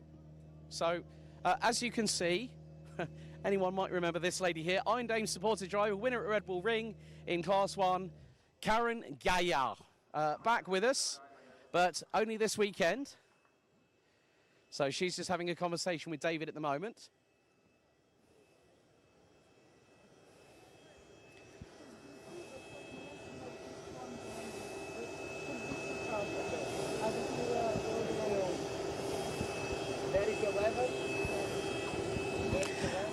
This is always nice to watch, the interaction between driver, coach and driver. You know, giving those, you know, when you see drivers like David come into this series, it's more a case of they're always learning. And look, they're going to put the shield on the windscreen. So obviously, one of the things is that Karen's experience can really help David's opportunities here. So I don't know if we're going to have time to chat with Karen or with David, but the main thing is that we want to put a spotlight on these drivers. This is our last sprint race of the weekend before we go to Imola. And to be honest with you, I'm really looking forward to that track. I missed going there last year. It's on my bucket list, to be honest with you. Of course, yesterday, on the fateful day, May the 1st, 1994, we lost the late, great Ayrton Senna. The day before, Austria's Roland Ratzenberger from Simtech Ford, teammate of David Brabham, who went on to win Le Mans 24 Hours. Karen, welcome back. Good to see you. Hello. How's things been going with David at the moment? Obviously, we had a chat earlier on. You know, you won with us in the Red Bull Ring with Proton last year. Now you're in Carrera Cup Italia, still supported by Iron Dames. How have things been? Good. And David is doing really good. It's his first race ever, so yeah, he's improving, and I hope this race will go as well as the first one, and then we will be happy. Yeah, it's always a pleasure. Lovely to see you, Karen. I'm just going to see if I can have a quick chat with David before they let him go, because this is his first weekend. David, can we have a quick chat? I just... I'll be able to hear you out, so you have to keep quiet. No problem. Welcome to Porsche Sports Cup Suisse, first of all. Thank you so much. It's great to be here. What was the first thing when the lights went green in race 1? The first thing, like full gas, get out there. You know what, I'm going to leave you to it. You're in very, very capable hands with Karen, so good luck, have fun out there. You know what, on that note, folks, it's time for our last sprint race of round 2 for Porsche Sports Cup and Sprint Challenge Suisse. As doors are being shut, grid is being cleared. It's GT3 Cup and GT4 Club Sport race number 2.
Comunque Algeria. Le giacche a vetro sono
Ladies and gentlemen, as you saw, the grids are on your screens, and it is going to be the fact that Jack Sherwood is going to lead us to the green lights that will ignite.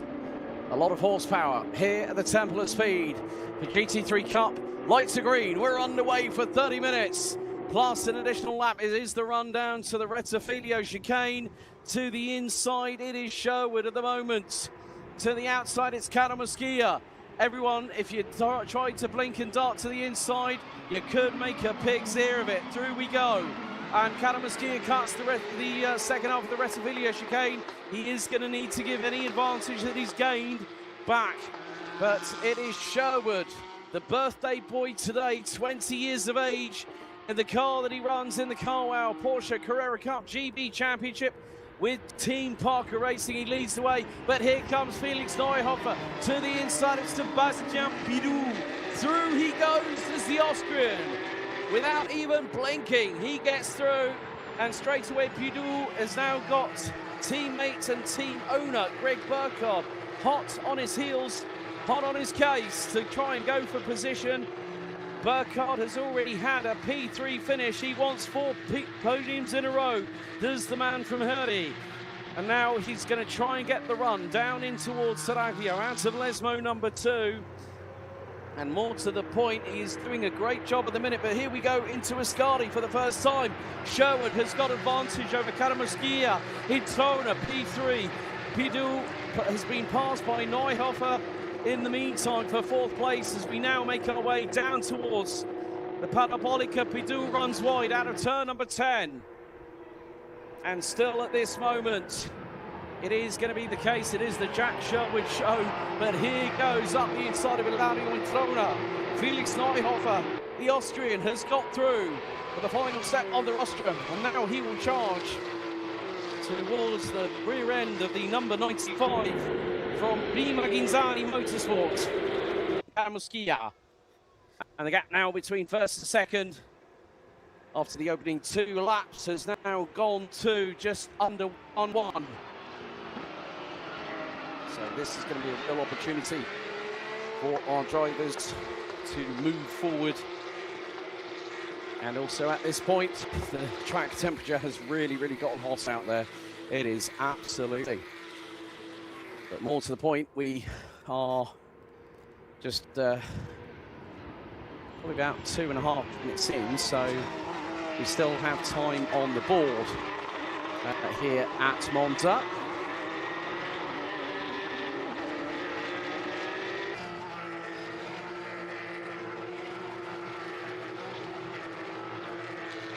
So it looks like 189, Marcel Clausen has not been able to come out. Really good to have a chat with a very excitable David Diaz in the 115, coached by Iron Dame supported driver and race winner at the Red Bull Ring with Proton competition. Karen Gaillard, wonderful to see her back. She was part of the... Oh, and a lock-up from Karamuskia, and he goes straight off at the gravel at Ascari. Does he clip the barriers? Oh, I think he just about got away with that one. Karamuskia went straight on, locked up under braking. And I'm sure that words more than Mamma Mia were running through that young man's mind at that point. Oh dear, and now he has lost an opportunity to be on the podium. But Greg Burkhardt now closing in on Ilario Introna.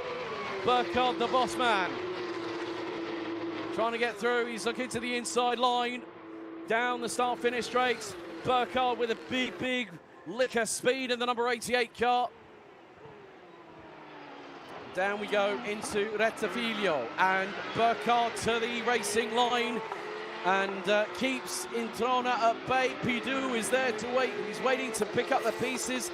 So Introna now in P4, and this is going to be absolutely golden for Sportec Racing.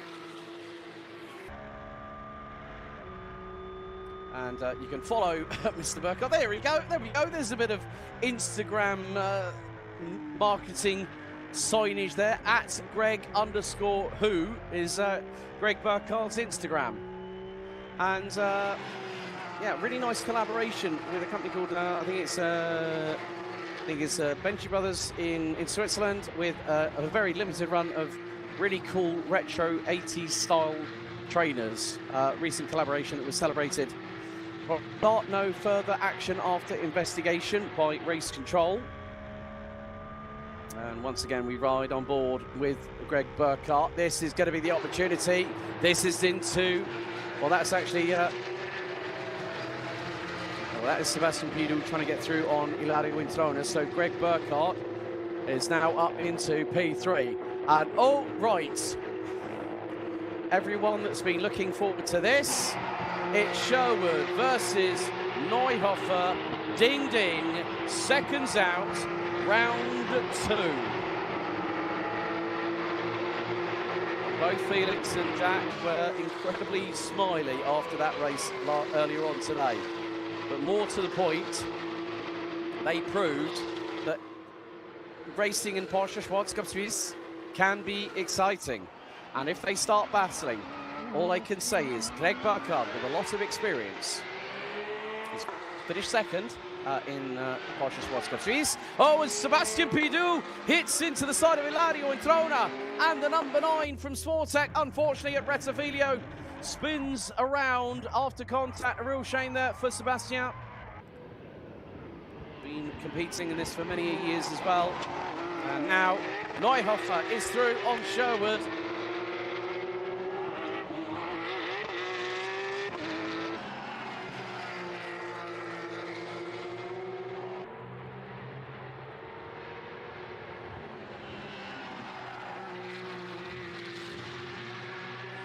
And there goes Neuhofer off at the second of the 2 Lesmos, which means, in many respects, any mistake, and look, there is some smattering of gravel on the run down to Ascari. And Greg Burkhardt might have an opportunity here. If Burkhardt can keep the lap times consistent, and more to the point, if he can close that gap to both Sherwood and Neuhofer in front, that gives him a really good window of opportunity to maybe go through. Right, car 38 has had a warning for cutting the chicane at Della Roggia. Giuseppe Barbati, slap on the wrist for the man there. Next time it will be a final warning, as we have Kyoga in the number 3 car battling away against Moritz Weber. In the number 9, the 16-year-old from Germany, based out of St. Moritz, 2.5 hours away from here.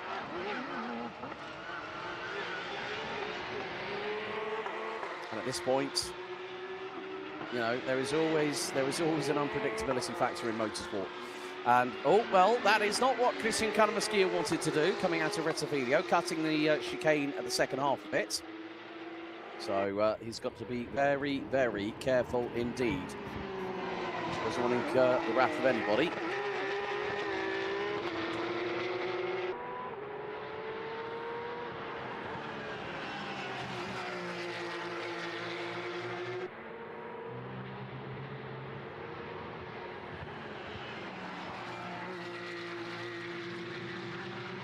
Okay, last warning for Christian Canamaskia, and that is for cutting the chicane at Rettifiglio.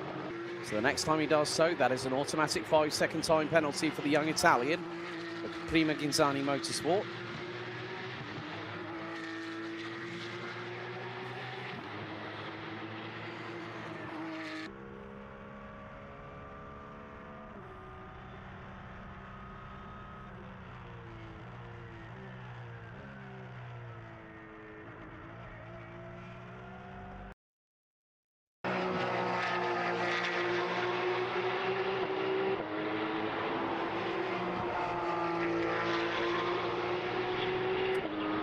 There is just over 21 minutes to go, plus an additional lap in this last race. In the sprint class side of things, so the sprint challenge.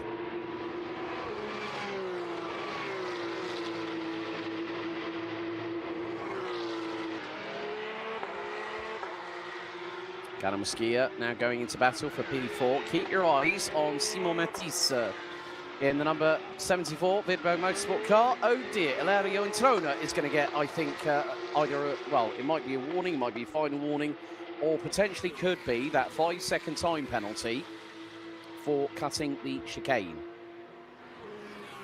And it was pointed pointed out very significantly that this would be the rule, and that was exactly what we had last year here at Monza. And of course, you know, the thing is that if you don't give the position back, then they have the right to give you whichever warning is required, whether it's 1, 2, or 3.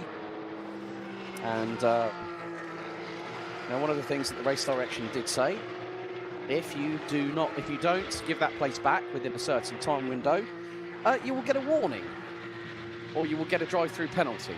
So they've got to be, you know, the law is laid down very significantly, because obviously we need to make sure that, yes, okay, Monza is a particular track that you have to be very, very careful on and leave no room for error. But sometimes, if it's beyond your control of what happens, and yeah, so one's bitten, one's shot, and sometimes some people will say, well, pushed off the track, or I had to go for the didn't make it. Yeah, you can argue you could history, but they have multiple different cameras, multiple different viewpoints of how they will look at it. But now we see a little bit of a scrap going on, and that's going to be with a couple of cars as they go down in towards the Rettifidio chicane. And that is 38, Giuseppe Barbati from Omnia Racing. As there is Gioga back with Bell Speed. And Giuseppe Barbati, right, okay, okay, so Giuseppe Barbati is going to be very, very careful at the moment.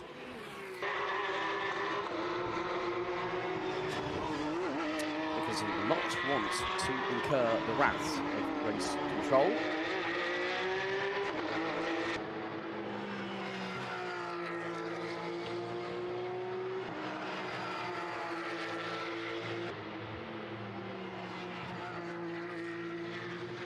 And there is Jan Klingenberg for the Fach Autotech car. Oh, and that is that is Barbati straight off the circuit at Lesmo 2.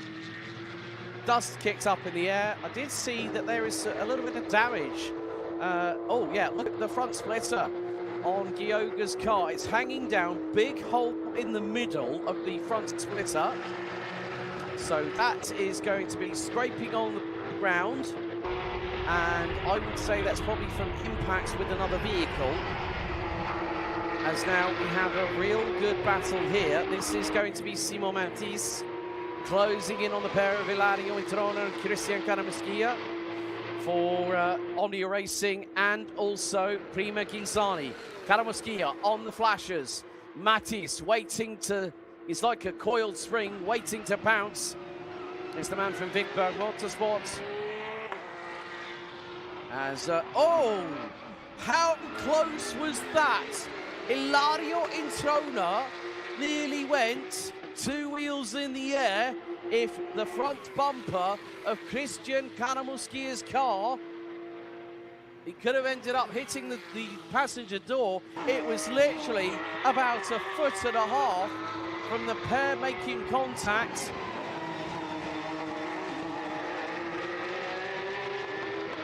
Was a very, very lucky individual indeed, was Introna, but this is allowing Simon Matisse to close on in, and Matisse both left side tyres into the gravel. Caramusquilla closing on Introna through Seraglio they go, and Felix Neuhofer is over it's got a 1.1 second advantage with 16 minutes to go.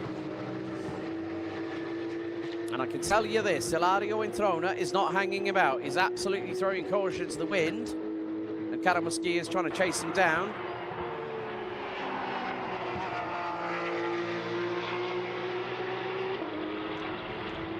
But it is easier said than done at this moment in time, because Karamuski sweeps to the outside of Curva Alboreto.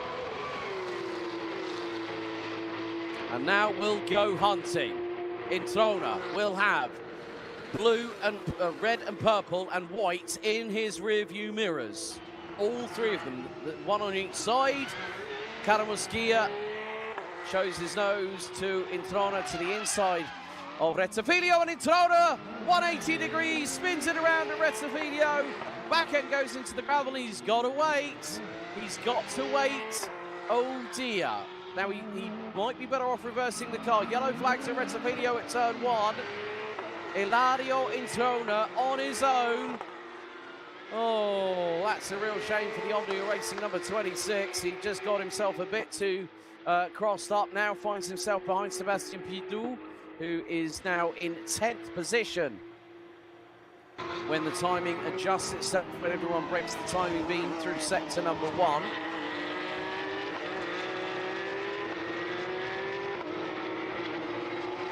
So Introna, opening sector, 53.397. It's going to be very, very careful to get through on Sebastian Pidou in the number 9 car.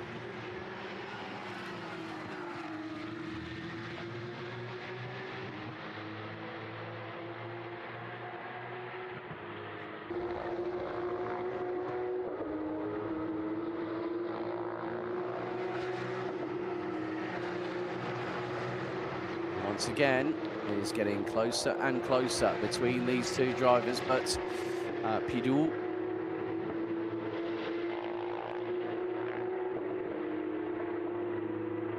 is keeping his nose clean, staying out of trouble.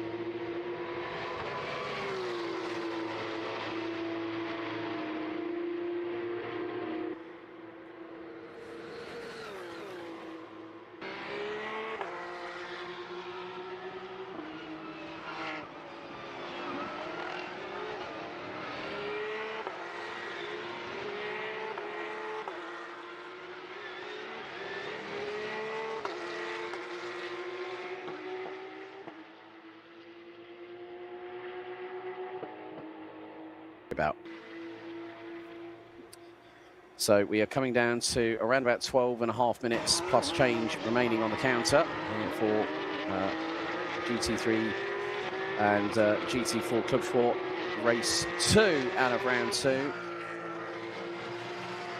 We have had some dramatic moments, but all I can say is if anyone has the Jaws music burning in their eardrums like I do right now, because Jack Sherwood has closed the gap to Felix Neuhofer. And that is down to just under 8.5 tenths of a second. There's the ever smiling, ever happy David Diaz. What a character to join us on the grid. I love it when you get people that are first race weekend in capable hands with Karen Gaillard.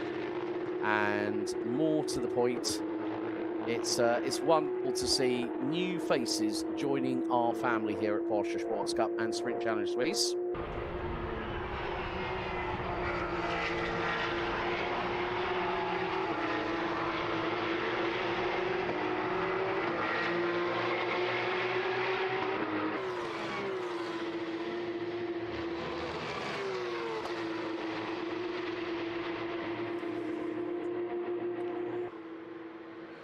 But at the moment, well, Felix Neuhofer and Jack Sherwood are pretty much matching each other at the moment. 34.341, Neuhofer, first sector. Jack Sherwood, 34.374. When you look a little further back, Moritz Weber started from the back end of the field. The 16-year-old from, representing Germany by way of his national flag. is sitting in P6, and he is about 4.1 seconds behind Simon Matisse from Vidberg Motorsport. So, you know, it's been a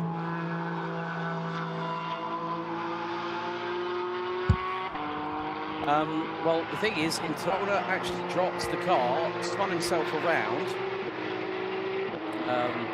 Yeah, Luigi's Picato. It was caught on stream, and yeah, rotated, turned into Retifilio, and then ended up going into the gravel, spun himself around 180 degrees. So on that particular occasion, but Sherwood now flashing the lights with just under 11 minutes to go. So coming up to 10 or so minutes. Right, last warning for car 26. And that's Eladio Introna for cutting chicane 2 at Della Roggia. Next time there's a cut of the chicane by Eladio Introna from Omnia Racing, there will be a 5-second penalty post-race going in.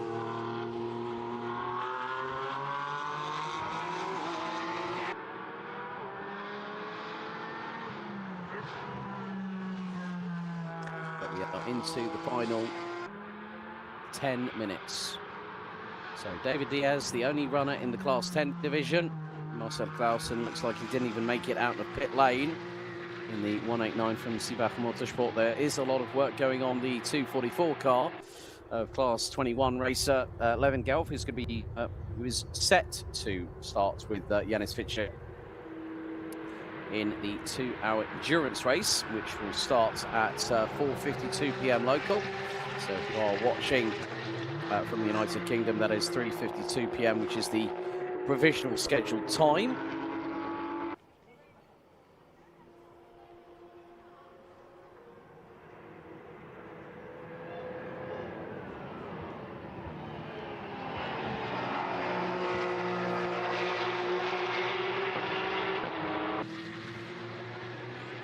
But, oh, now someone who has just gone off. That's off the second Lesmo.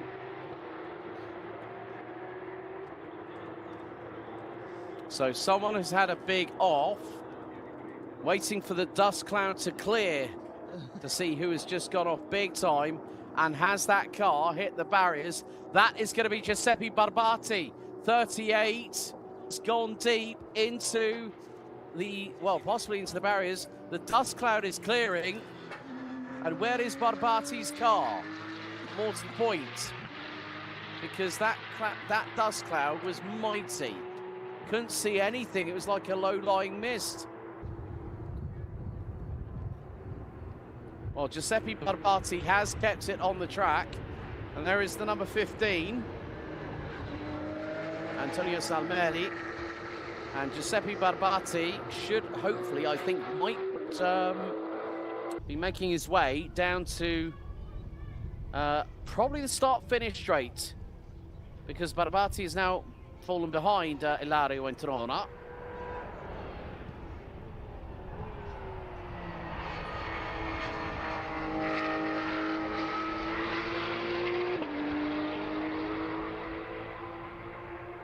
So Giuseppe Barbati, that was definitely a moment, a scary moment for the Italian.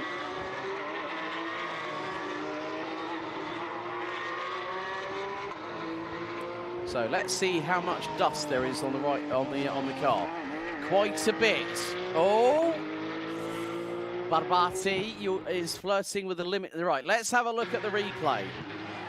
Let's have a look. Oi, understeer straight off. I think he might have just glanced the tyre barriers as well and just got away with it. Very, very lucky indeed. Now there it is, Christian Karamuskia battling away with Simon Matisse for once again. Well, this is for 4th position. And Simon Matisse has really, really gotten to grips with the 992 GT3 Cup car, especially here at Monza. They say it's an easy circuit to master. It is far from that.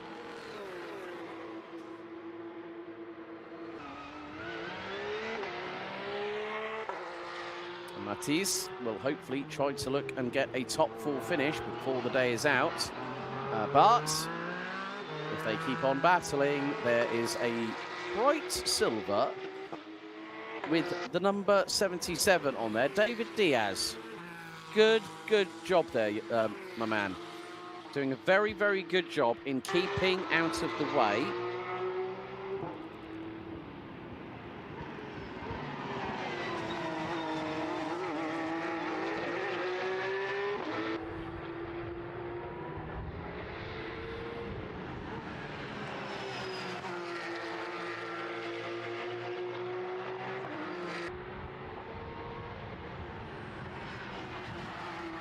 Just under 6 minutes plus an additional lap. Simon Matisse flirting with the gravel, whereas looked like Giuseppe Barabati went for a swim, to put it lightly.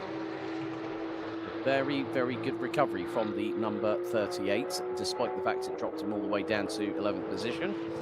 Simon Matisse better be very, very careful of the green grass on the outside of the entry point into Ascari.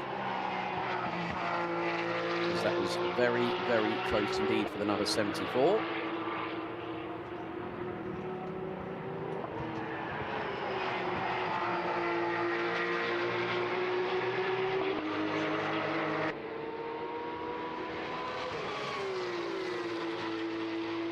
So we're down to the final 5 minutes of this race and battle for 4th position. Caramuschia versus Matisse. 95 from Prima Ghinzani versus number 74 from Vidberg.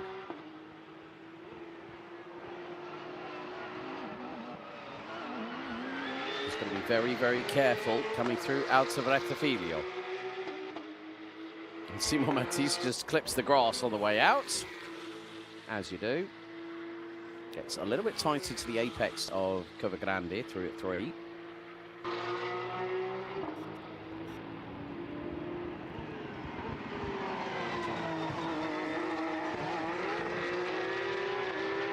And this is the closest battle out on.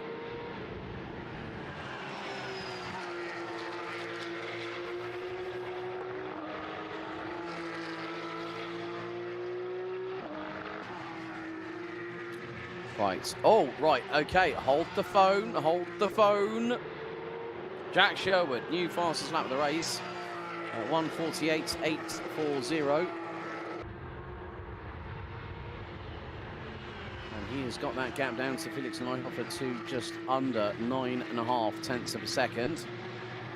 But he's got to do a lot of motoring in the... Oh, dearie me, someone else has gone through the gravel off of Lesmo 2. Now the gap has expanded. Last lap for Neuhofer, personal best, 1:48.966. Sherwood, 1:49.376.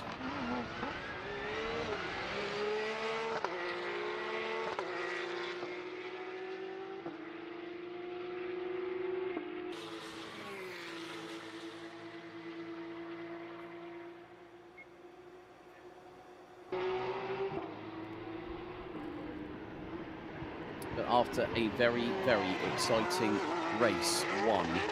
I think, well, the thing is that Jack is going to be heading back to the UK after this round at Monza and then join the team at Team Parker Racing.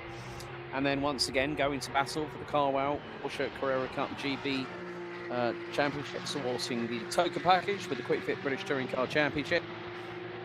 And more to the point, well, I think one of the things that he will have been told by Justin, yeah, have a bit of, you know, rubbings racing out there, but make sure that you do bring the car back in one piece.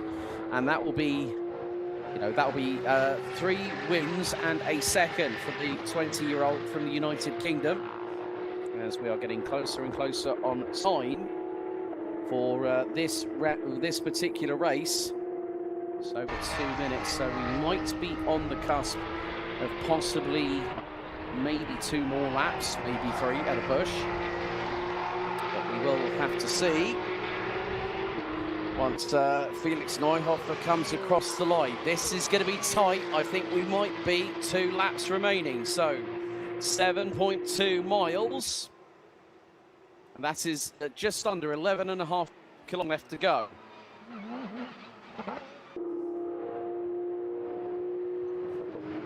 And And Sebastian Pidou now up to P9 on his recovery drive up the field. Going to close in on Berg in the number 22 Fach Autotech. Oh, dearie, dearie me. Sebastian going a little bit wide. Coming out of Ascari. Seems to be a bit of a pinch point for some drivers, but at the minute it is Neuhofer from Sherwood, Burkhardt, Karamuskia, Matisse, Weber, Moritz Weber, then Gioga, Jim Klingenberg, who has got, oh, look at this, how close is Sebastian Pidou going to be on the braking zone into Rettivillo on Klingenberg from Fach Autotech, flashes the lights as the number 9, looks to the inside, oh, a little bit of a tap from behind, and can Klingenberg keep it on the Black Staffer? Well, yes he can, but then Pidou to the outside.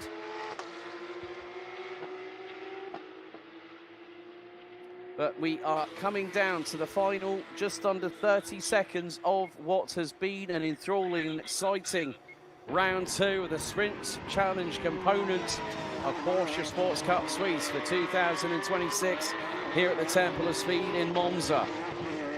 And oh no! Klingenberg off and hits the barriers. Oh, a misstep by the man from Fach Autotech, and the left front takes the brunt of the barriers, and that is a shame. And then Simon Matisse is through on Christian Karamuskia. I'm sure that the boys at Vidro Motorsport will have loved that one, coming out of Ascari. Timer on 0. And more to the point, it is going to be the case that we will see last lap board, I would say, being out. And that will be for Felix Neuhofer. Over 31.5 minutes of race time has been completed. And there we go. Simon Matisse with his best effort so far in the series. 4th place for the Vidberg Motorsport driver. Karamuskia, and we've got yellow flags at De La Roggia.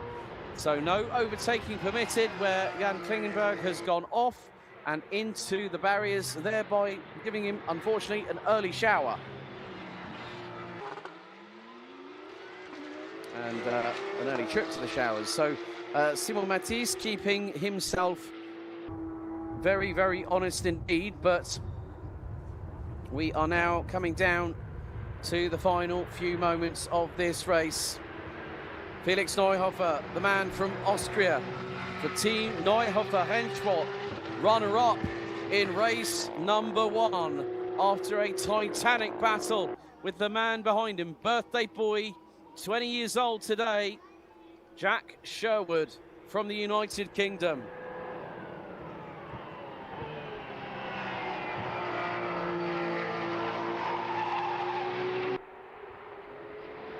So through Curva Alboreto comes the man from Austria, and it's checkered flag. Felix Neuhofer wins Class 1, Race 2 ahead of Jack Sherwood. And Sherwood finishing just over 3.2 seconds, just over 3.1 seconds behind. And Jack brought the car back in one piece. That was very, very crucial, because that car will be straight away heading to Kent in the United Kingdom for the next round of Porsche Carrera Cup GP. Greg Burkhardt is now he's done it, 4 in a row for the big boss man at Sportec Racing. Greg Burkhardt takes home another 2 trophies to put on his mantelpiece. Antonio Salmeri will round out the top 11 in the number 15 car. And well, what's happened? Simon Matisse. What has happened to Simon Matisse? Oh no, he's lost 4th. He dropped behind Christian Karamuskia and Moritz Weber. Weber rounds out the P5. Sebastian Pidou 7th. So looks like we've had, oh, Gioga from Bellspeed has gone off. Has just come across the line. He's dropped a little bit of time. Here comes Giuseppe Barbati. So the last driver that we will be expecting across the line will be our Class 10. Congratulations to Mr. David Diaz in the 115 AMAG First Rennsport car. coached by Karen Gaillard. Here comes David, and he will win a well-deserved victory, even though he was running solo in the class. He takes the win in Class 10. So let's have a look at the replay here. This is what happened to Simon Matisse. Oh dear, shades of Ilario Introna. Oh, and he... That is a 360 with a difference in a Porsche 992 GT3 car. Well, there you go. Neuhofer and Diaz win both respective classes, with Sherwood and Burkhardt rounding out the top three. Time for me to head down to the pits and have a chat with some drivers before we have a little bit of a siesta here at the Temple of Speed ahead of our 2-hour endurance race to close off our live stream here at the Temple of Speed at Autodromo Nazionale Monza.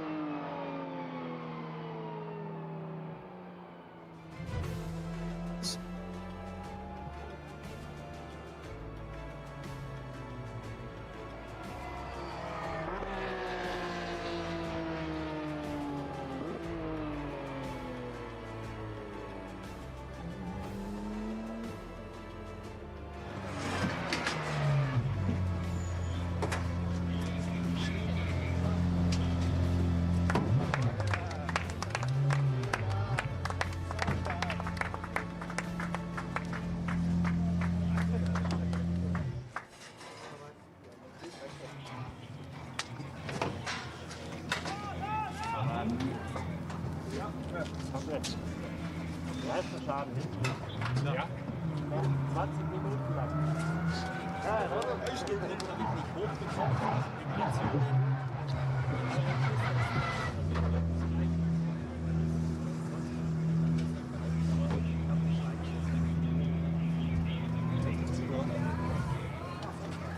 Sehr geil. Ich kann rauchen mit Kugeln. Ja, ja.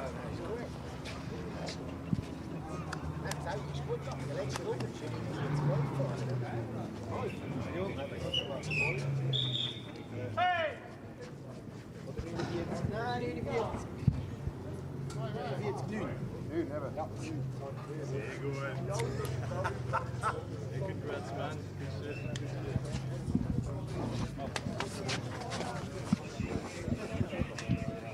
Okay. Still warm down here. It's even got to the point where I've actually changed into my shorts here as well. There we go. Knees out for you. Right. Here we are. Top three. Neuhofer, Sherwood and Burkhardt. And you know what? It's been a pretty interesting day in the office so far. We've still got plenty of racing left to go, but also this is what now happens. Some of the teams won't be running in the 2-hour endurance race, but I am waiting to see if we can get to, let's see if we can, I want to make sure, let's see if we can grab, let me just see if I can, Felix? Right, how's your English first of all? German is better. Deutsch ist better, okay. Aber jetzt nochmal ein Sieg. Glückwunsch. Danke, danke. Wie letztes Rennen, nochmal ein hartes Zweikampf mit Jack, aber ich denke, das war richtig spannend an beide Seiten, ne? Ja, auf jeden Fall. Also diesmal war ich jetzt zum Schluss mehr im Flow drin und bin zum Schluss eigentlich auch immer noch einen Tick schneller geworden. Und hat einfach jetzt mega Spaß gemacht und diesmal hat alles funktioniert. Besonders wenn es so gutes Wetter hier in Monza hier sein. Das ist warum ich träge jetzt die kurze Hose, weil es so warm ist. Wie warm ist es normalerweise an dieser Temperatur, wenn man fährt hier in Monza? Anfang Mai noch nicht ganz so warm. Klar, wenn man draußen steht, ist es angenehm. Für mich ist es gut im Auto. Letztes Jahr war es, glaube ich, 2 Monate später. Da merkt man schon deutlich einen Unterschied. Oh, war Mann. Aber Glückwunsch mit dem Sieg. Felix Neuhofer, Gratulation, Junge. Right. Happy man, said it was nice, he was more in the flow and managed to get the job done. Of course, the Neuhofer boys will be in action. Marcus, well, we'll have Dominic Schrammel, who'll be joining David van Rosen. And then, of course, you know, I think what I'd like to do, because we've now got Gyoga coming in, there's a little bit of scarring on these cars after this. You know, once again, bug splats all over the place. Rubber you know, rubber deposits on the front of the rear wheel arches. You know what? But I mean, just to give you an insight, folks, there's Nick Hunter's lap time performance car coming out because Park for May for Open GT is now open, and the technical side of things can do. You can see the damage on the right side of the car that has been through the wars. So I want to try and sort of see if we can speak to people not on the top three. You know what? I'll be right back. Ah. Ja oder nein? Ja, ja, ja. Nee. Ja. Die Mama von Moritz. Ja, genau. Was für ein stressgefüllte Wochenende von deinen Wenigkeiten, ne? Ja, was heißt Stress? Ich war unglaublich nervös, aber ich bin auch gleichzeitig sehr stolz auf meinen Sohn, was er erreicht hat. Mega. Also super starkes Rennen abgeliefert. Auch das erste Rennen war super stark und jetzt im zweiten vom letzten Platz auf 5 vorzufahren, im allerersten Rennen seines Lebens. Also ich bin unglaublich happy und stolz auf ihn. Weiter so. Ja, in andere Wörter bist du wirklich sprachlos, meine Liebe. Aber jetzt kommt der Moritz rein. Moritz, komm mal hier bitte. Right. Your mum is incredibly proud of you, young man, as am I. Now, I did say I wanted to see a 49.5 in quali. You got it. Now you have your first official top 5 finish. Firstly, what happened in race 1? Because obviously you had to pull to the side and put the hazards on. Yeah, first race was unfortunate. Had a great race up until, I think, 7 minutes to go. Was in P4. The guy in P3 had a drive-through, but I didn't know of that. So I kept pushing, and in Ascari there was quite a bit of gravel, and I didn't see it, so I went flat out, and through the grip deficit I spun out. Happily I kept it out of the wall, and the car is fine, but had to change all 4 tires, which meant that I had to start from P last in the second race. Yeah, effectively what we call joker tyres here. So if you flat spot the tyres, you can change them, but as a result, you had to start at the back end of the field. But a hell of a learning experience, Mr. Weber. Just the tender age of 16. Our youngest driver on the grid here this year. I think the future is bright for you, young man, because Imola, 28th of June, round 3. And look at this. Look at this wonderful, you know, I have to say, his mum is an absolute diamond. She went to HRX in Turin at 6 o'clock in the evening when you were still running in your Hauptsim-on karting race suit from Wackersdorf last year in the Deutsche Kartmeisterschaft. And she stayed there until, what was it, 8 o'clock and didn't get back until about 10. But, you know, it just goes to show it works with the branding, which you can see the logo on the front corners of his car. You now really feel part of this, don't you, mate? Yeah, of course, P3 or further in front would have been better, or I could have been happier about it, but finishing in P5 after starting in P14 is not too shabby, so.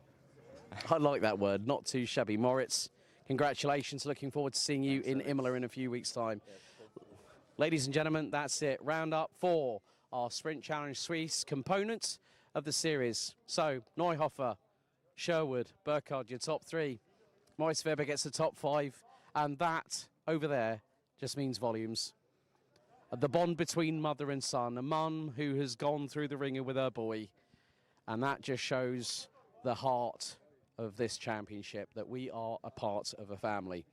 That is it for Sprint Challenge. Coming up in about an hour and 20 minutes, we go green for 2 hours for endurance race number 2 of 2026 here at Monza. We'll see you in a little bit, but before then, we've got interviews with Enrico Fulgenzi and the birthday boy today, Jack Sherwood, who's a 3-time winner and has a P2 to his credit as well. We'll see you a little bit later on, guys and girls.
Another person to speak to here at Porsche Sports Cup and Sprint Challenge Suisse for round 2 here at Autodromo Nazionale Monza. Ciao Enrico Fulgenzi, the Doberman himself. It's a pleasure to have you with us once again. How are things, my friend? Ciao Alex, ciao. Thank you for the welcome, for the warm welcome. Everything is fine. We are here in Monza. Nice weather, nice championship, Swiss Cup. So what else?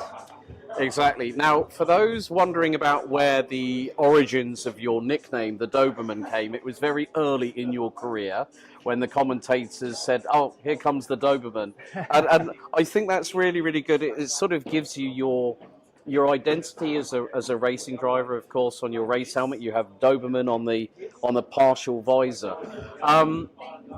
Let's talk about, first of all, the team, Enrico Fulgenzi Racing. One of the big things that interests me, Enrico, is the fact that you use a lot of technology in order to help the team progress. So not just down to data analysis for the drivers, because there's so many sensors on these cars nowadays, but also the team in general.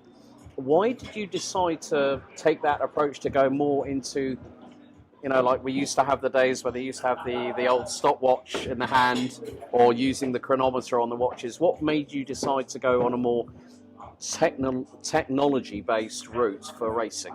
Yeah, it's true. I didn't decide based just on my personal passion on technology, but today what I think is in every kind of company, not only racing, not only motorsport, you have to stick to technology because it's mandatory. So every kind of company or team who wants to improve and to be the best into a market, into a series, today you need technology. You can't anymore don't consider it. So what I understood in the past, I said, okay, we have to invest into technologies in every division of our racing team. So into, as you said, the driver performance, into the car performance, but also in marketing. So my team is fully equipped with very good technologies because I really trust on this. I have the vision to put more technology on it. I like the fact of walking past one of the trucks coming to meet up with you in the garage, and then of course you've got Corrado Costa and the 217. Of course, this man has the number 17. You'll see by the logo for Enrico Fulgenzi Racing. The wonderful attention to detail that you have an inbuilt television screen with Corrado with the thumbs up and the sponsors down at the bottom of the screen.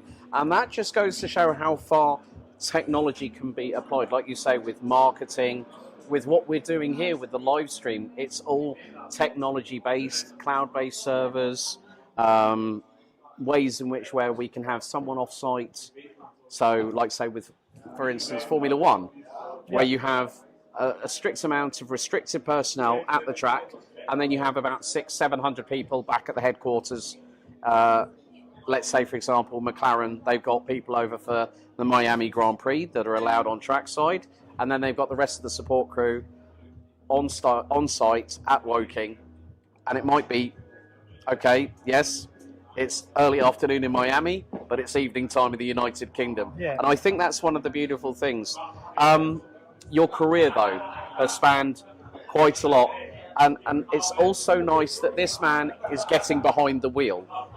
You have such a great passion and a love for racing. What brings you back to the cockpit every single time? Because I know it's a bit like when we see Marcel Fessler every year. He gets in the car for the 2-hour endurance at Misano. There's always that fire that it doesn't matter what age you are, you still feel like a kid at Christmas. You get behind the wheel, you fire up that engine, smile on the face. That's one of the big things, isn't it? Yeah, truly, it's, you know, my drivers, my clients, anyway, they are pushing to me to not lose this passion to drive and to put yourself behind the cockpit. And what I noted through my career supporting many drivers with my racing team is anyway for them I am like a reference point. Yeah. So at the end I need to put myself behind the cockpit because they ask to. They want to have a reference anyway, a real one, not just something coming from past data and past videos. And you know, for one driver as me who started this when I was a child because my father was a racing driver, so it's something in your blood, you know, and Yes. this will never end. This will never end. Even if maybe during your career you have some moments where little bit you hate racing or you want to stay a little bit far away, but at the end the real love never go away. I can relate to that because I'm going to take everyone back to July last year, and we were here for round 4, and we had 32 cars in Open GT rumbling out of Curva Alboreto, of course named after ex-Ferrari F1 and Audi sport driver Michele Alboreto, who unfortunately 25 years ago, on the 25th of April, passed away after a testing accident at the Lausitzring. Of course, Michele finished second in the FIA Formula One World Championship in 1985. And one of the people he was racing against was Piercarlo Ganzani, of all people. Yeah. Of course, we have Prima Ganzani Motorsport here as well. So the team founded by Piercarlo. But yeah, like you say, I got that thrill. You know, when I could, 80 kilometers an hour, we were waiting for the lights to go from red to green, and I feel 15,000 horsepower vibrating from the start-finish straight heading into Rete Filio, accelerating from 80 kilometers an hour, 32 cars, that's over 15,000 horsepower. And I was just like thinking, this is why I love what I do. And I can relate to that the passion never leaves you. And Enrico is very much in the vein. You said your dad was a professional racing driver. There are so many other driver fathers and sons. Keke and Nico Rosberg, Graham and Damon Hill, Andy and Seb Brio, to name but a few. And now, obviously, you and your dad being racing drivers. I mean, one of the lovely things and I ask this to a lot of people here at Porsche Sports Cup Suisse, it's very much it's a wonderful championship. The Richard, Florian and Xavi, they do a good job in communicating with everybody, but there's this wonderful family kind of atmosphere, isn't there? Yeah, I agree completely with you. It's an amazing championship, the Porsche Sprint Challenge Swiss, and this is confirmed from the fact that I entered this series in the far 2017 or 2018, maybe 2017. And since that time I found really a family, a very nice group to collaborate and to cooperate, to work together. And here is the perfect platform where I can work with my drivers, support them, make them grow. I have everything necessary to do that. Yeah. And really is amazing. So we will invest more in the Porsche Sprint Challenge Swiss, and I want to congratulate with Richard and all the guys that since the first time they did an amazing job. Now, one of the other things that we have here at Porsche Sports Cup Suisse is a live stream with a bit of a difference. We have the main alphalive broadcast, but then of course your friend, your countrymen over at Parc Fermé Televisione, who do the Italian broadcast. Complimenti a voi. Really glad to have that we have all 3 main languages within this championship covered. We have English from my side, German and Italian. I think that also brings a bit more reach to people that want to watch the streams and don't understand English, don't understand German. And then we have the guys at Parc Fermé TV being able to convey the emotion and the passion of this championship as well, isn't it? Yeah, that's very good. It's something new for the Porsche Sprint Challenge Swiss to have such coverage, and is a very good point. We are supporting this, pushing for that, and thank you for adding this point because was missing since time. Yeah. So, ladies and gentlemen, keep your eyes on this man, the Doberman, Enrico Fulgenzi. Mille grazie a voi. Grazie. Ci vediamo in pista. Yes, and hopefully we're going to be We're going to catch up on the grid. So don't forget, keep your eyes peeled on the 217 with Corrado Costa running an Open GT. And I know for a fact you'll be itching to get behind the wheel back again later on, because we'll have the 2-hour endurance, which will cap off 2 of the 3 endurance races this season. And then we have, of course, my favourite endurance race of the year at a circuit not too far, 40 minutes from the main workshops at the team at Misano World Circuit, Marco Simoncelli, later on this October. But once again, Enrico, thanks for your time. Thank you. And the best of luck this weekend. Thank you very much. See you on the grid and maybe on the podium. Yes, indeed. Yeah.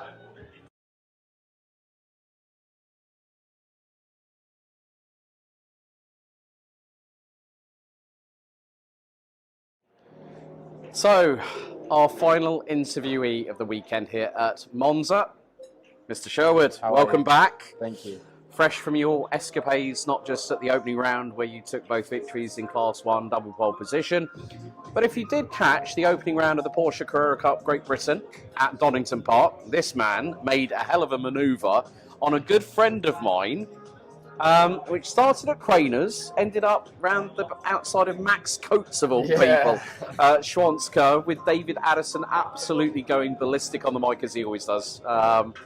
But mate, so good to see you. Now that both, we've been talking quite a bit, you and I, obviously over the course of the last day and a half since I arrived here on Thursday morning, but Monza's one of those iconic tracks that you sort of have to tick off your bucket list, don't you? For sure.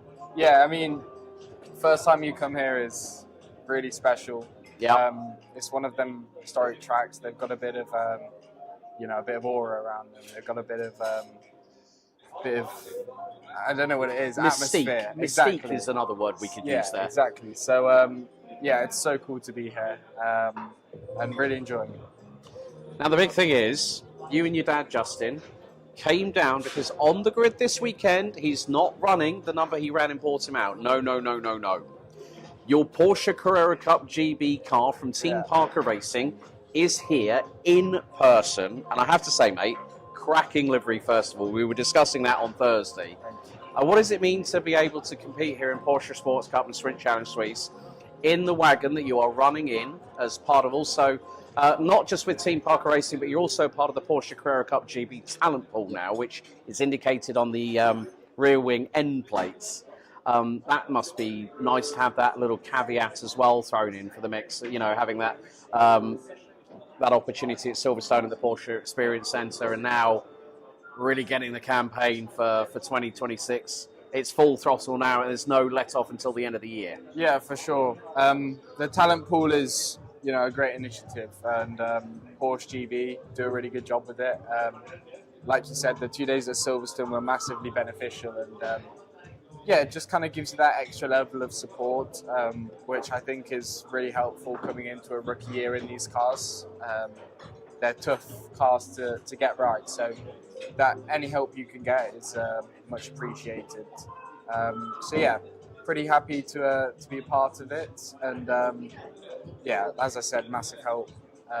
In regards to the car, yeah, it's nice to be in the same one. Like you said, the livery is pretty nice, and you know, I've got the boys at Parker's to thank for that. So yeah, it's nice to be in the same car. Doesn't really make a massive difference. Obviously, all the cars are pretty similar, but yeah, to have my mechanic from from GB, Sam, here is really nice as well. So I thought that was really nice because I could hear another British voice in the garage, and I was like thinking, yep, there's one of the boys from Team Parker. Yeah, but I think also now we've got Moritz in the team, Moritz Weber, just 16. I mean, like, and you know what we have to look at here is that he did his first sets of running in a GT3 Cup car at, of all places, one of the locations we're going to this year in September, which is Mugello. To now have him, you know, two young, you know, hard chargers. I mean, the improvements we've seen from him, like a 12-second performance increase over a day and a half. And that just goes to show that you can still throw a kid in from karting, just 16 years of age, put him in a Porsche GT3 Cup car, and he takes to it like a duck to water. What's it like having him as a teammate? Yeah, I mean, obviously, only met him on Thursday, so don't have a massive amount of time with him, but for sure the progress is there for him, and as long as he keeps on this trajectory, I'm sure he'll be very competitive this year. So yeah, I think you know, it's cool having him there, and if we come back, I'm sure we'll have a few battles. I think that's always a good thing, you know, when you're battling against some of the teammates you've got at Team Parker Racing for Porsche Carrera Cup GB, and to now have that that kind of dynamic now enter the fray into Sportec here at Monza. Monza is a track that does not forgive, and once you get bitten by it, you kind of sort of like think, well, I won't make that mistake twice. I mean, especially, you know, I was speaking to Moritz earlier, and he said that he had an indicator speed of 276 kph, which is quite close to about 170 miles an hour, folks. Like, literally,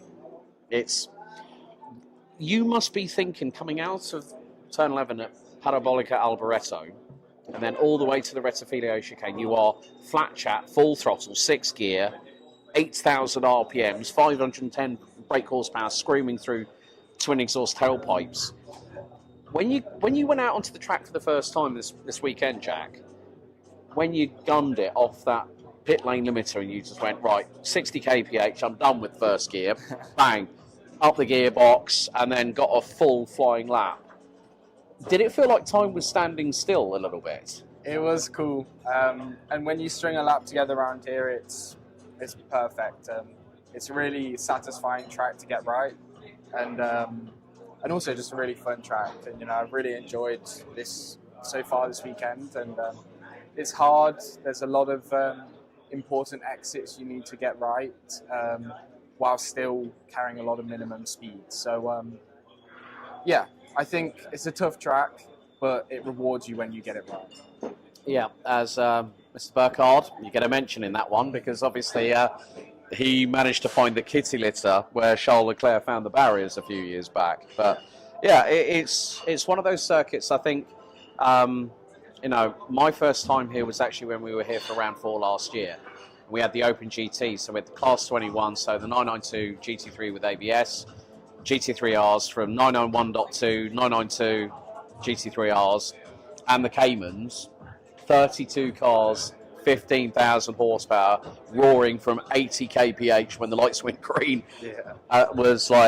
It was kind of like one of those like pinch me moments, which is exactly the same kind of sentiment that you had going out onto the circuit here, which for those, if you do know your motorsport history, it's the 3rd oldest purpose-built circuit in the world. Only the fact is the Brits and the Americans did get there first, but Brooklands is no longer in use. But Indianapolis still hosts the Indy 500 because we are in the month of May.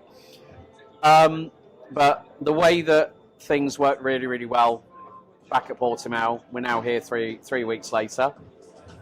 You got a few more.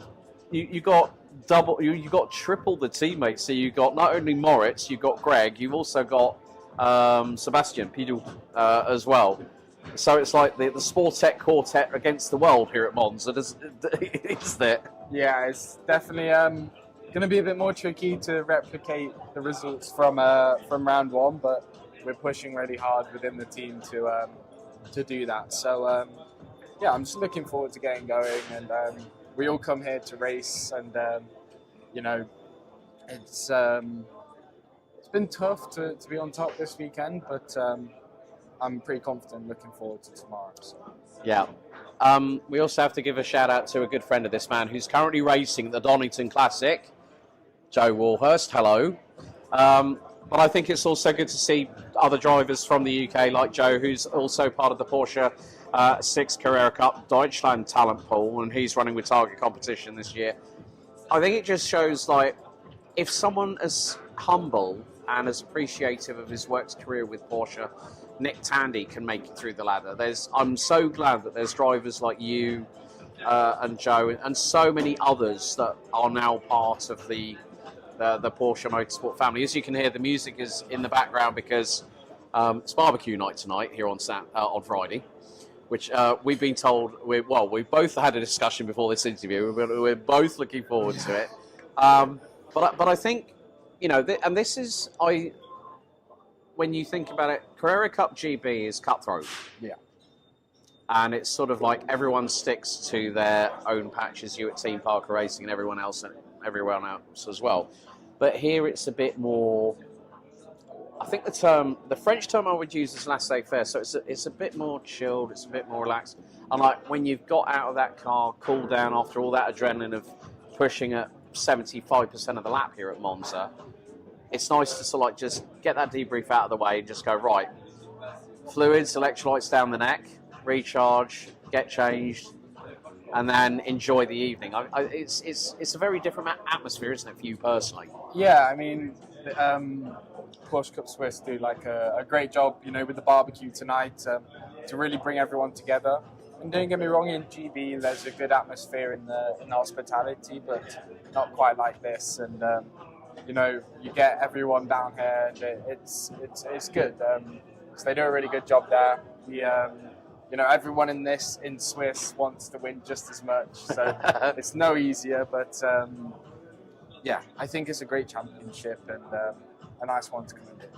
So keep your eyes on this young man here, number 78, Jack Sherwood, running in his Team Parker Racing Porsche Carrera Cup GB car here at Monza. This man's already a double winner.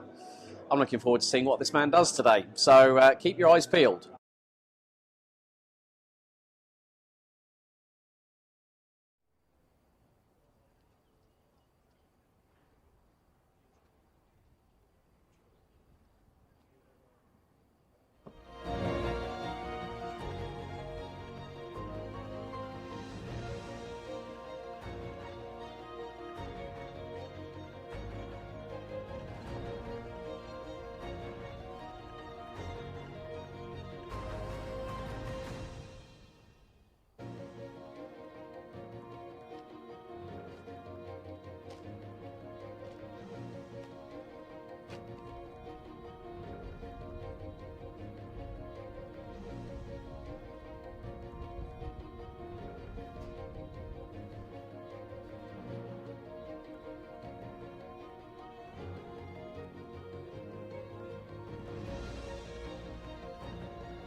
It's really picked up the heat here at Monza, folks, because it's time for our second 2-hour endurance race. Und auf der Pole, Herr Heim, ich brauche dir, mein Freund, meine Liebe. Wie geht's dir? Gut, gut. Starkes Qualifying normalerweise bei Michi und ist bei ersten Stint. Ja. Und ja, ich denke, dass Patrick wäre ein bisschen müde nach den 2 Stunden, weil er hat auch 2 Sprint. Wir können wechseln, das ist schön. Und also wenn es normal läuft, sollte eigentlich ein Podest nichts entgegenstehen. Wir gehen schon davon aus, dass wir Gesamtsieg einfahren können. Und haben auf jeden Fall viel Spaß in 2 Stunden. Jetzt ist es in heißen Temperatur von Tages hier, jetzt. Ja. Heimbordtechnik, that have been doing the lovely number plates that we see on every car. Aber ich denke, dass mit die Michelin-Reifen vielleicht könnte es ein bisschen schwierig, zum Beispiel, wenn man muss die Reifen jetzt wechseln, wenn man Strategie hat, wenn man nicht genug Benzin ins Tank beim vorne Auto. Look, if we just look here, it's the same on the 992 as it is on Stefan and Mishi's car over there. They put the fuel in. It's 2 big canisters. They smack it straight into the front. Schnell spritzt in Tank, ne? Ja, genau. Ja, zum Tanken, das geht schnell mit der Füllanlage hier. Und wie du gesagt hast, die Reifen, die werden wahrscheinlich ein Thema werden. Wir fahren S8 und S9. Ja, aber ich glaube, das machen alle Teams gleich. Es kommt darauf an, wenn ein Safety Car kommt, wie man Strategie hat und ja. Man muss immer einen Plan haben, mein Freund, ne? Genau, Plan B und C. Man weiß nie, wie es ausgeht. Ja. Nicht Plan Epsilon, ne? Genau, das wären zu viele Safety Cars. Ja, stimmt doch, aber wünsche ich dir und der Michael viel Glück. Patrick Dinkeldine on the outside of the front row. Now, the Team Neuhofer Rennsport outfit. It's going to be a certain Dominic Schrammel that is going to be in the car, but David, I haven't talked to you all weekend long until just before here. Yeah. Firstly, on behalf of Porsche Sports Cup Suisse, all the very best to Max. Thank you. After the... Thanks for asking. Yes, yeah. No. But obviously now there's a bit of a change to the lineup. We've got Dominic starting the car, put it on the outside of row 2. Package looks really good for the 3 of you, obviously with Marcus jumping in the car as well. Yeah, car feels good. Marcus obviously is a very experienced driver, so he'll get the longer stint, I think. And I'm quite tired. But no, looking good. Obviously Dominic is super experienced as well, so looking forward for, I think it is my 2nd endurance on this car. So yeah, it'll be fun. And you know what? It's really, really nice having you and Max on the grid every single time we go racing. So I've been hearing that he'll be back ready, hopefully, for Imola. Imola, yeah. He's training for that already, trying to get the cutters away, and then he should be ready, yeah. Brilliant. Good luck today, mate. Right. Good luck today. Good to see you. David van der Horsen with, obviously, Dominic Schrammel, very, very fast German. Of course, we've got the pairing of Grundl and Gräschen in the 221 car. And we are not that far away from go time for the 2nd out of 3 endurance races here at the Temple of Speed. We have Class 21, we have Class 23, we have Class 24, we even have a Class 1 car. Simon Matisse over there in the Widberg Motorsport car that has just been out for race 2, Class 1. So, folks, time for a true enduro. 2 hours, Temple of Speed, Monza. Let's go for it.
Ladies and gentlemen, welcome back to continuing coverage of the second round of the 2026 Porsche Sports Cup and Sprint Challenge Suisse, as it really is baking down there on the start.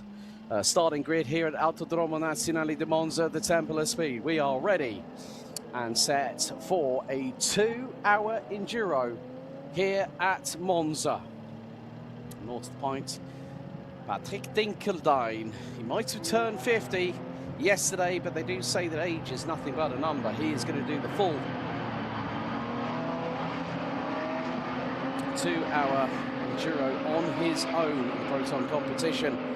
Number 250. Right, let's get to it. It's the main event that you've all been waiting for. And Dinkeldein better not jump the start, otherwise he will be given a drive-through penalty. Leading car into pit lane. 2 hours here at the Temple of Speed. The red lights on the gantry for one final time as we get our way towards 1/3 of the way through the 6-round calendar. We're green for 2 hours.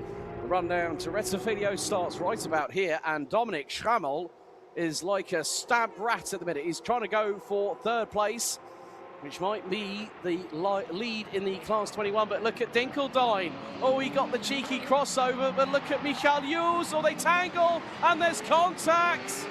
Oh, no, no, no, no, no, no, no.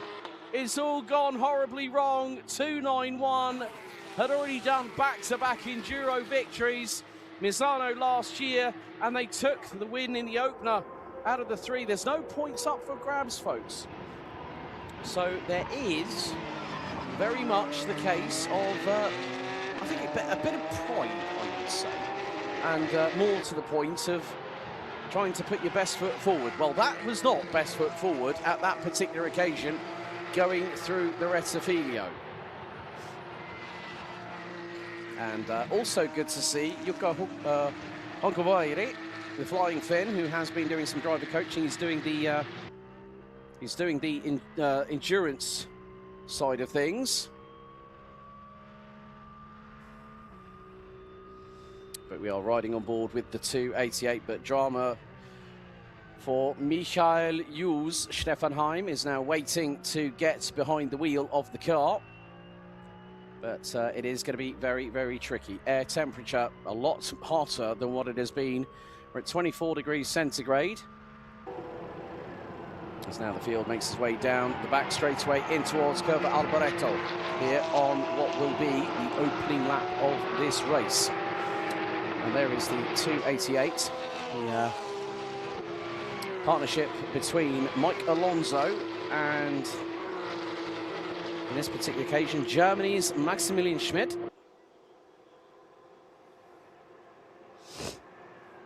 And the Fach Autotech 288 now has a carbon fibre right-hand side door. Simon Matisse looks like he is going to be running all on his own. Did speak to a man that's been a very, very busy individual. Alex Fontana is going to be racing tonight. Now, that I remember from quite a long time ago. Had the, obviously, part Swiss, part Greek. It's good to have him with us. And, well, I'm not too sure what's happened. Maybe Eric Santos might have called... Oh, dearie me. That was not good there for the 244. And that is the... was the 74, actually. Simon Matisse. But we did have dramas for the 244. That's the pairing of Levin Gelf and Janis Fischer. The all-German pairing at Sibach Motorsport.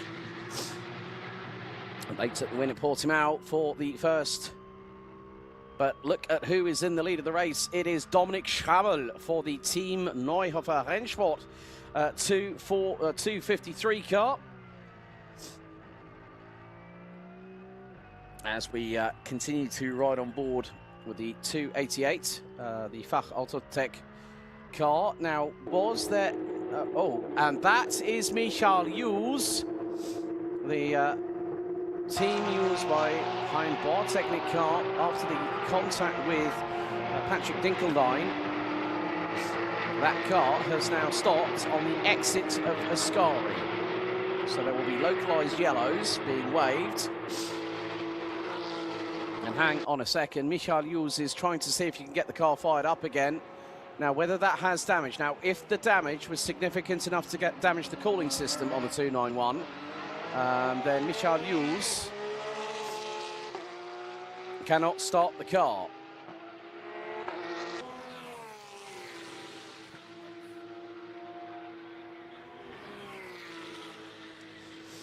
So effectively, the front row came together, and now Patrick Dinkeldine, as we said, saying this all day long, you can't win the race on turn one. You definitely cause yourself a bit of a mischief, and that's exactly what's happened. So it will be down to race control to investigate the situation. There's the 217, the partnership of the Doberman, Enrico Fulgenzi, and also Gerardo Costa, all Italian pairing.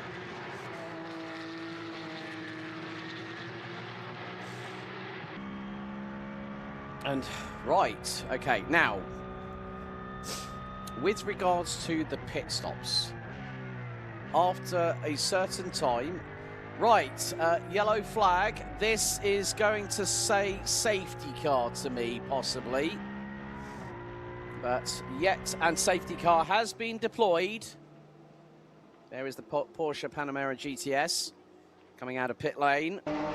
So once again, this car is now, let's see. Now, I can still see on the outskirts of Ascari, the 291 I think is still a bit forlorn. So,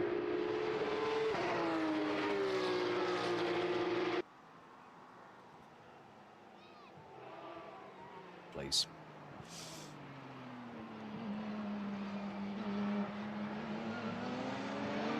Okay, so the 221 of Nico Gründel and Marcus Gratian. Gründel did set the fastest lap. So the rules are for this is that a pit stop has to be 6 minutes and 25 seconds from pit in to pit out.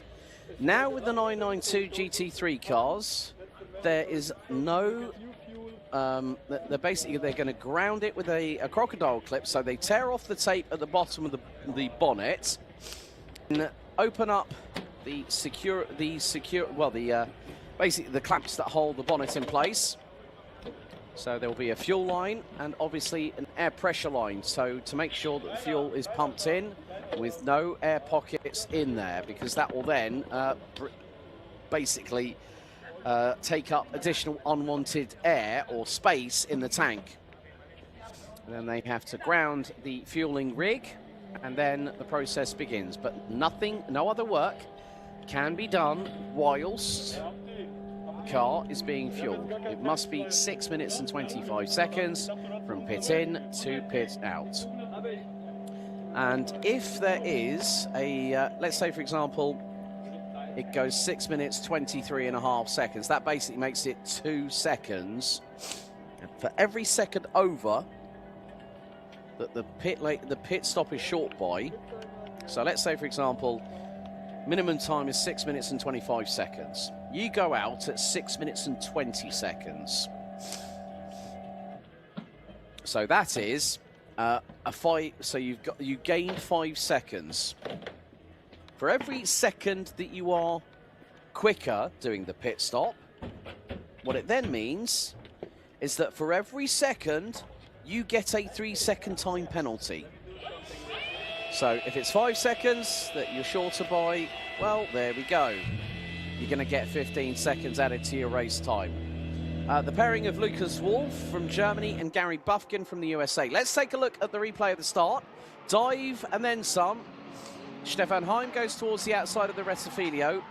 Michael Jules goes to so it's the left rear that takes the brunt of the impact. So Dinkeldine tries to cover off Michael Jules. He goes around the outside of the second part of the chicane. And thereby, it means that Dinkeldine is still running. However, we have other cars in. So we are under safety car conditions. There is a minimum of 2 mandatory pit stops that have to be completed.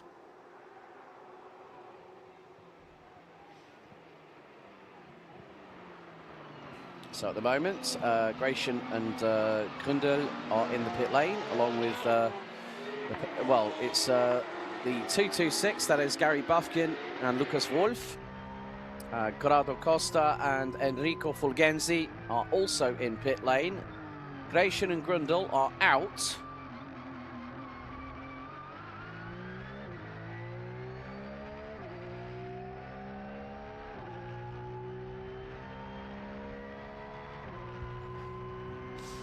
So this is the 221 track experienced by Manthey. Of course, Manthey celebrating 30 years in 2026, as there's a little bit of a little bit of front windshield polishing for the 226 car.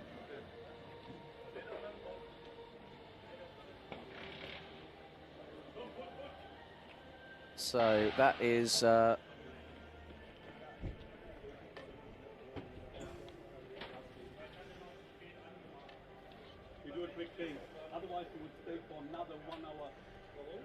so whether that vehicle does have an issue, as there we see on the back of the flatbed truck,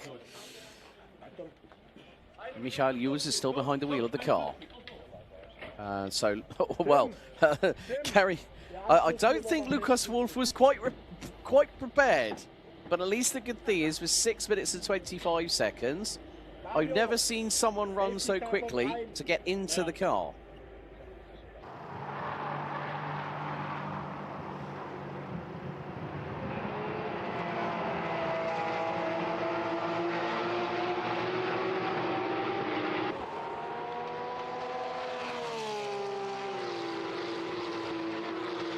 So we go back to green as 11 minutes have elapsed in total out of the 2 hours.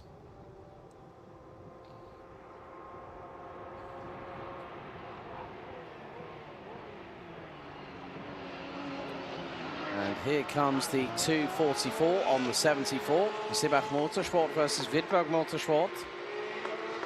And then we've got one of the, that is going to be Gratian and Grundel. So at least the good thing is, well, I'm just looking here, 7 minutes and 5 seconds, it looks like, is the possible pit stop time. So more than enough to cover off the pit window that is mandated.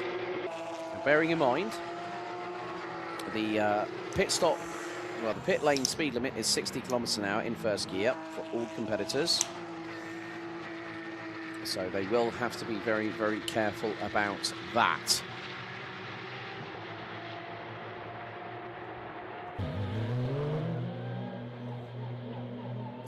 Oh, and it's race out of the pit lane. Lucas Wolf versus the 217 of Enrico Fulgenzi Racing. Wondering if the Doberman himself, a former Carrera Cup Italia champion, now a man who, if you caught the interview that I had with him yesterday, what a wonderful individual to speak to. And the apple doesn't fall far from the tree in the Fulgenzi Racing bloodline, his dad being a racing driver.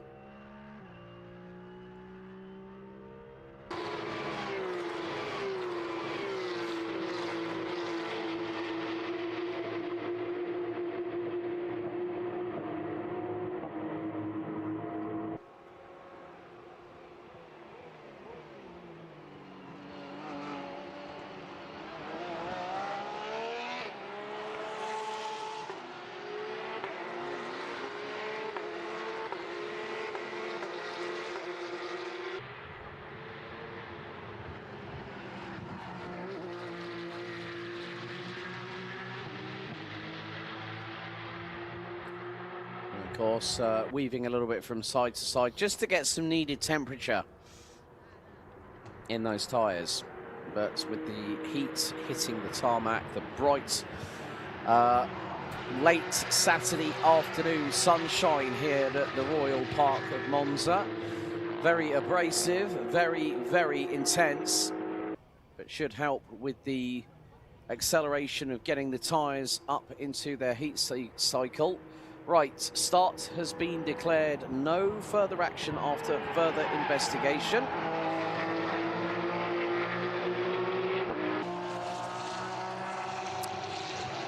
So we now have 9 cars in total still running. Of course, we're still waiting for the 291 to return to pit lane, and then obviously it will be down to Michael Jusz's team to then get their eagle eye on and inspect the car for what potential damage there might be.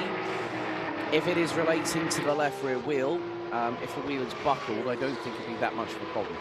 However, if it is drivetrain related, remember the fact that these are rear-wheel drive, rear-engine cars. So you haven't got, you know, at the back end of the car, you have got a car that is rear-engine mounted. The drive shafts are connected into the car itself directly. So what that will mean is that if the drive shaft is being compromised, but it's replaceable, then they will have the kit on board. However, if the vibrations has gone through the rear drive shaft itself, which provides from the engine via the gearbox, it'll then transfer the power through the gearbox itself. There'll be a little bit of a loss in terms of what we call horsepower at the crank, which is basically where the pistons in the car move up and down, and the crankshaft is what it bolts onto and helps them to rotate. But if not, then it could be maybe if the gearbox has been impacted, then you know, sometimes you can change your gearbox very, very quickly in some cars. But it also depends on how capable the mechanics are, and that can also be a big ask as we are into the first 15 minutes of the race.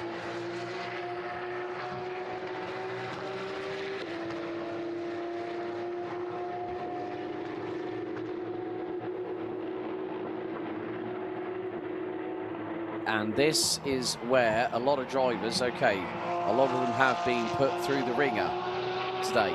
They've been through qualifying. They've been through sprint races, and now they decide, oh, just for a motorsport nightcap, let's go and do 2 hours at full throttle at 24 degrees at 5 o'clock in the afternoon, shall we? But this is where the real love of endurance racing comes into it, because you've got these people that want to go toe-to-toe, wheel-to-wheel, and it's the 288 of Maxi Schmidt versus Stefan Kracht, and this is for third overall. Out of the Rettifilio. Has the 288 made it through quite yet? Let's see as they go through Curva Grande. I think that might have been the case. But wait until they cross the timing beam to complete sector 9. That is the 244. Pairing of Levengelf and Janis Fischer closing in on the 74. Vidberg Motorsport entry. The only Class 1 drive, the only Class 1 derived, well, the only Class 1 competitor in this field.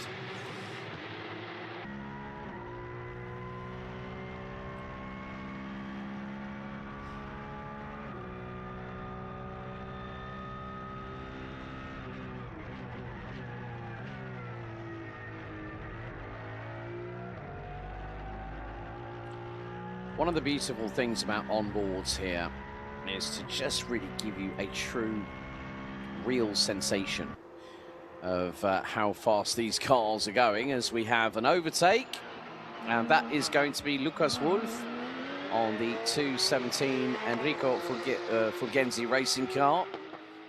So I'm wondering if it is, well, I don't know if it might have, if Enrico has himself piloted the wagon and put the fastest lap time in, then he should be in the car. If not, you know, sometimes it might be the case that Gerardo Costa would have done so, but that looks like a move that I would think is more in line with the Doberman, as Patrick Dinkeldine comes out of pit lane. And there we go.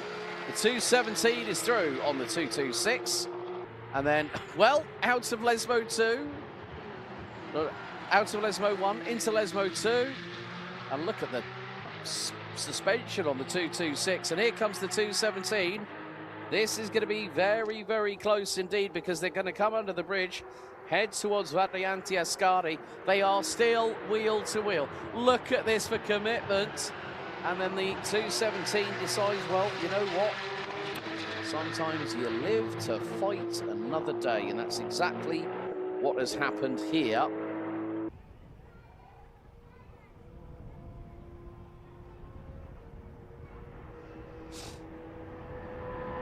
So this battle might be going on for a little while longer.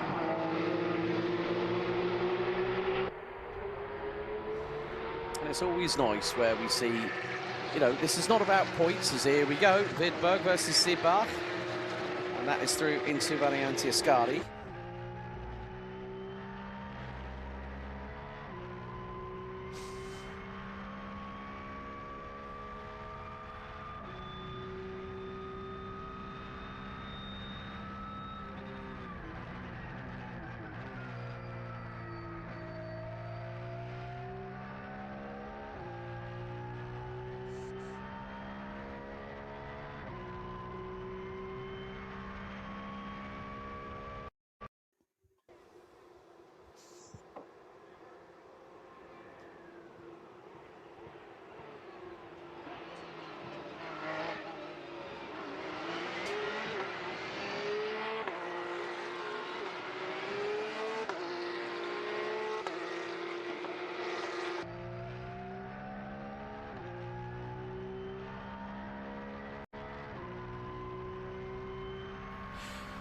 Okay, so we are riding on board out of Curva Grande at turn 3 with Nico Krundl in the 221 Porsche Experience by Manthey entry. Hard on the brakes goes the German into Della Roggia here at turns 4 and 5. On the power, then the short run up to Lesmo number 1. So hard on the brakes down, maybe a gear or two, and then just sweep through, keep slightly away from the apex, but then end up getting a dustful on the windscreen. Through out of Lesmo 2, and then it's the quick blast down to Saraglio. And then we go underneath the bridge, down the descent, and then into the triple apex at chicane at Ascari, before heading down all the way to Curva Alboreto. I can't even get my words out. It's been a long day, folks. Apologies. But Curva Alboreto, turn number 11.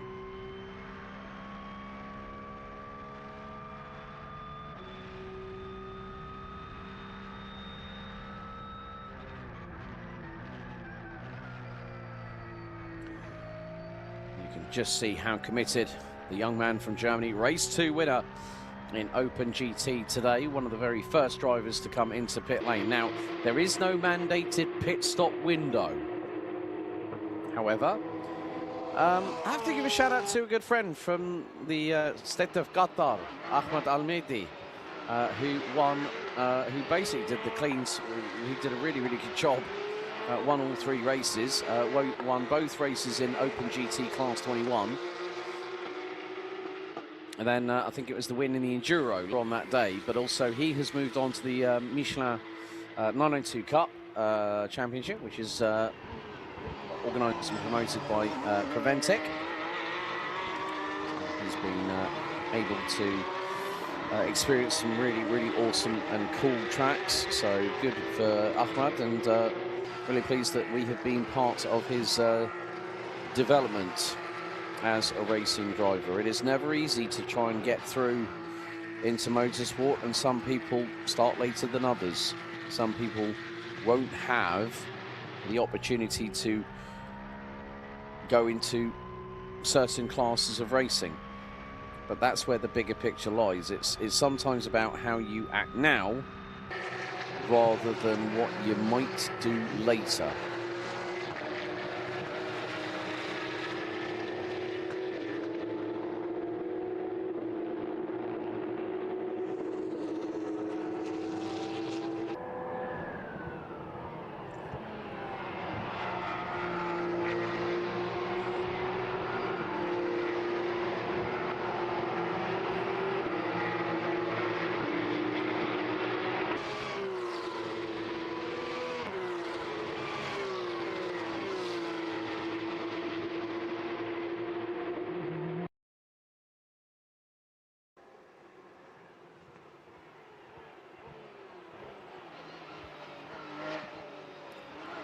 So still Patrick Dinkeldine after one pit stop. So 2:44 has done one of its first two, well, it's two pit stops. Then Patrick Dinkeldine, pairing of Fulgenzi and Costa, Wolf and Buffkin, and then Cation and Kundal. I don't think the 291 is going to be taking any further participation. Still waiting for word on where the car may be. As Kundal, oh, look at that.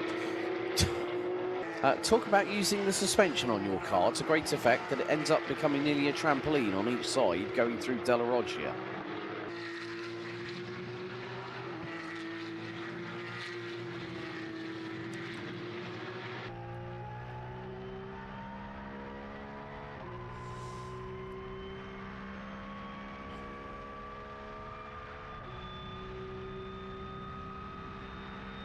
This is where things, once again, just get a little bit interesting, because you could go for outright pace, or in some respects you could decide, well, don't really want to do that. I just would rather, you know, enjoy a little bit of racing and be competitive. And that's what, you know, the competitive nature is, the nature of the human spirit. And there are some people that want to be that little bit more, I would say, hungry for certain things in life.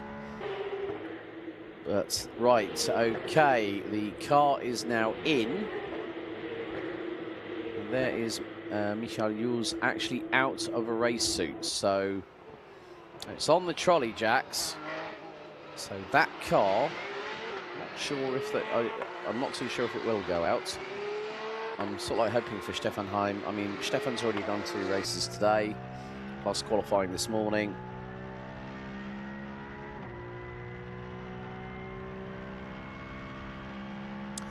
But obviously it is, at the end of the day, a joint decision by the team as to whether the car will or will not continue to compete in today.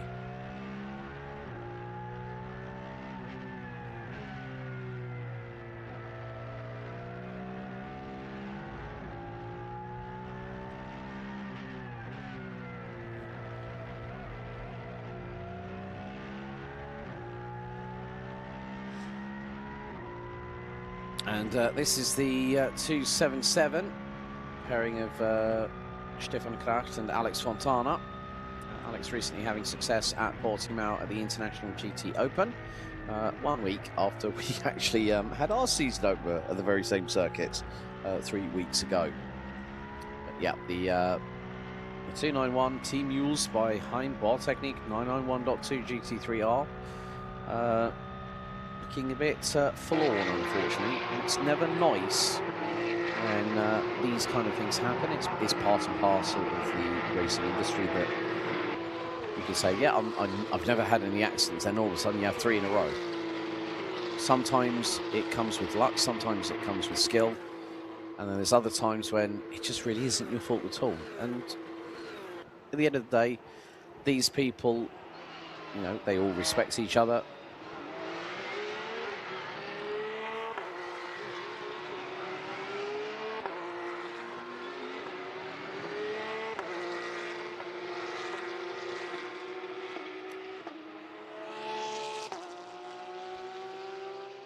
Quite close.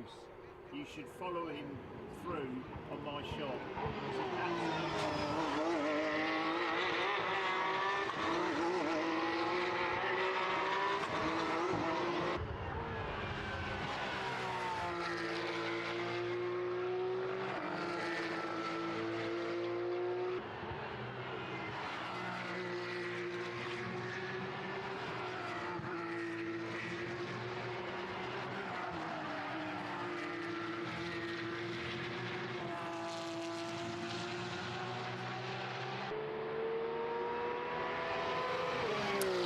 So coming up to nearly 30 minutes completed. Let's run you down the running order at the moment. It is the trio of Dominik Schrammel, David von Rosen and Markus Neuhofer that lead the way in the 253 Team Neuhofer Rennsport car that started at the sharper end of the field, but behind two GT3R cars, 992 designation.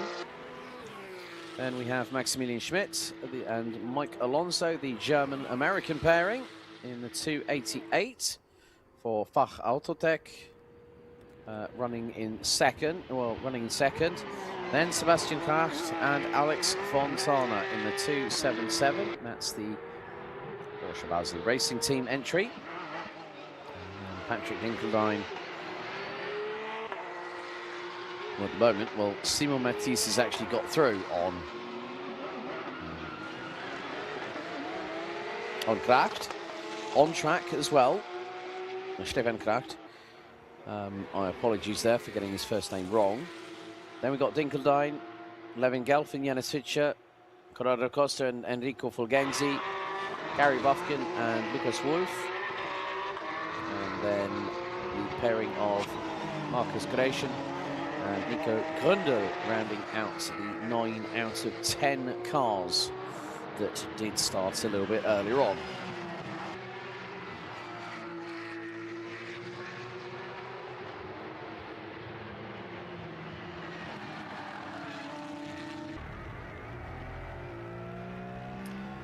There we see the 277 being overtaken. That is by the 74 Vidberg Motorsport entry of Simon Matisse. Keep on asking Richard Feller when he's going to be back in the wheel. He said, I'm not sure, the team keep on asking me. But still, it is wonderful to see these cars out on the circuit as we have gone past the half-hour mark. So that now means that we have over 50% within the first half hour, or just over the first half hour, that have taken their first of 2 mandatory required pit stops. The latest being Gelfin Fischer from Sibach Motorsport. We've got the top 4 not yet come in, so that is over 50% out of 9 cars that have gone in for regular service and maybe occupied a driver change.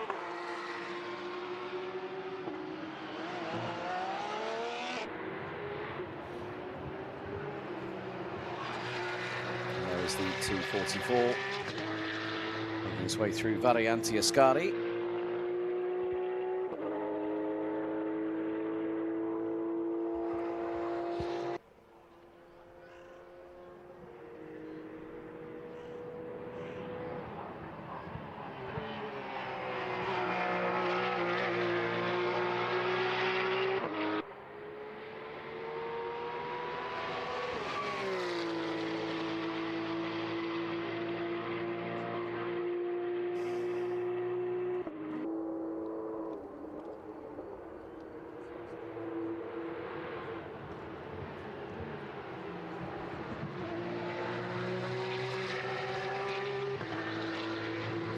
Well, folks, I've been talking for long enough, I think, down from the grid to when we went green just over half an hour ago. But for you Porsche Motorsport fans, here's a few minutes of flat 6 boxer engine ASMR here at the Temple of Speed.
Okay, ladies and gentlemen, just over 1 hour and 22 minutes of the race remaining.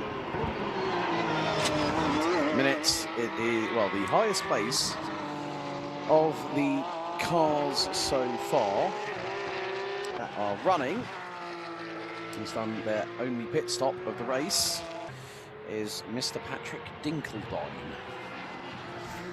There is the Class 21 car that is leading the way overall, which is the partnership of Von Rosen, Neuhofer and Schrammel.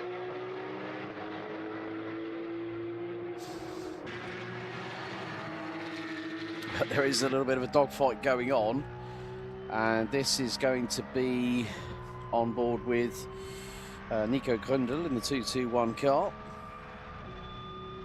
Just interesting to see how, you know, you decide to take a little bit of a line here or there. And that is with the Kracht and Fontana pairing in the 277 entry. That's for the Porsche Basel Racing Team.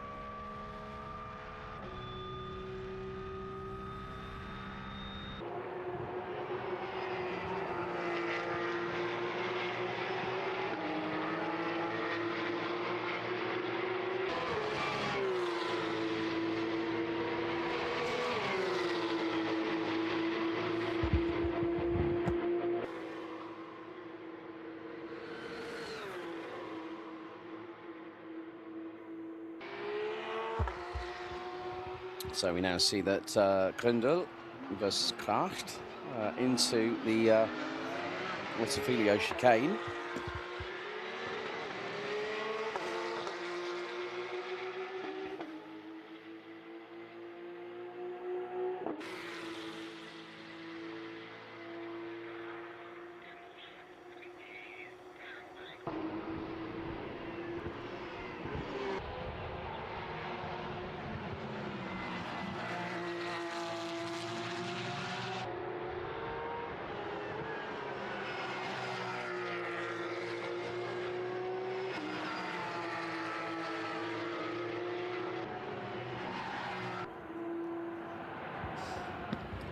So now we have Patrick Dinkeldine getting through on Dominic Schrammel, and that is through into Ascari. And so that now puts us at 40 minutes completed, with another 80 to go.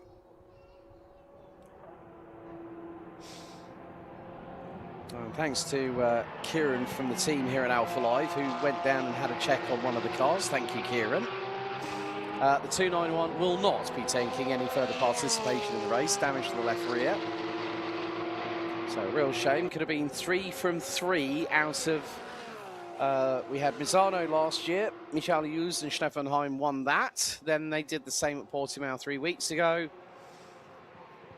And that is the first endurance race that I can recollect that they have not finished. But still... Stefan enjoying the racing here today at Monza. As pretty much every driver that has enjoyed putting the hammer down and going over 265, 270 kilometers an hour here at the Temple of Speed. As the temperature is starting to slightly drop here. Sunset predicted at 8:31 p.m. But we are going to be finished way before that time.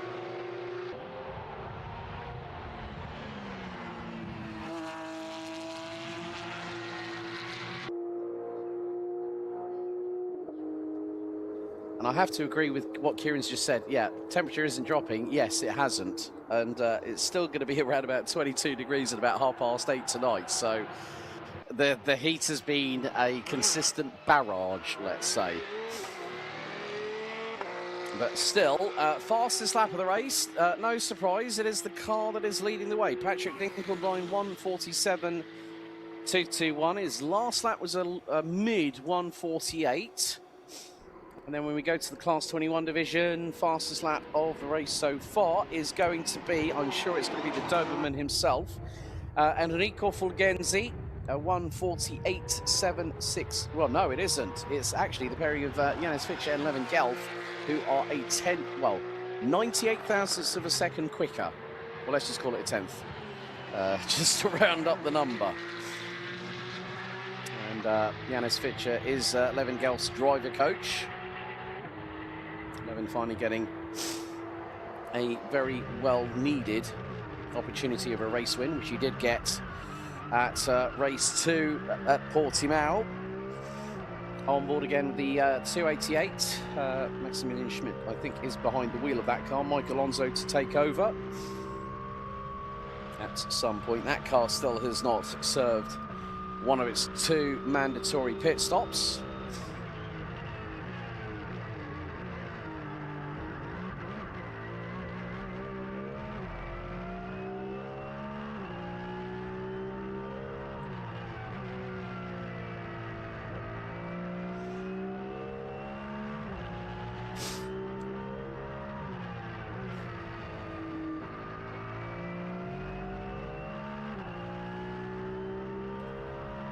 So with regards to strategy at Monza, it's difficult to say because I don't have really any information on what fuel mileage these guys are going to be doing per lap, especially when it's 75% plus on full throttle.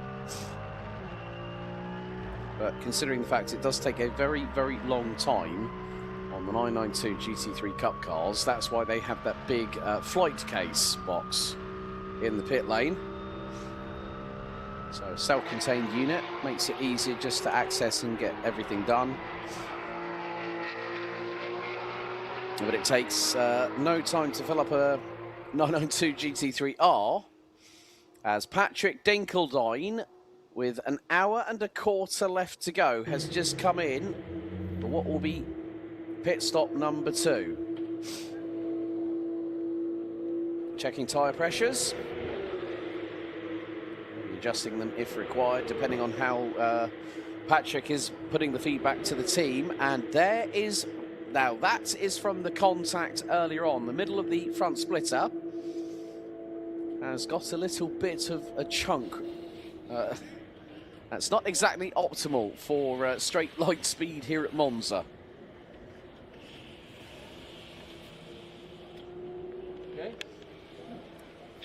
Also in some respects with regards to the location of, he's just taken some fluid on board, and well, here we go, bonnet up.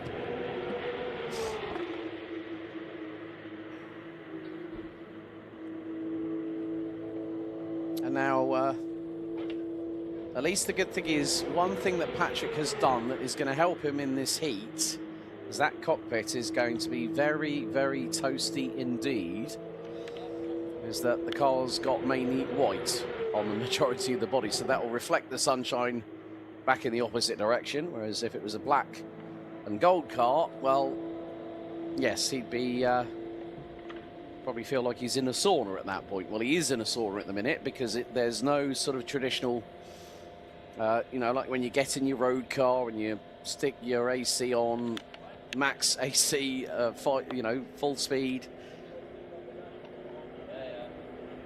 And then we have the fire marshals standing by as well here at the pit lane, along with one of the crew with a fire extinguisher in hand.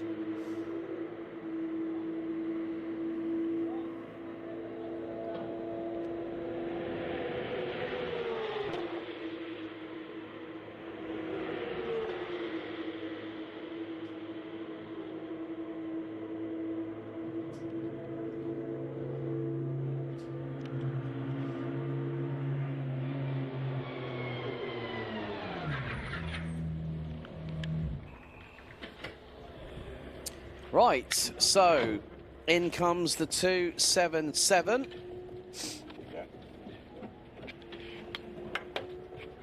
Good job, man.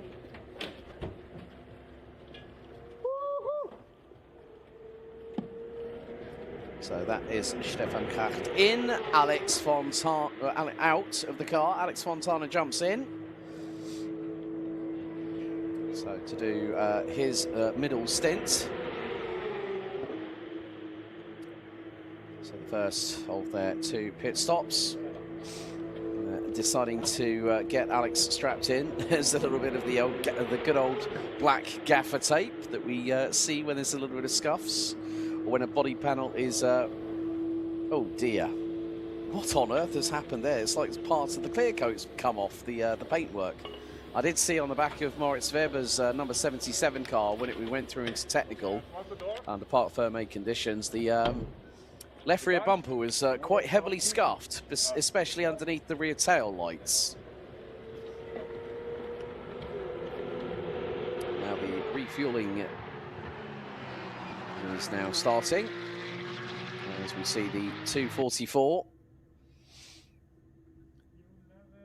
heading through the Lesmos, pairing of Pitcher and Gelf.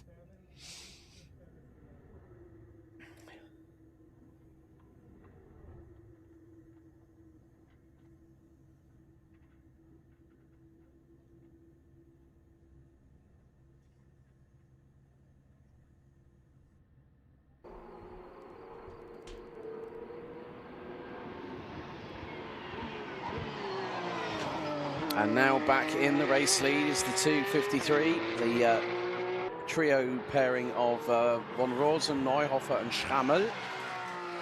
That car still has not yet pitted. It's been on the road for nearly 50 minutes.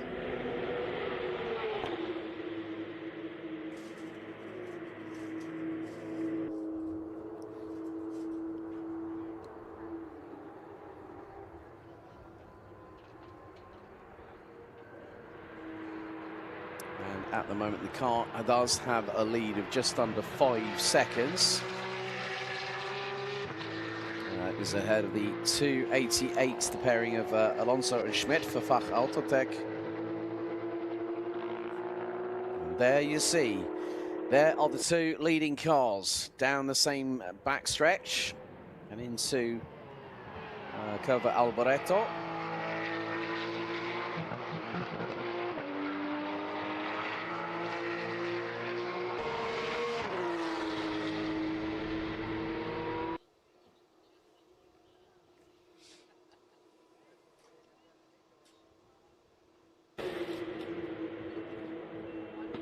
Right, tyre change ahoy.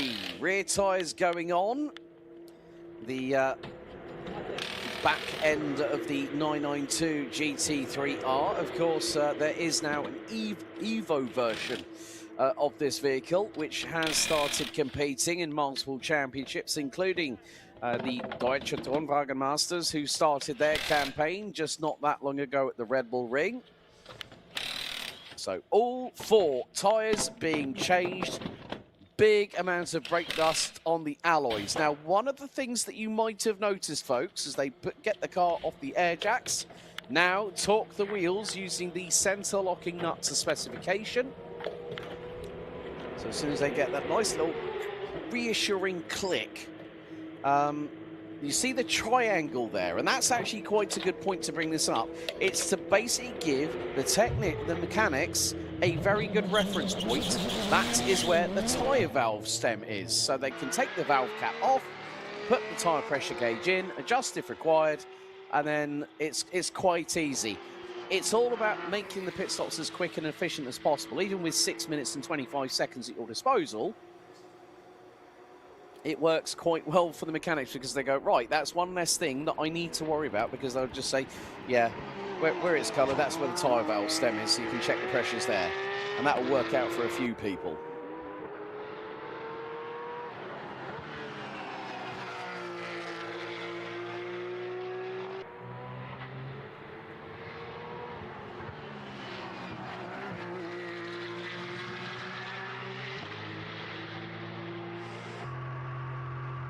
So now, right, we have another, we've got 2 cars coming into the pits.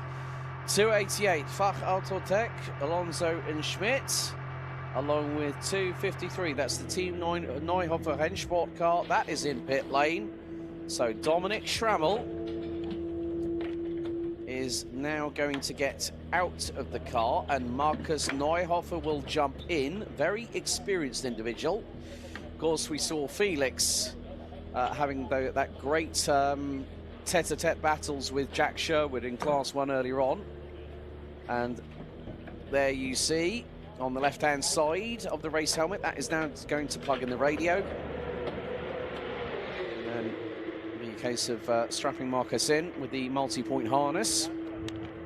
These are not built for comfort, folks, these cars.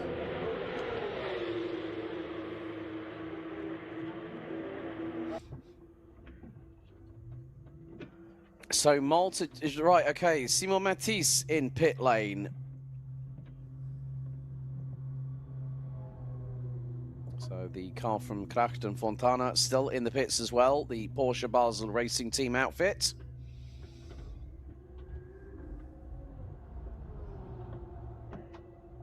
So Patrick Dinkeldine now returns onto the track itself. And bearing in mind when just under 6.5 minutes, you're probably looking at you're probably going to lose the best part of 3.5 to 4 laps. But also, in some respects, we have seen it before. If anyone might remember a brake pad and disc change on a 992 GT3 Cup car.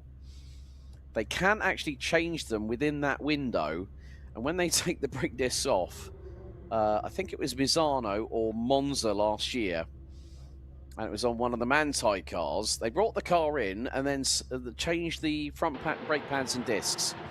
And the thing is, I got a question asked to me after the broadcast, why is it steel discs rather than carbon ceramics? Well, firstly, you've got to understand that the 992 GT3 Cup cars are based for a one-make series, and then obviously you want to have some standardised parts, and let's just put it this way, steel brakes are a lot cheaper than carbon ceramics, especially where, you know, on road cars, some, I've been hearing certain things where some, one carbon ceramic brake disc itself for a very, very prestigious manufacturer will cost £25,000 a corner. That's about 30,000 euros.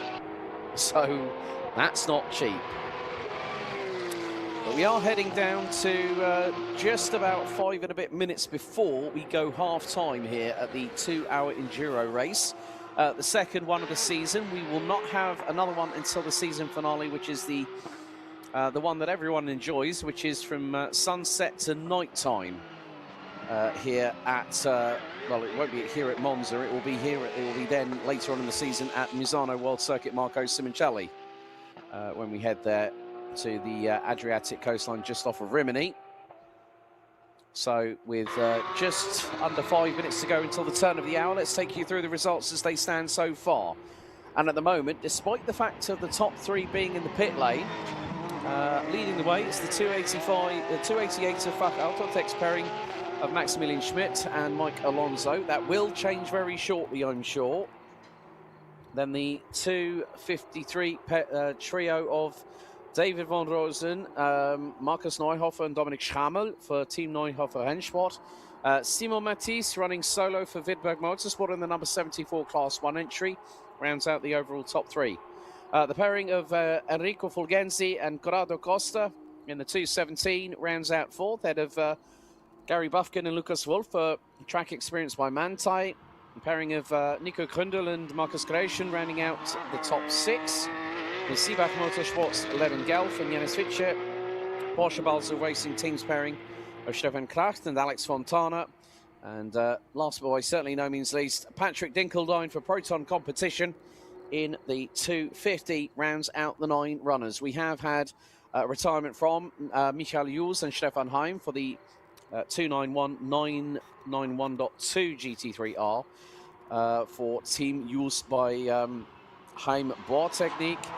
Wolfgang Triller, looks like that car was not having a great time, and that has not started, and neither has the car of Eric Santos and Honkovori in the number 223. So at the turn of the hour, we will turn our attentions to trackside, as I will be heading down to pit lane. So I'll be with you back in just a few moments' time.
everybody. Welcome trackside.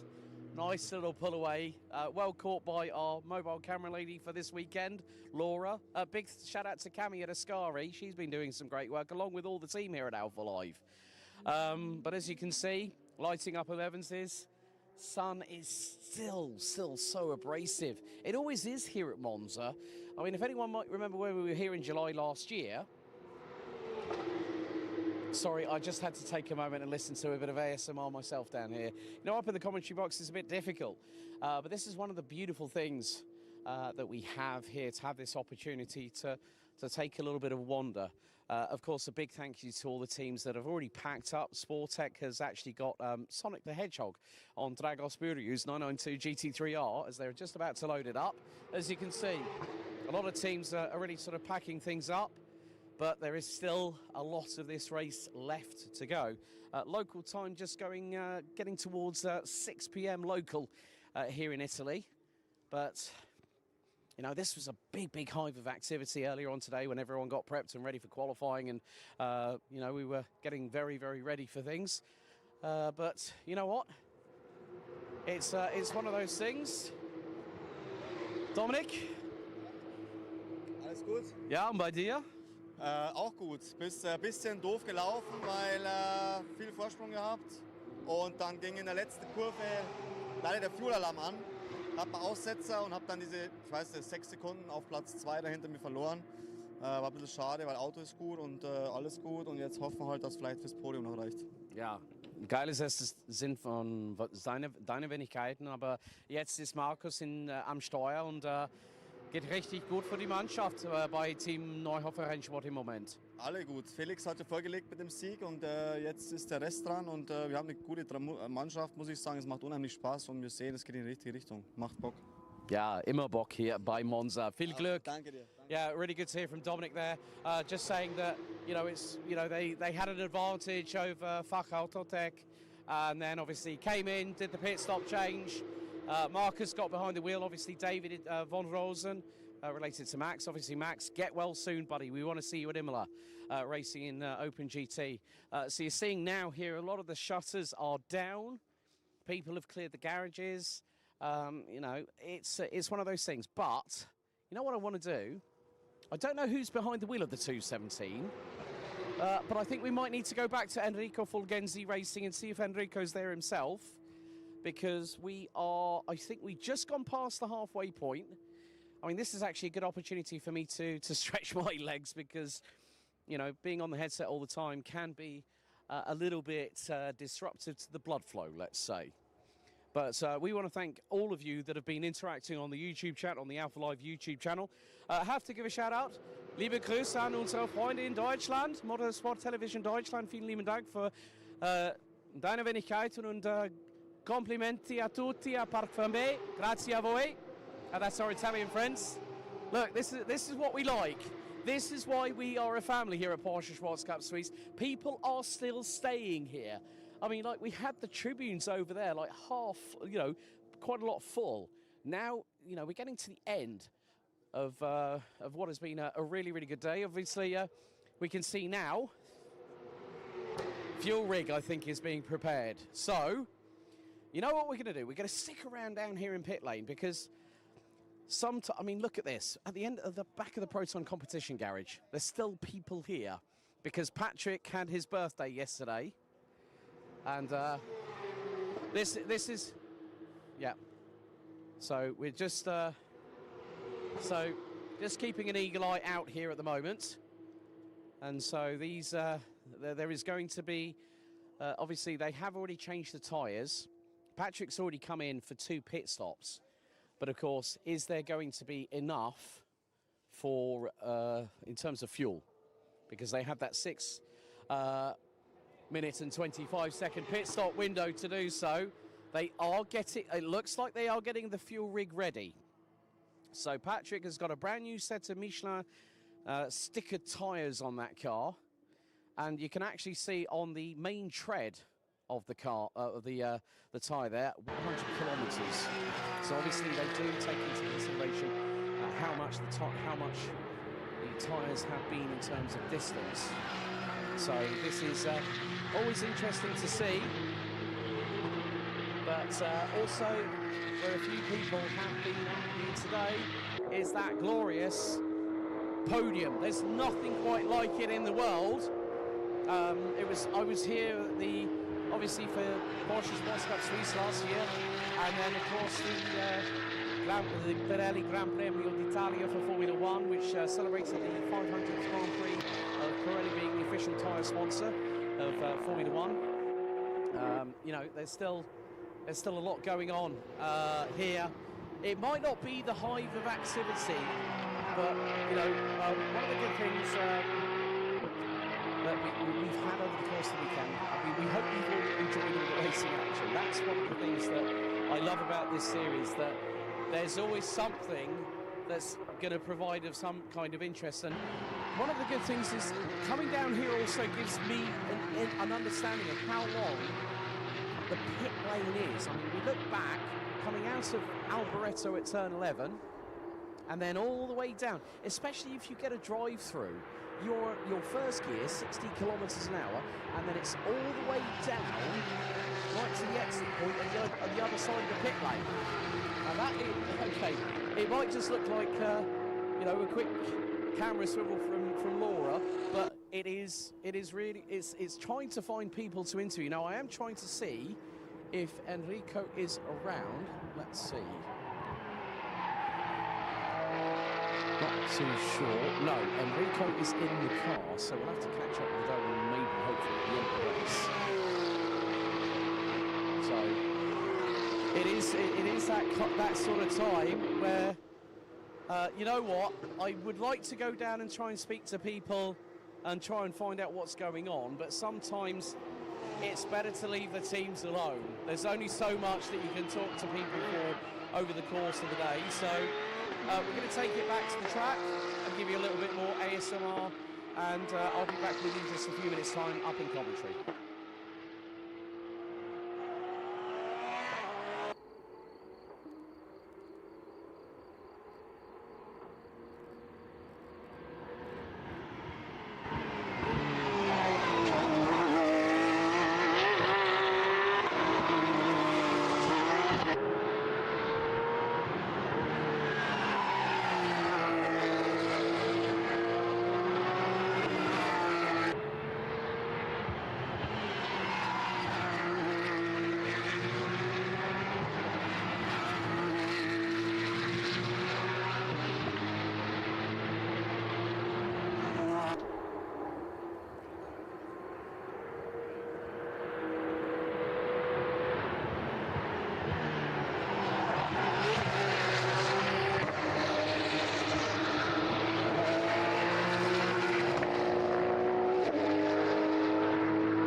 Right, it's a bit of a drama. A smoking left punctured tyre on the 226 track experienced by Manthey, and the carcass has just exited stage left from the car.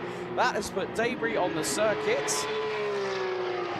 And thank goodness another one of the track experienced by Manthey cars got out of the way very, very quickly indeed. So, yeah. That's not the drama you want, and that is an unscheduled pit stop. That's going to be pit stop number 3 for the number 2, with just over 42 minutes to go. And look at the steam. That is... I mean, if that could... oh, look at the rubber. It's just basically just gone flapping around the wheel arch, and has decided to turn the nice bit of brilliant silver to a very deep shade of grey, or maybe more like acrid black, because the tyre was rotating it. Look, they're trying to... That tyre has definitely seen more than its shelf life in one race, and has just gone. So they're just checking for debris around the... and well, that's part of the wiring that makes up the main carcass. There's a slippery surface and yellow flags at turn 11 at Alboreto, so the drivers cannot overtake. However, we have got a battle, and this is for position. Right, Fach Autotech versus Porsche Basel. Alex Fontana behind the wheel of the car behind in the 277. So they have definitely made sure that they want to go a little bit further up the order. So it's a two-car battle situation, and all bit of a mistake there by the Fach Autotech car, and Alex Fontana looking to the inside here at Lesmo number 1.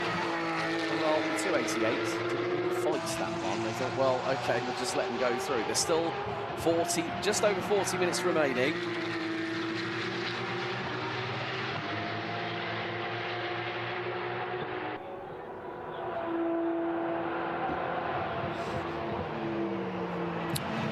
So, coming down to the final 40 minutes, and still there are people climbing the banking. So, like, yeah, let's get a good vantage point. Yeah, this banking isn't too steep, and then they realise by taking a couple of steps, going, oh, that was steeper than I thought.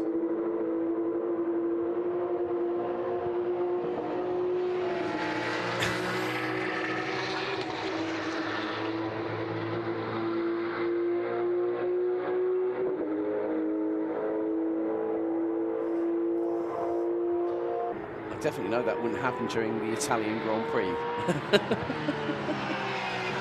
But nevertheless, it's now the car that won Class 21 last time out at Portimao, preparing a Fitcher and Gelf for Seebach Motorsport. And at the minute, Patrick Dinkeldine in the 250 Open competition car is running P2, and then it's Fontana. Let's have a look at the replay here. Now, this is what happened. This is going into Della Roggia, off into the gravel, and wait for it. Talk about the... That was a big off at high speed, and definitely something puckered up right then for the 226 car.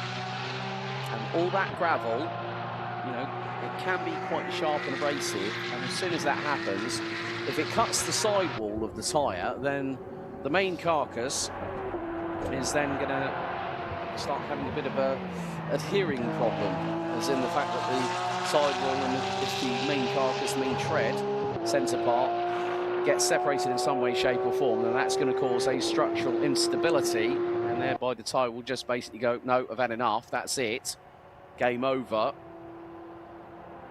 So the 226 has now ended up rejoining, well, it's still in the pits at the moment, so this is their second pit stop of the race, with just 38 minutes remaining on the timer.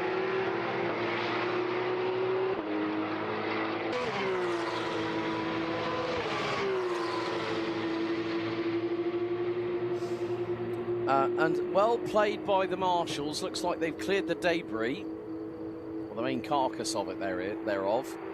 So 244 now in, 250 now in. There's still a little bit of debris, and if there's anything sharp there and someone catches it with a tyre, because I did see the 253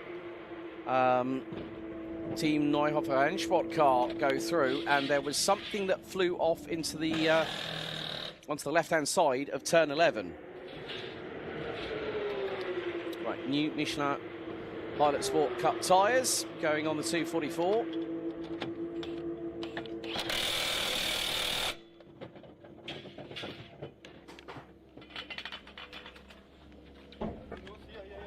And look at this. This is how efficient this is. Brake pad and disc change. Right, rotor goes on, then they'll slide the brake pads in. And normally, if you go to a main dealer, they will say, yeah, it takes about an hour. How's about this for efficiency? You get it done in about 2 minutes, and then they put the tyre on for good measure. There we go. Front brake pads and discs, all sorted. And a new set of tyres to boot. And now the refuelling takes place. And a big thank you to the Marshal and Fire Marshal and the medical team here at Monza. A big thank you to them for their assistance here today. Greatly appreciated.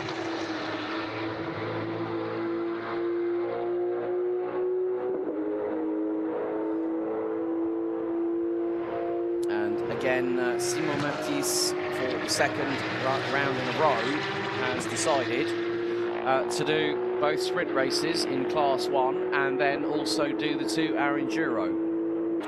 But when Porsche Sports Cup and Sprint Challenge Suisse returns for the halfway point of the season, when we head to Imola on June 28th, that is the only weekend where the series will run on a Sunday. And we will also have the return of Porsche Sprint Challenge Classic Suisse, so the 964 and the 993 designations of the 911 will also be back in action. And there you see, picture in picture, the team at Seebach Motorsport fueling the number 244.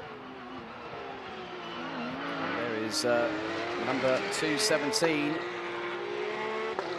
Enrico Fulgenzi Racing, piloted by the man himself, the Doberman. Nickname that he earned in his early days in his career by the commentary team on the Italian broadcast. And there is an opportunity He said, maybe I'll see you on the podium. But, oh, big lock-up by 226 into Ascari. 277 goes around the outside. So after that big scare with the left rear tyre, unfortunately failing due to a potential slow or sudden puncture. So 226 now has done 2 pit stops. 221, track experience by Mantai, Kreischen and Kundl. They have done 2 pit stops. Dinkeldine's done 3, including this one. So 277 has done 1 pit stop. 288, 1 pit stop. 253, 1 pit stop. 74, 1 pit stop. So the top 4 overall yet to do 2 mandatory stops. We've got just under 34 minutes remaining as Simon Matisse dives into pit lane for the second and final stop for the team at Wittenberg Motorsport. So Simon Matisse doing a really good job of, and so is Patrick Dinkeldine. I mean, let's put it into perspective. Here's a replay, and this is where, oh, dearie me, that is a flat spot and a half on the right front of the 226. Oh my goodness. That is going to, and if that's that car, well, if the driver starts feeling vibrations through the steering wheel, that is not going to feel very nice going round corners.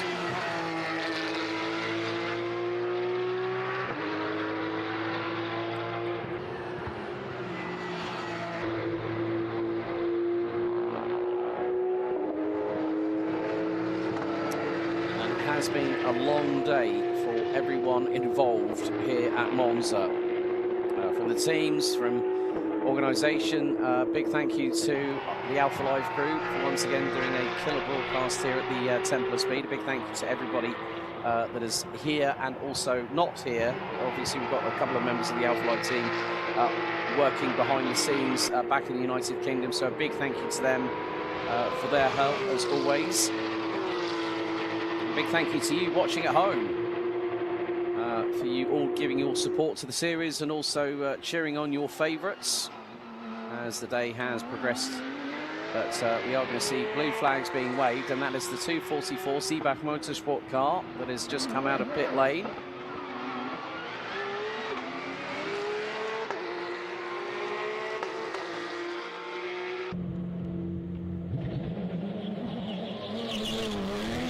Goes Patrick Dinkeldine out of pit lane. Let's see how far up the order the 250 might be able to get, because the top 3 still have yet to serve their final pit stop.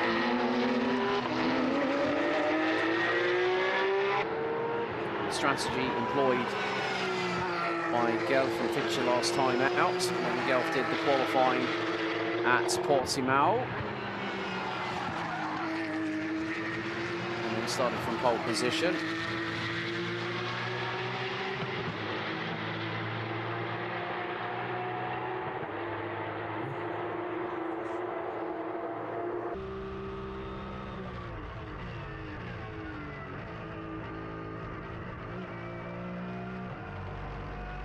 Now running on board with just under 31 minutes remaining. The 288, the Fach Autotech car, the governance of Mike Alonso and Maximilian Schmidt, the American-German pairing. As oh, right, this is getting a little bit feisty, as then we see 244 Seebach Motorsport through. That was on the 221 of Kreischen and Kundl, that currently are in 8th overall.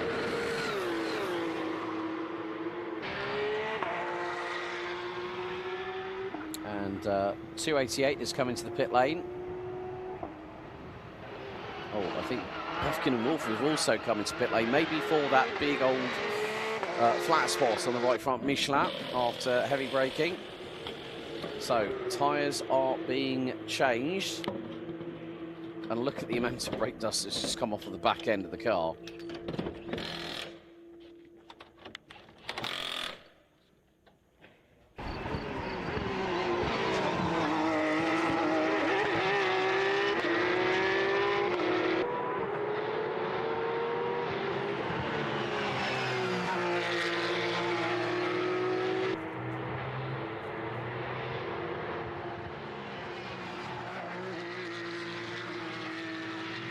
So, 3 courses of the race in terms of the time has been completed.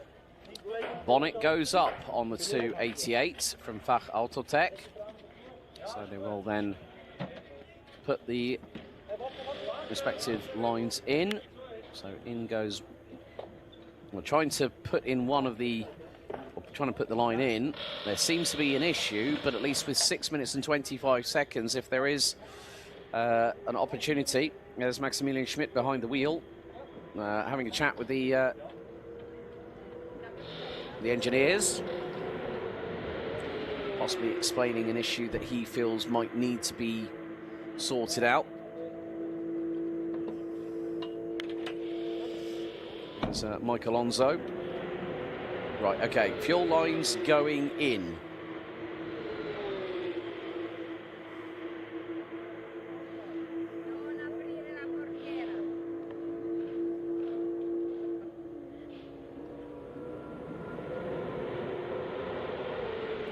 So, general rule of thumb, whilst a car is being refueled, you cannot have anybody from the team working on the car.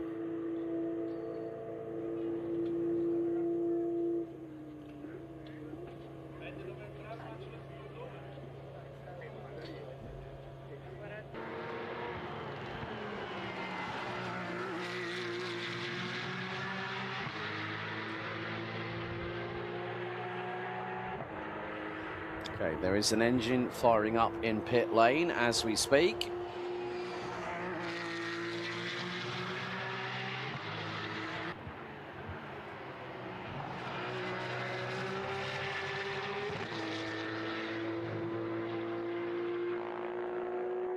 So the 277 Porsche Basel Racing Team. Okay, Simon Métis on his way out in the 74 car.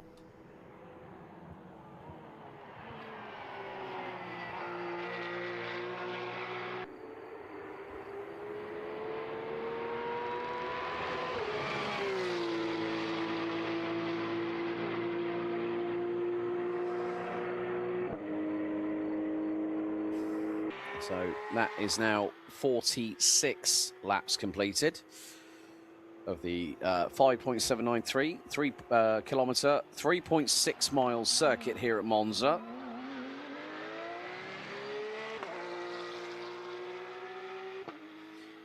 So that is just under 266.5 kilometres that have been completed. It's just over 165 miles total distance covered by our race leaders. But still with 2 cars yet to serve, 2 mandatory pit stops. And that is the 277 Porsche Basel Racing Team and also the 253 Team Neuhofer Rennsport car. So both of those have got to put in their last lap time, their last pit stop, which will then means it equals the ledger, and that will be putting well, it depends on what happens now, because the thing is that Schmidt and Alonso, that car is still in the pits, and look at this. This is a good way to bring cold air into the cabin of a roasting hot Porsche 992 GT3 Cup car. Got one mechanical one door, one on the other, and they're using it like a fan. They're saying, okay, because it's not exactly comfortable, isn't it? As I said, there's no creature comforts, so they're trying to do that just to give Maximilian Schmidt a little bit of breathing room, so to speak. Just trying to help. Sometimes that does sort of disperse the flow of hot air, and hopefully that will bring a little bit of a cool breeze his way.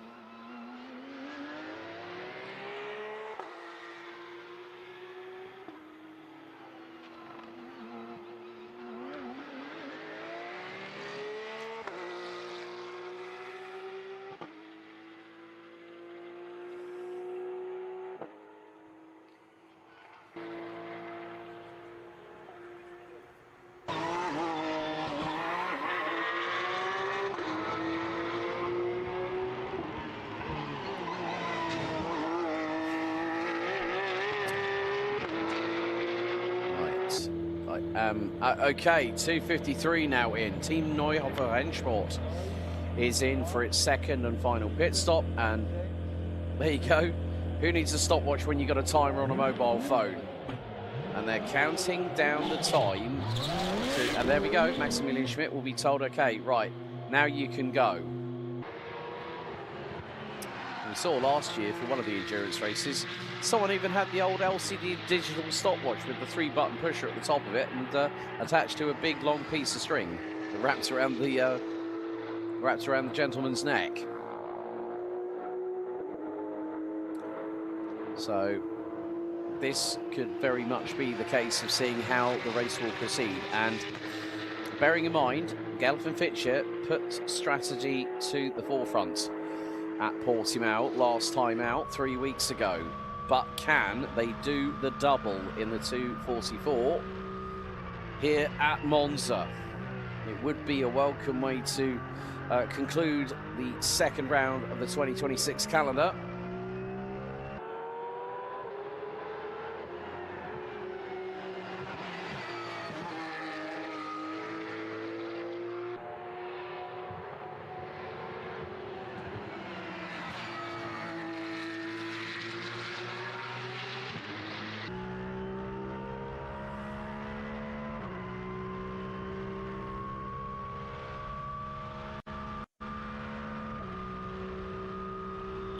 Once again, we ride on board with the 288 Fach Autotech, which I think might be in contention, possibly for the Class 21 victory, but it could be a bit too close to call. 22.5 minutes on the timer remaining here at Monza.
We see a very heavily white and red Fach Autotech car with a very nondescript carbon fibre right side door.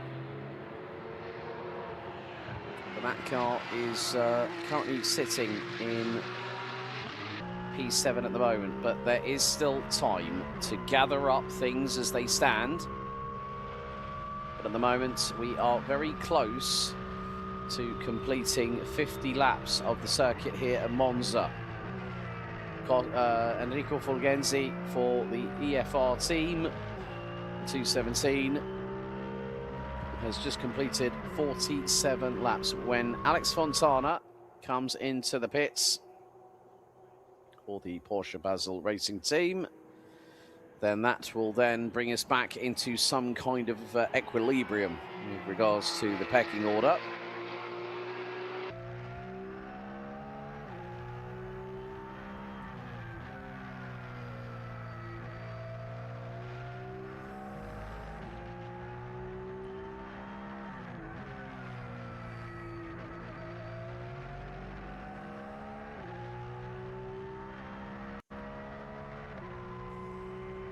Back on board again with the 221 track experience by Manthey car, which is making its way down into Varianti Ascari on what is the car's 47th lap.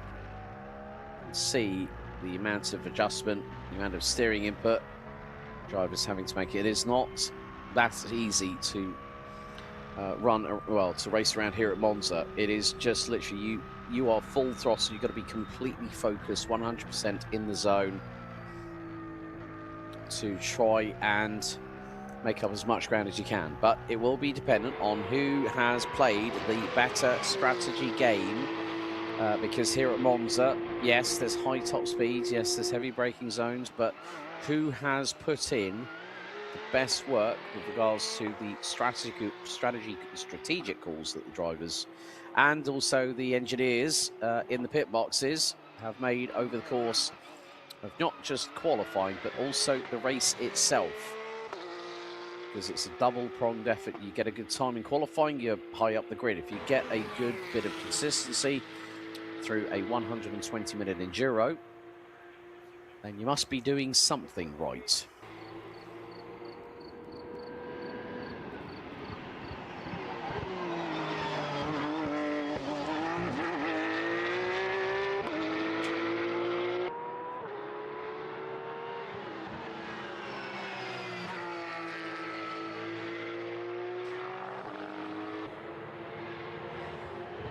But still, the 277 remains out on the circuit as we are coming down to the last 18 and a quarter minutes on the timer.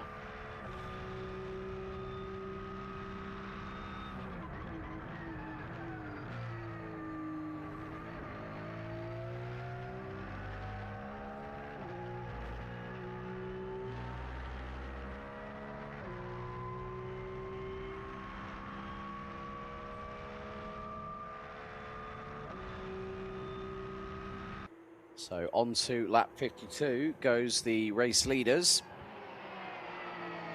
Fastest lap at the moment, just set by Alex Fontana out of that crew. 1:48.616.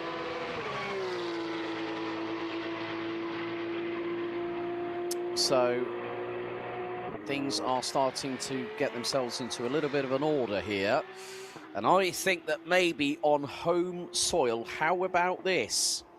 Enrico Fulgenzi said to me after the interview yesterday at the hospitality, maybe see you at the podium. Well, Enrico is behind the wheel of the wagon, and he is being very, very consistent at the moment. Just at a 49.6. That's a 1:49.625.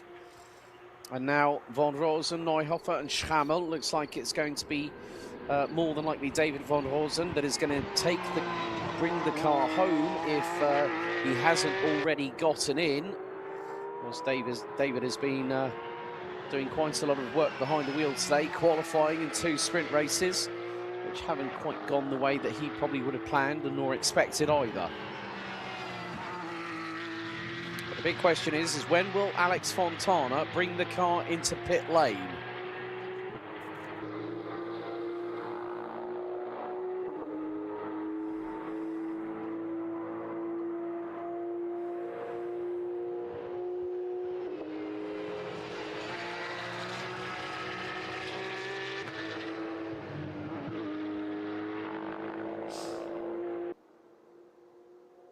So the 226 now in pit lane again. Bufkin and Wolf, that car has been through the ringer. Now, we did say about the tape at the bottom of the bonnets.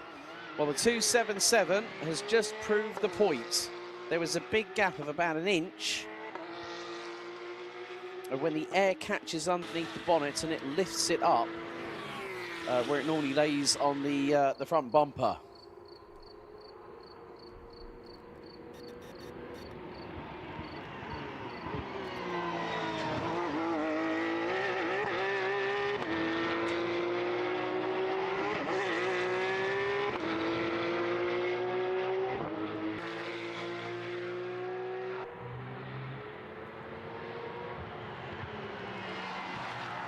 So coming up to now 1 hour and 45 minutes completed out of the second of the 3 2-hour enduros we have here at Porsche Sports Cup and Sprint Challenge Suisse.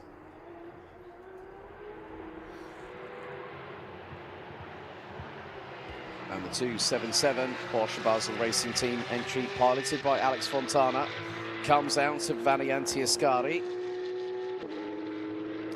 So when will Fontana decide to pull the trigger and bring the car into pit lane? But it won't be a simple splash and dash. They still have to stick by the mandated rule that it's effectively a total of 12 minutes and 50 seconds, so call it 13 minutes effectively, and at the 14 minute plus change mark, Fontana comes in. So 1 minute, well, let's say 1 minute let's call it 1 minute 50s. So Alex Fontana, nice middle stint. He is going to hand the car back over to Stefan Kracht, who will bring the 277 car home. And the car has done 53 laps. Fulgenzi currently now making his way through sector number 3 in the 217. That car has already done its 2 pit stops.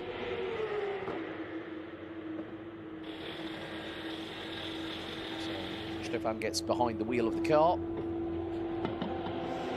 This could be very, very close indeed, because now it is 3 laps.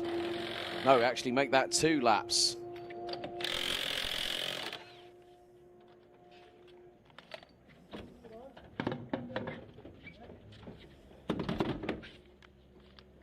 They are changing tyres on the car as well.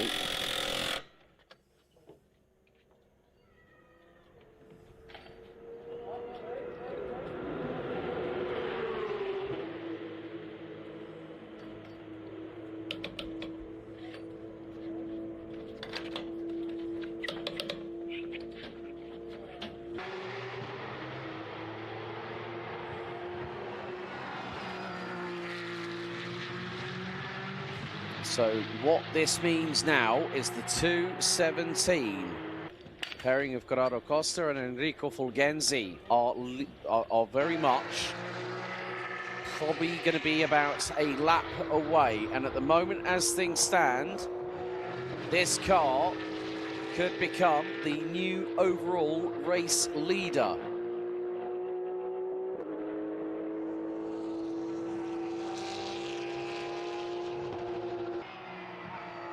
Said they have to spend just over 6 minutes, and I think 6 minutes and 25 seconds in total per pit stop. And sometimes what teams will do will elongate that maybe by about another 10 seconds or so, maybe 15 seconds at a push, just to compensate, because if they make their calculations wrong, there is a 3-second penalty for every second that the pit stop is shorter than what the mandated regulation states.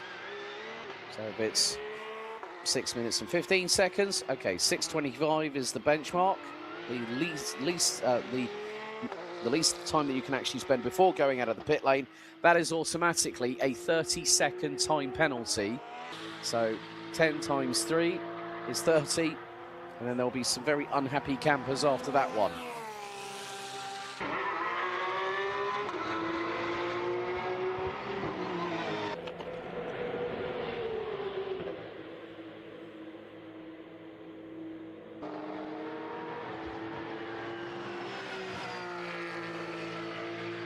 There we go. Someone's got the traditional LCD stopwatch in the hand, because who knows what they might be saying. Okay, well, this is what we've got to do. Okay, car is now up on the air jacks. Latches closed. Refueling completed, it looks like. But this is where the 217, now with 10.5 minutes remaining on the timer, makes its way out of Variante Ascari.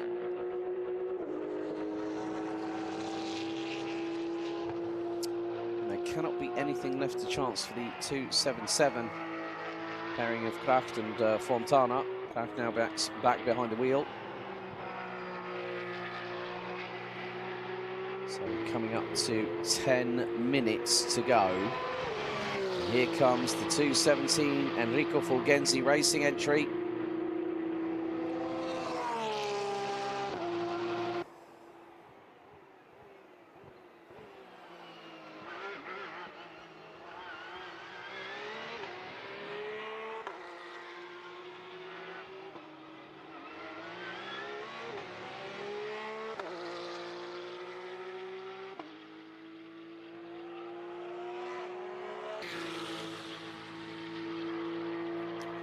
So now it is a little bit of a longer wait for the 277.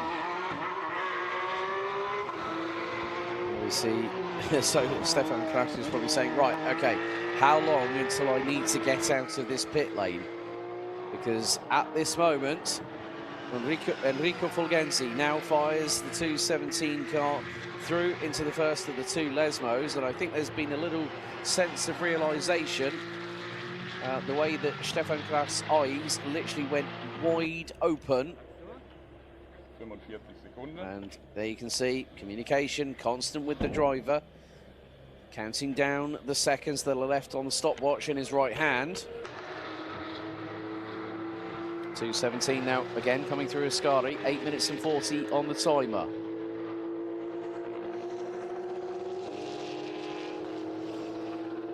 And Gelfenfitcher will not get the win here in Class 21, but this could be a possibility of the 217 maybe getting the overall race win, and with Class 21 as the 992 GT3 Cup car with ABS heading towards the line here at Monza.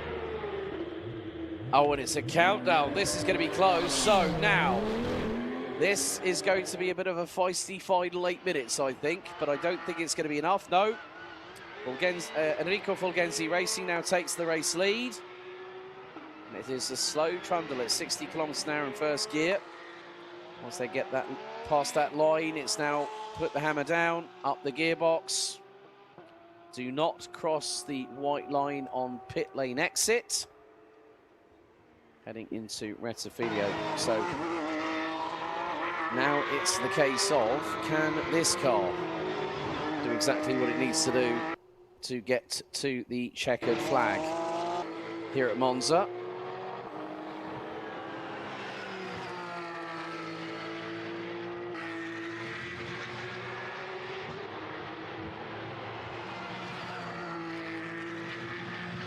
There is Patrick Dinkeldine in the 250 Proton competition car. Someone's been through the gravel a little bit off of Lesmo number 2, but not significant enough to throw a massive dust cloud as we saw earlier on in one of the races.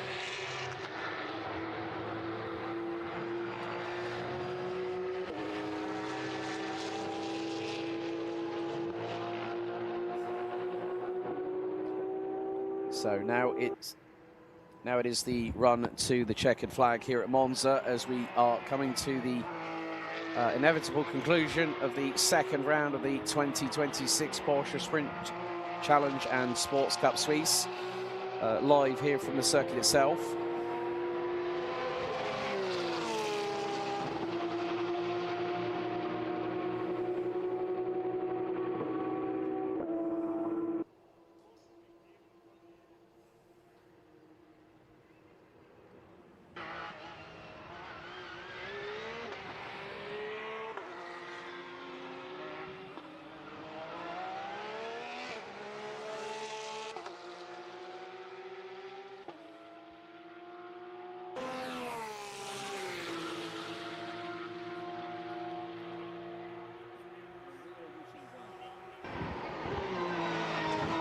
Funny thing is that the 217 does have a significant advantage. Probably the best part of a lap over the 244. And then the 221, Marcus Koshin and Nico Kundul rounding out the top three. Patrick Dinkeldine now improving, has just set the looks like the best opening sector of the race with the 33.667. The man from Germany has done a stellar job, despite obviously the drama that happened at turn 1, lap 1 with Michael Jus. That is unfortunately part and parcel of motorsport.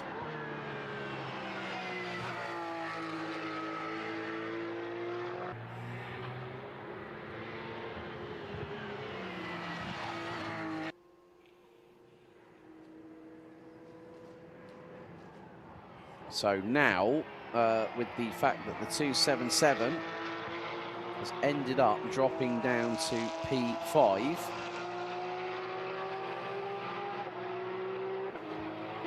So it looks like we are going to see a few more laps, but probably I would say at the moment with the 217 is just crossing the line and puts in a 1 minute 50.566. So taking into consideration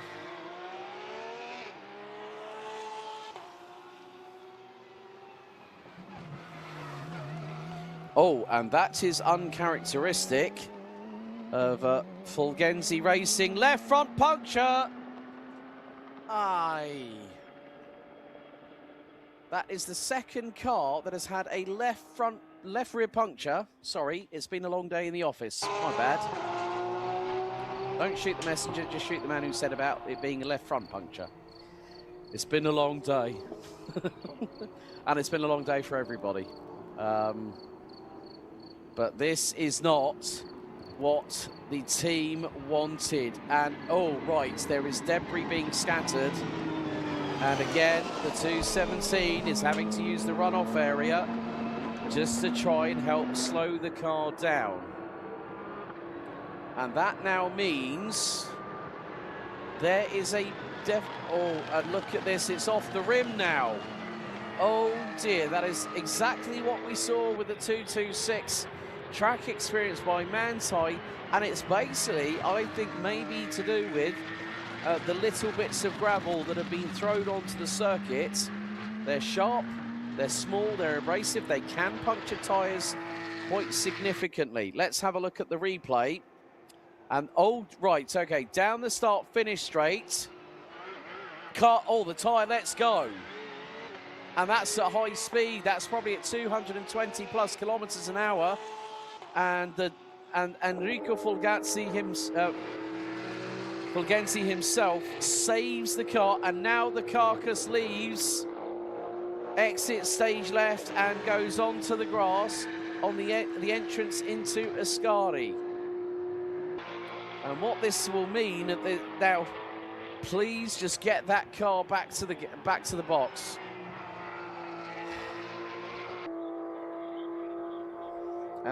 And there it is, another smouldering pile of Michelin rubber, extricating it from the seed of the blow-up.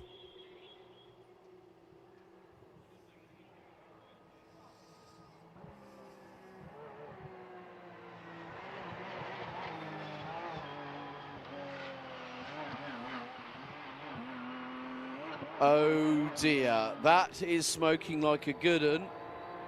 There's more rubber that's actually, because of the high temperature. Oh, look at the damage it's done to the left wheel arch.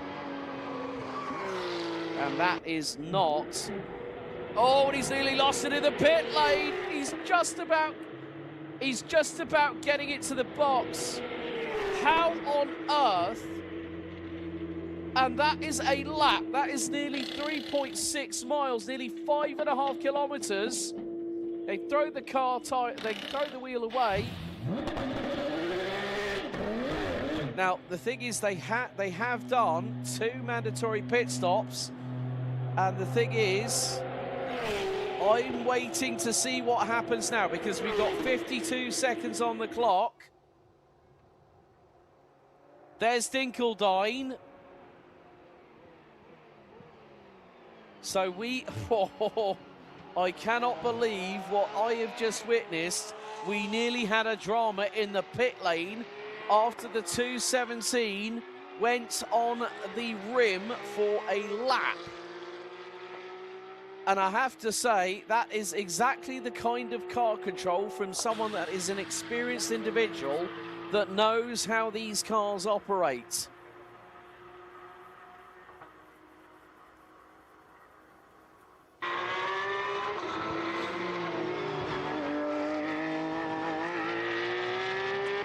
And now you can see, well, the car, they only went and changed the left rear tyre. That's all they needed to do.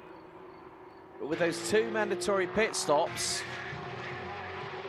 and those were at the what the respected as who is straight through a dust cloud coming out of Lesmo 2.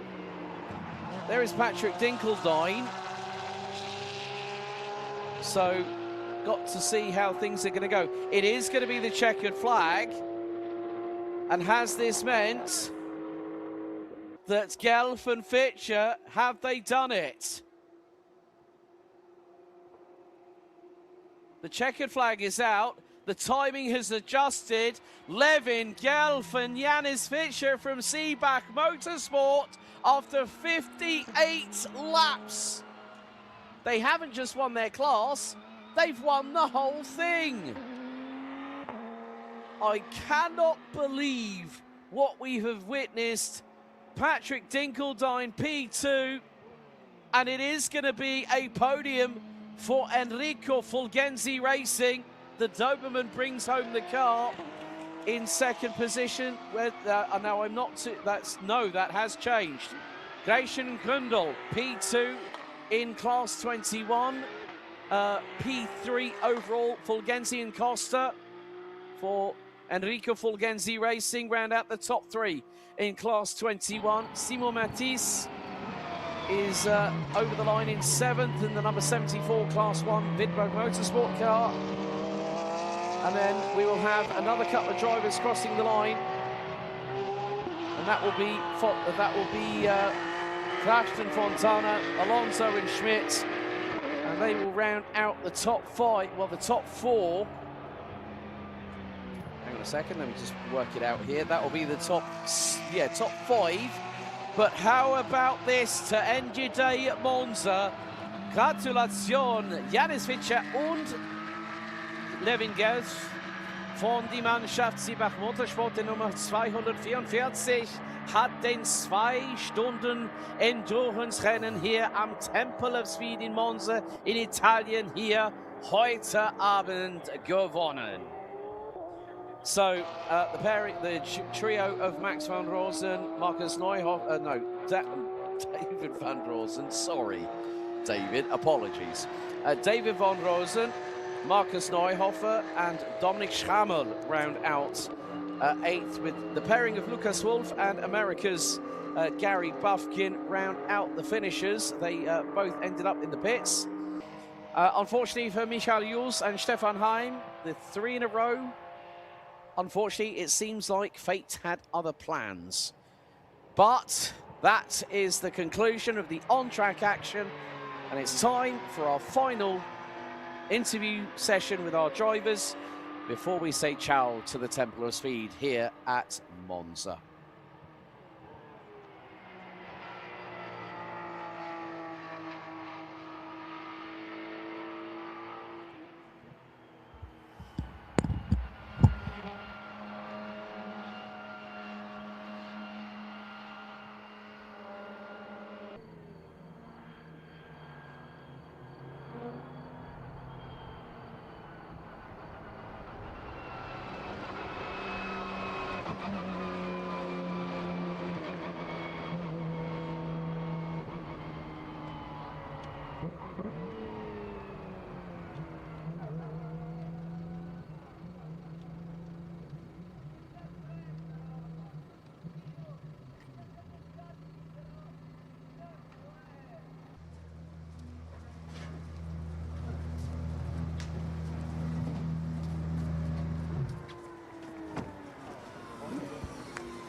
I can't believe this. You guys have just taken the overall race win in the Enduro. How does that feel? Yeah, that's pretty crazy, yeah. Man, I mean, it's been a difficult day for you, Levin. Let's be completely honest in the sprints. But the endurance was definitely the shining moment for you guys, because again, strategy, luck came to Seebach Motorsport, didn't it?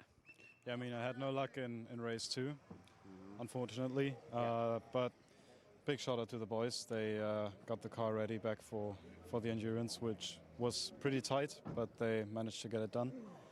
And yeah, that's, I think, a deserved win after what happened in the second sprint race.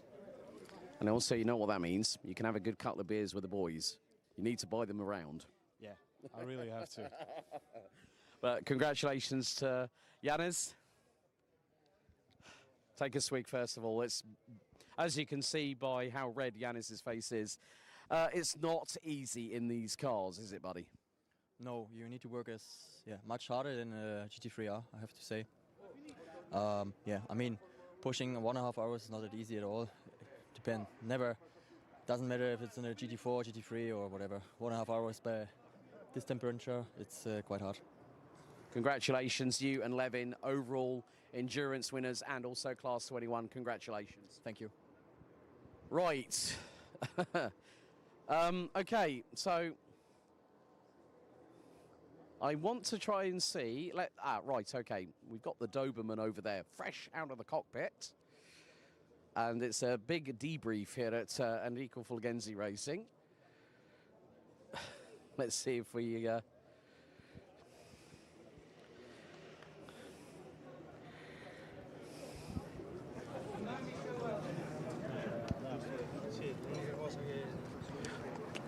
We'll just leave them for just a second. I mean, Enrico's just fresh out of the car. Let's have a chat with two other guys, actually. Let's see if we can... Oh, look at this. Nico and Marcus. Come on over, boys. Marcus with a beer in his hand. Well deserved. I'm looking for the 0.0. Definitely not, but boys... busy day for both of you, but good to see you team up and have a bit of fun on the Enduro. How was it from your guys' side? Yeah, I think, I mean, the start, obviously I had quite a bit of bad luck, but also quite a bit of good luck in that bad luck. So, and in the end it all worked out. So I'm really happy with the result, obviously. Marcus did a great job at the end. So again, a bit more of good luck, and it all worked out. And from your side, mate? He's very political. It was blinding. Luckily, as the only car with no pro in it, we got a little bit of bad luck, a little bit of good luck, and here we are. I'm not complaining. Good. Guys, it's been a pleasure to see you both similar in a few weeks' time. Great to see them. But you know what? Enrico, Mr. Fulgenzi, I was gutted. Puncture 3 minutes from the end. But I have to say, man of your experience, former Carrera Cup Italia champion, you brought it home after nearly 5.8 kilometres. You nearly lost it coming into the pit lane. The back end was all over the place. But still, I have to be the bearer of good news. You said, yesterday, I'll see you at the podium. Here we are. You and Corrado are going to go on the podium. I know that win was so close. But still, that's motorsport at the end of the day. Yeah, we had the victory in our hands, but as you said, Alex, this is motorsport. I have to say my team first did a great job on the strategy because we made a very nice call with the first safety car. Real congratulations to my teammate Corrado, because in the very first part of the race he was perfect. Yep. So he gave to me the car in perfect condition, already in the pace on the group. And also the setup of the car was unbelievable. My pace, very good, but not just because of my experience, but the car was really amazing.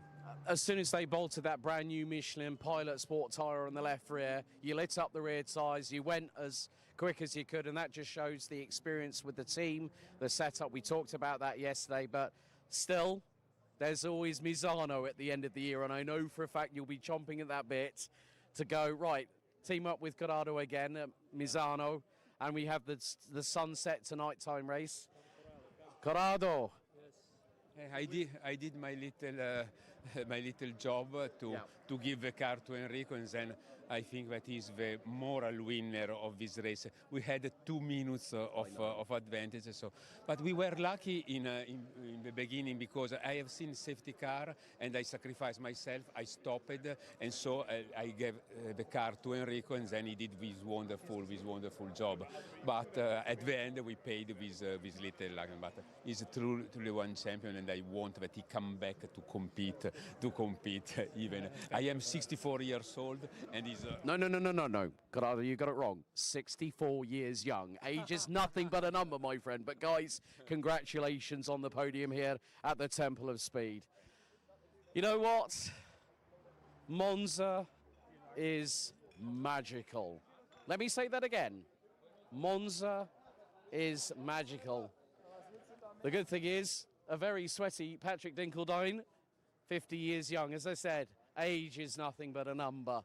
Monza, grandissimo, bellissimo, grazie a voi. Vielen lieben Dank an unsere Kollegen in Deutschland, Motorsport Television Deutschland. Vielen Dank für deine Wenigkeiten und auch, and also, grazie a Parkfermi Televisione, auch für YouTube. Grazie a voi for your assistance to help us bring this championship to the forefront in 3 different languages, English and German on alphalive. And as I did last year, I have to give a shout out to Laura behind the camera, project manager Luke, the man doing the rigging and onboards for this weekend, Kieran, our producer back in the United Kingdom, Wilton Mill, Dean Prescott, thank you. Emma France, Lewis Day, Ben Porter, Cami Sturch, Vic Flores, Daryl Bennett, Russell Parrott, David Whitehouse on the replays. alphalive, what a way to celebrate our 10th anniversary here at the Temple of Speed. But more action still to come from Porsche Sprint Challenge and Sports Cup Suisse, as we will very shortly have our final podiums of the day, and then it's Ciao Monza and andiamo to the Enzo Endino Ferrari Autodromo at Imola on June the 28th. Until then, thanks for tuning in. See you next time.